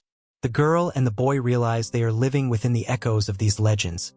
Each choice, each heartbeat, a reflection of ancient tales that continue to shape their lives. The weight of fate presses upon them like a cloak, reminding them that they, too, are part of a larger narrative, a grand tapestry woven with threads of myth and reality. In the flickering candlelight, they share a moment of revelation. The Roman myths aren't just relics of the past. They are living, breathing stories that inform the very essence of humanity. The burning desire for love, the thirst for power, the struggle for identity, all resonate deeply within modern hearts. As the girl looks into the boy's eyes, she sees the spark of understanding, the realization that they are not alone in their battles, their hopes, their dreams. The stories of Roman gods and heroes find their way into the fabric of movies, books, and art, where contemporary creators draw inspiration from the eternal struggles of love and loss. A superhero flies across the screen, adorned in armor reminiscent of ancient warriors, wielding powers that echo the divine. A tragic romance unfolds in a novel, mirroring the doomed love of Pyramus and Thisbe. Their hearts intertwine through time, longing for an impossible union. Through art, music, and theater, the legacy of Roman myths pulses vibrantly in the veins of modern society. The heart-wrenching tales of transformation and redemption are reimagined on film, inviting audiences to reflect on their own journeys. Characters embody the virtues and vices of their ancient predecessors, reminding us that we all wear masks shaped by the stories we inherit. As the night deepens, the girl and the boy, entwined in their thoughts, become acutely aware of their own destinies. They live in a world rich with echoes of ancient lore, where every heartbeat aligns with the struggles of Aeneas, the passions of Venus, and the conflicts of Mars. Their lives, too, are stories waiting to be told, woven into the eternal narrative of humanity that knows no end. The candle flickers one last time, casting shadows that dance upon the walls, hinting at the unseen forces that guide their paths. With every whisper of wind, the legacy of Roman myths beckons them forward, igniting a spark of curiosity and hope in a world that continues to search for meaning amidst chaos. A chill wind swept across the vast plains as the sun dipped below the horizon, casting long shadows that danced ominously on the ground. It was a time when men and women, weary from their struggles, would look to the heavens, seeking solace and strength from the gods they believed watched over them. In these wild lands, the whispers of ancient deities lingered in the air, mingling with the earthy scents of the soil and the sweet aroma of wildflowers.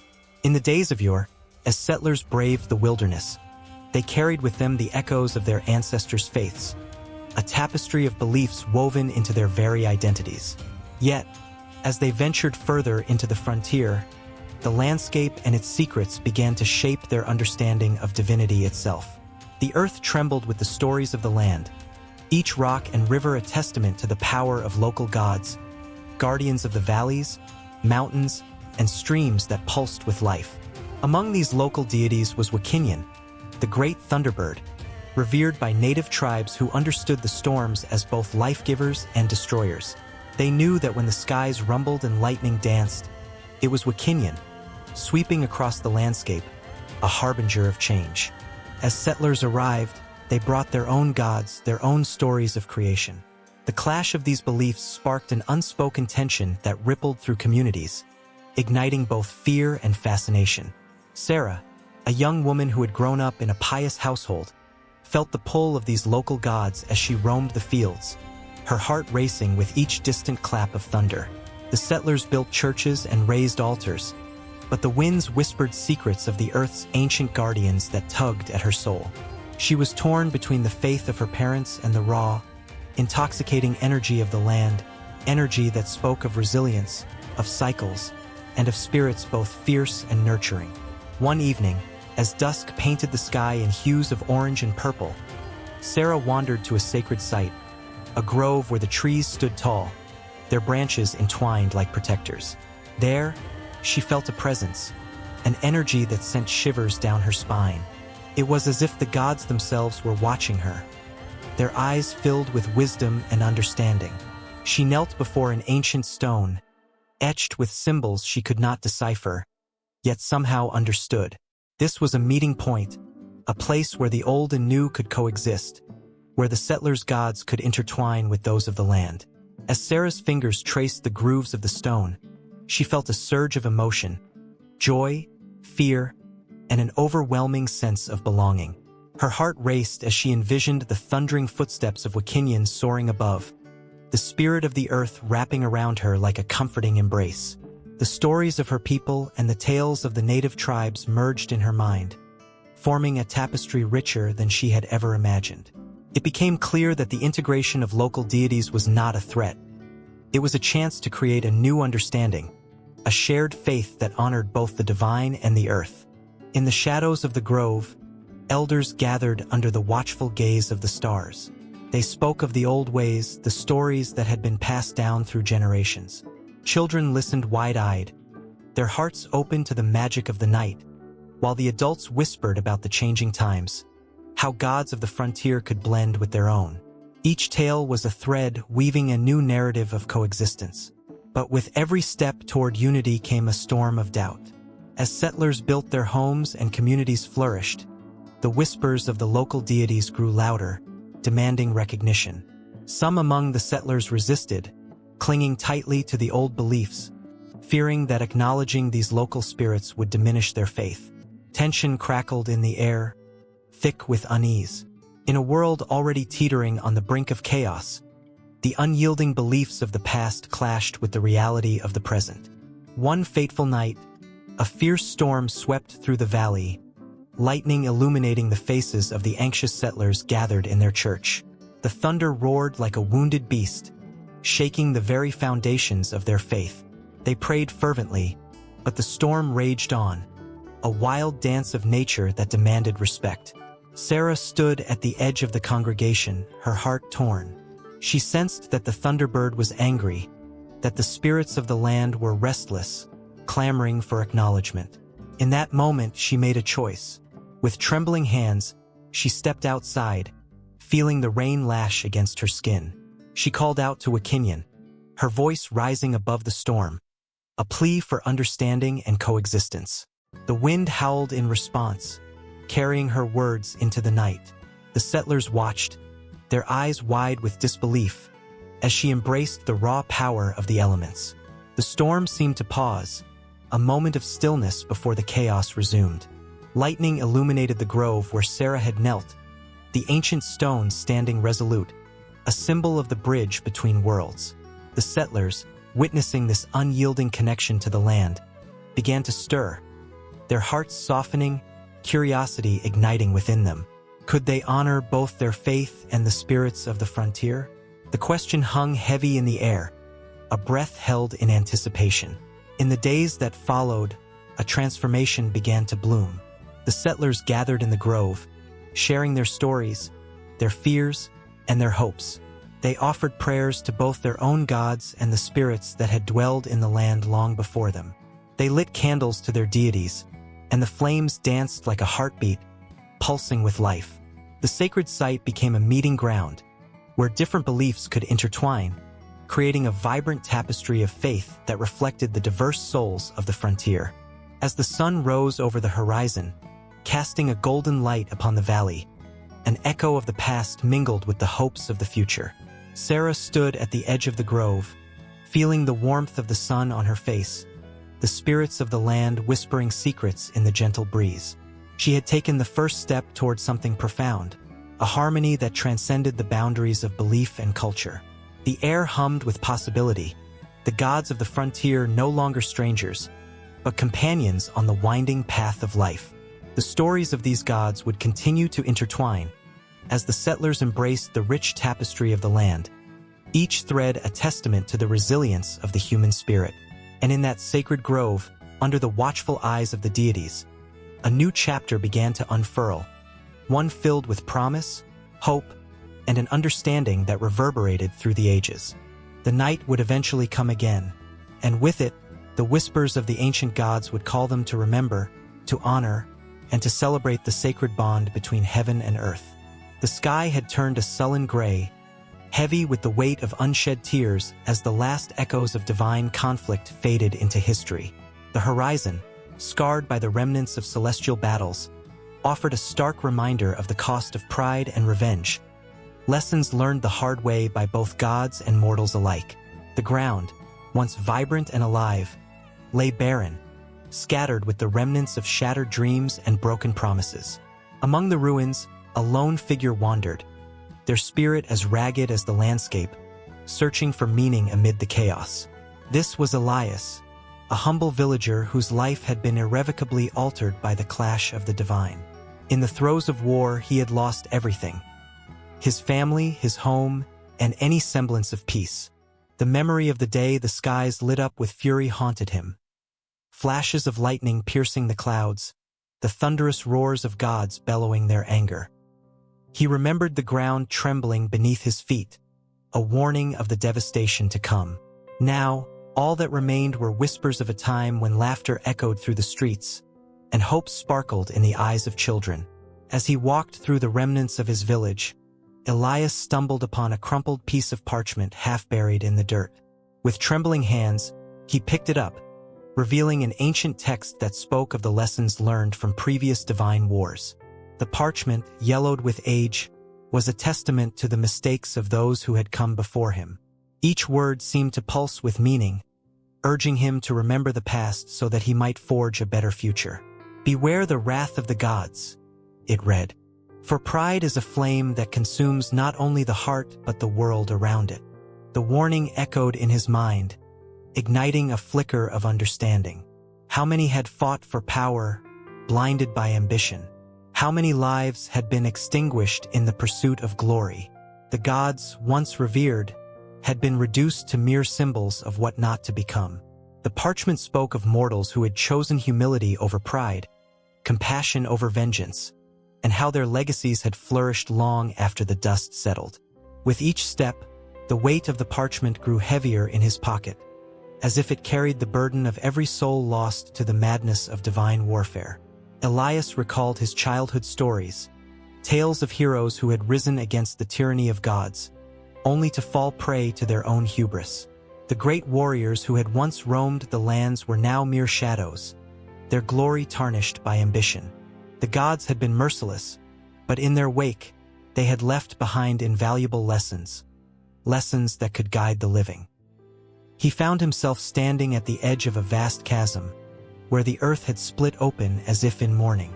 The air was thick with the scent of ash and despair, a graveyard of dreams. As he gazed into the abyss, he felt the pull of despair, threatening to swallow him whole.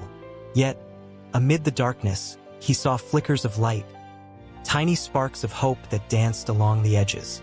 Heart pounding, he stepped closer, captivated by the resilience of life that somehow endured despite the chaos.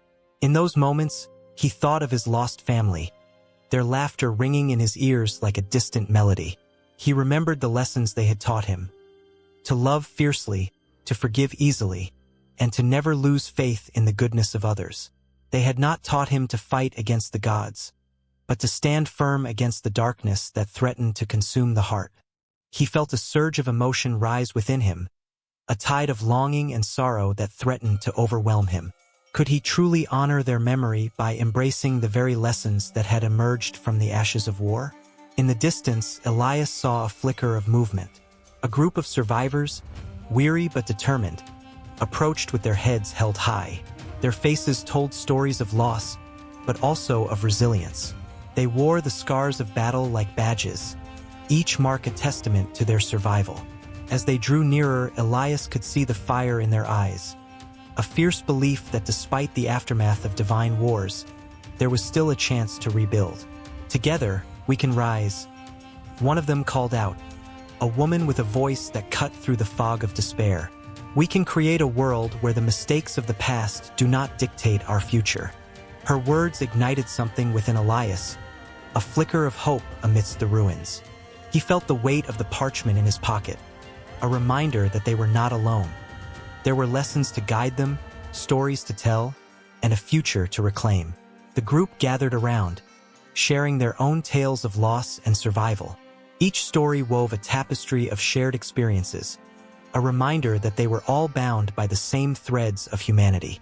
With each word spoken, they built a bridge, a connection that transcended the scars left by the divine wars.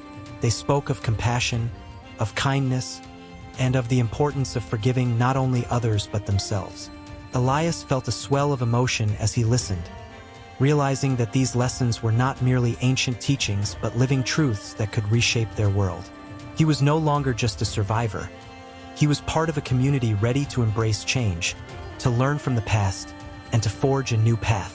The teachings of humility, compassion, and unity began to resonate with every heartbeat, igniting a flame of determination within him. As the sun dipped below the horizon, casting golden hues across the desolate landscape, Elias and the survivors stood together, united in their resolve. The shadows of the divine wars loomed large, but they were no longer defined by them. They were determined to rise from the ashes, to weave a new narrative that honored the lessons of the past, while embracing a future filled with hope and possibility.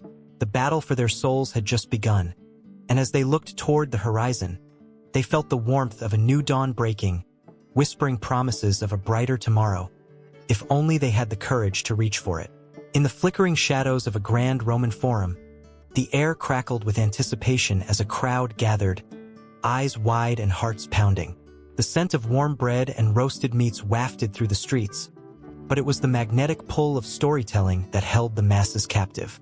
A lone figure stood on a makeshift platform, voice rising and falling like the tides, weaving tales of gods and heroes, legends etched into the very fabric of Roman society.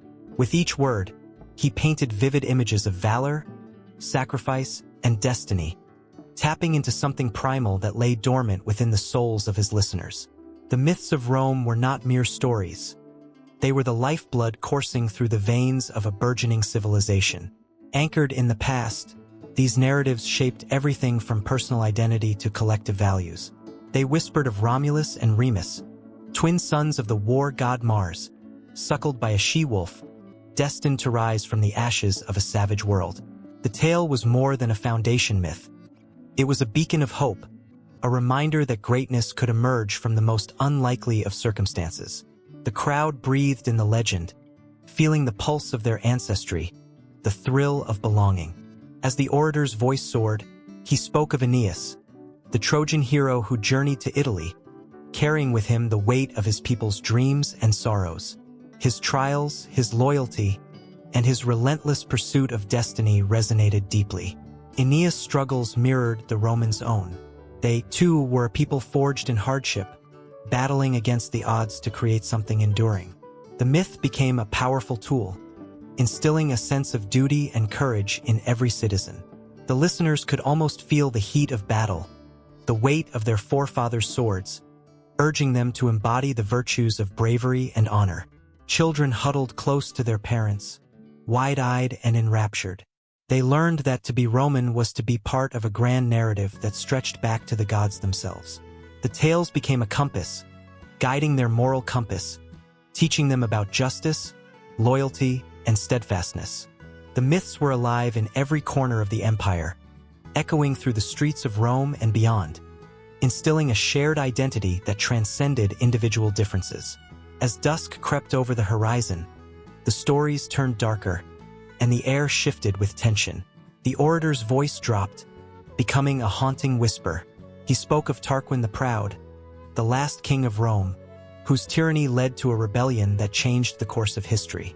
The audience shivered at the tale of Lucretia, a woman whose honor ignited a revolution, her tragic fate a call to action that resonated through the ages. The power of myth lay not just in the glorification of heroes, but also in the warnings of hubris and the sacredness of virtue. The crowd felt the weight of responsibility, their hearts beating in unison with the pulse of a proud republic. In this tapestry of myth, Rome found its values woven intricately with tales of sacrifice and redemption.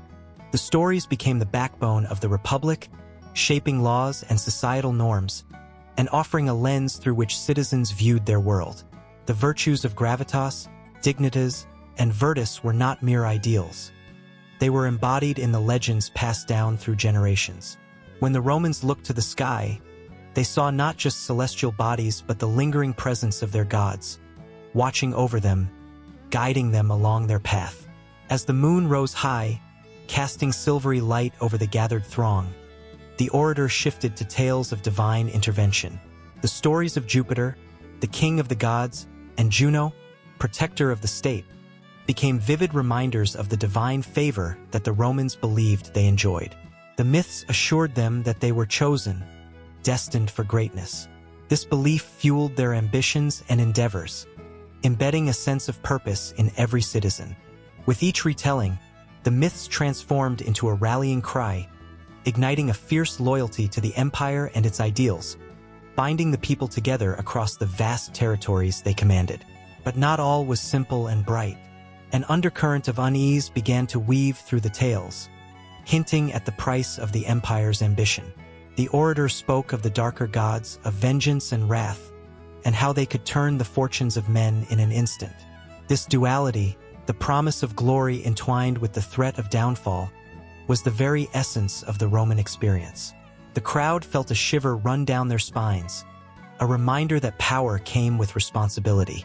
Their identity was forged in the fires of ambition and tempered by the lessons of humility.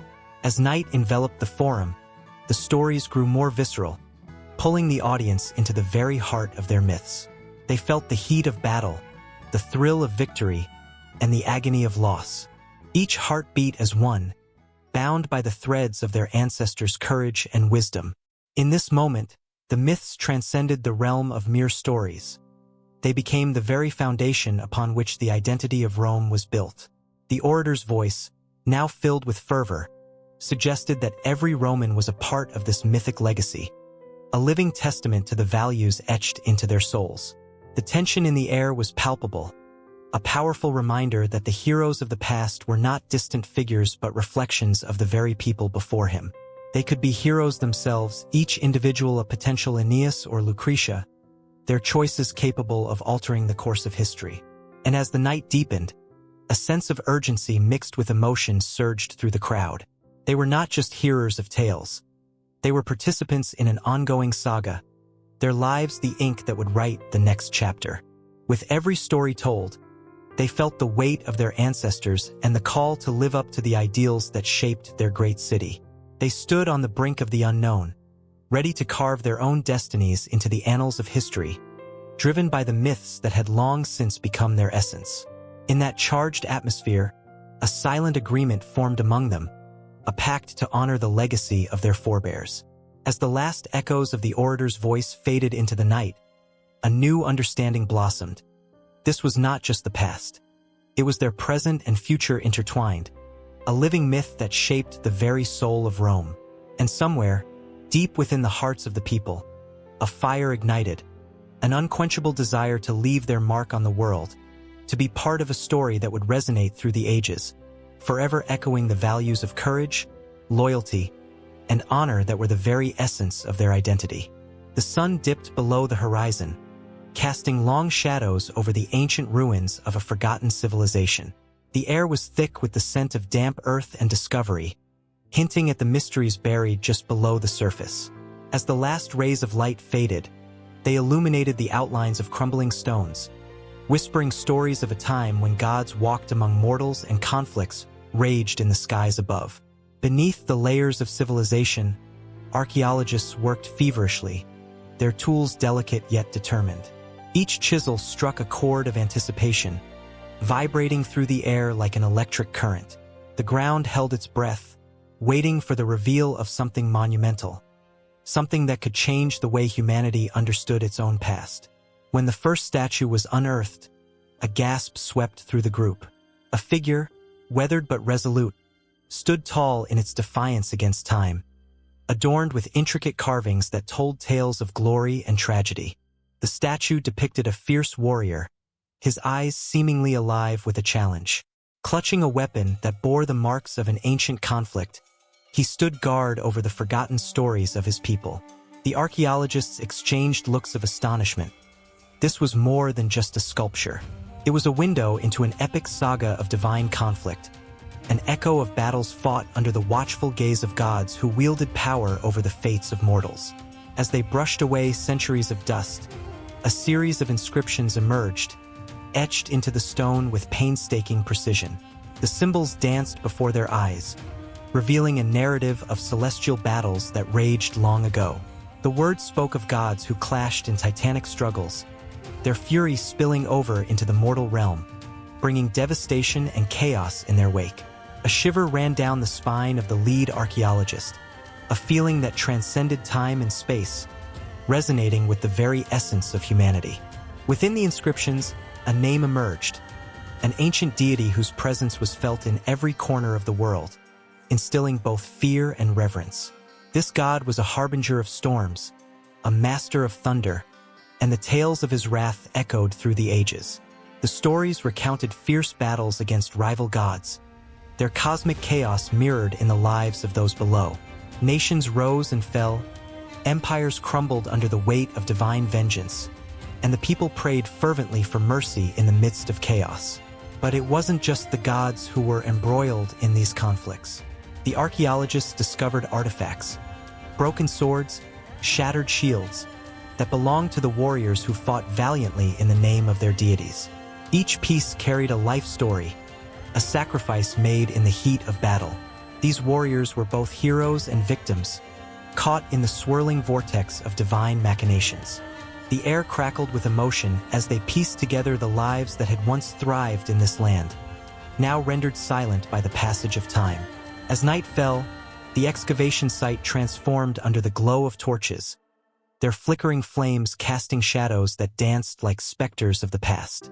The archaeologists gathered around an unexpected find, a small, intricately carved stone tablet that seemed to pulse with a quiet energy. The symbols were unlike any they had encountered before, a language lost to time but imbued with a potent sense of urgency. The lead archaeologist traced the characters with a trembling finger, feeling a connection to the ancients who had inscribed their thoughts and fears into this very stone. With each passing moment, the weight of the discovery bore down heavily, as if the ground itself was awakening to the echoes of its history. The tablet spoke of a prophecy, a warning of a time when the gods would descend once more, igniting a new conflict that threatened to obliterate both heaven and earth. As the realization set in, the air thickened with tension. The implications were staggering, stretching far beyond mere historical curiosity. What if these battles were not just relics of the past but harbingers of something that could rekindle? The archaeologists felt a primal fear mingling with excitement, an understanding that their work was not merely academic. They were custodians of a profound secret, one that could reshape the very fabric of belief in humanity's place within the universe. The night seemed to pulse with energy, the walls of history closing in around them. They gathered closer, voices hushed under the weight of the revelation. Each person felt the collective heartbeat of the ancient world, resonating through the stones and artifacts. They could almost hear the clash of swords and the distant rumble of thunder as the gods raged in the heavens. A storm was brewing, not just in the sky but within their own hearts, fueled by the thrill of discovery and the fear of what lay ahead. Suddenly, a distant rumble echoed through the valley, sending shivers down their spines. The ground trembled, vibrating with an intensity that felt almost alive. Was it merely an earthquake or a sign? The gods stirring from their slumber, responding to the awakening of their long-forgotten conflicts? The flames of the torches flickered wildly, casting erratic shadows that seemed to dance with the spirits of the past. The archaeologists exchanged glances, each one grappling with the weight of the moment. This was no ordinary excavation. They were stepping into a world where divine powers and mortal destinies intertwined. As the night deepened, they sensed that they were on the brink of an understanding that transcended history itself. The ancient stories, long buried beneath the soil, were now rising to the surface, demanding to be heard once more. With hearts racing and minds swirling, the team turned their attention back to the tablet. What revelations would it unveil? What truths about the divine conflicts would emerge from its depths? Each question hung in the air, charged with possibility. No one could shake the feeling that they were on the cusp of something monumental, a moment that would echo through time and challenge everything humanity thought it knew.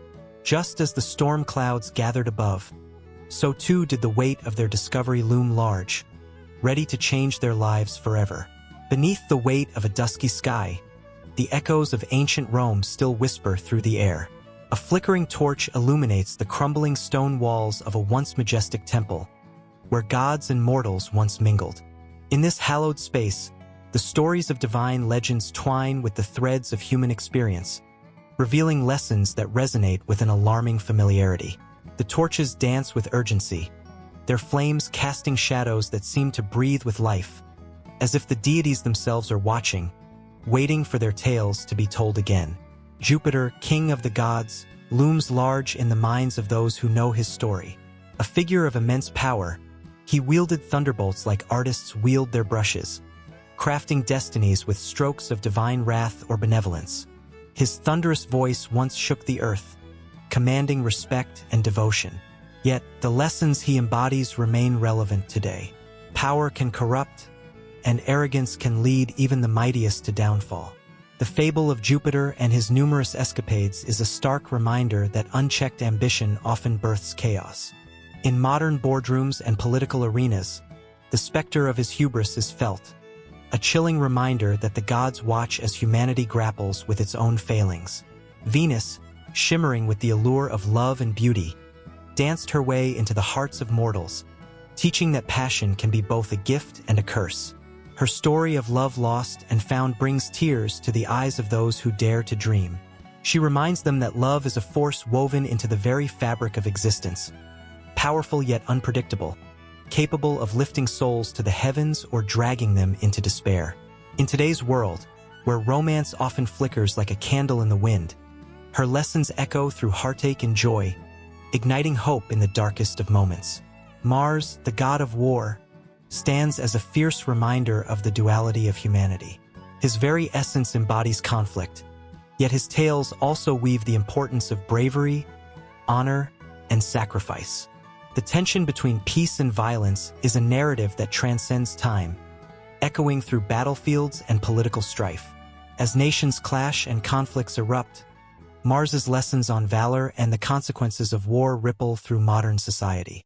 The heart races at the thought of heroes, both ancient and contemporary, who faced their fears, standing resolute in the face of chaos. The legends of Ceres, the goddess of agriculture, offer a poignant reflection on the cycles of life. Her grief over the loss of her daughter, Persephone, plunges her into darkness, resulting in seasons of famine. Yet, from that darkness springs renewal, illustrating the inevitable cycles of loss and rebirth. In this age of climate crisis and uncertainty, Ceres' story resonates with urgency, a reminder that nurturing the earth is not just an act of stewardship but an act of love, binding humanity to the very soil from which life springs forth. As the stories swirl like autumn leaves caught in a tempest, the goddess Minerva emerges, embodying wisdom and strategy. In her presence, one feels the weight of decision-making, of choosing the right path amid life's labyrinth. Her lessons are a call to seek knowledge, to question, and to learn from the past. Today, in an era of misinformation and confusion, her wisdom becomes a beacon, guiding the way toward enlightenment. The urgency of her message is palpable. To ignore it is to risk the very essence of humanity's future. The fabric of Roman divine legends weaves together the emotions of love, grief, power, and wisdom, each thread interlaced with the trials of human existence. As the stories unfold, the audience finds themselves on the edge of their seats, their hearts racing with each revelation. The ancient gods, with their multifaceted personalities, resonate with the struggles of modern life. Their triumphs and tribulations echoed in the lives of everyday people seeking purpose, connection, and understanding. In the corners of forgotten temples, the stories linger, waiting to be resurrected. They beckon with a sense of urgency, whispering truths that feel as fresh as the morning dew.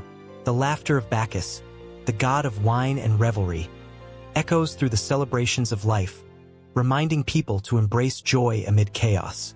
His lessons on indulgence and moderation feel especially poignant as society grapples with the balance between excess and restraint.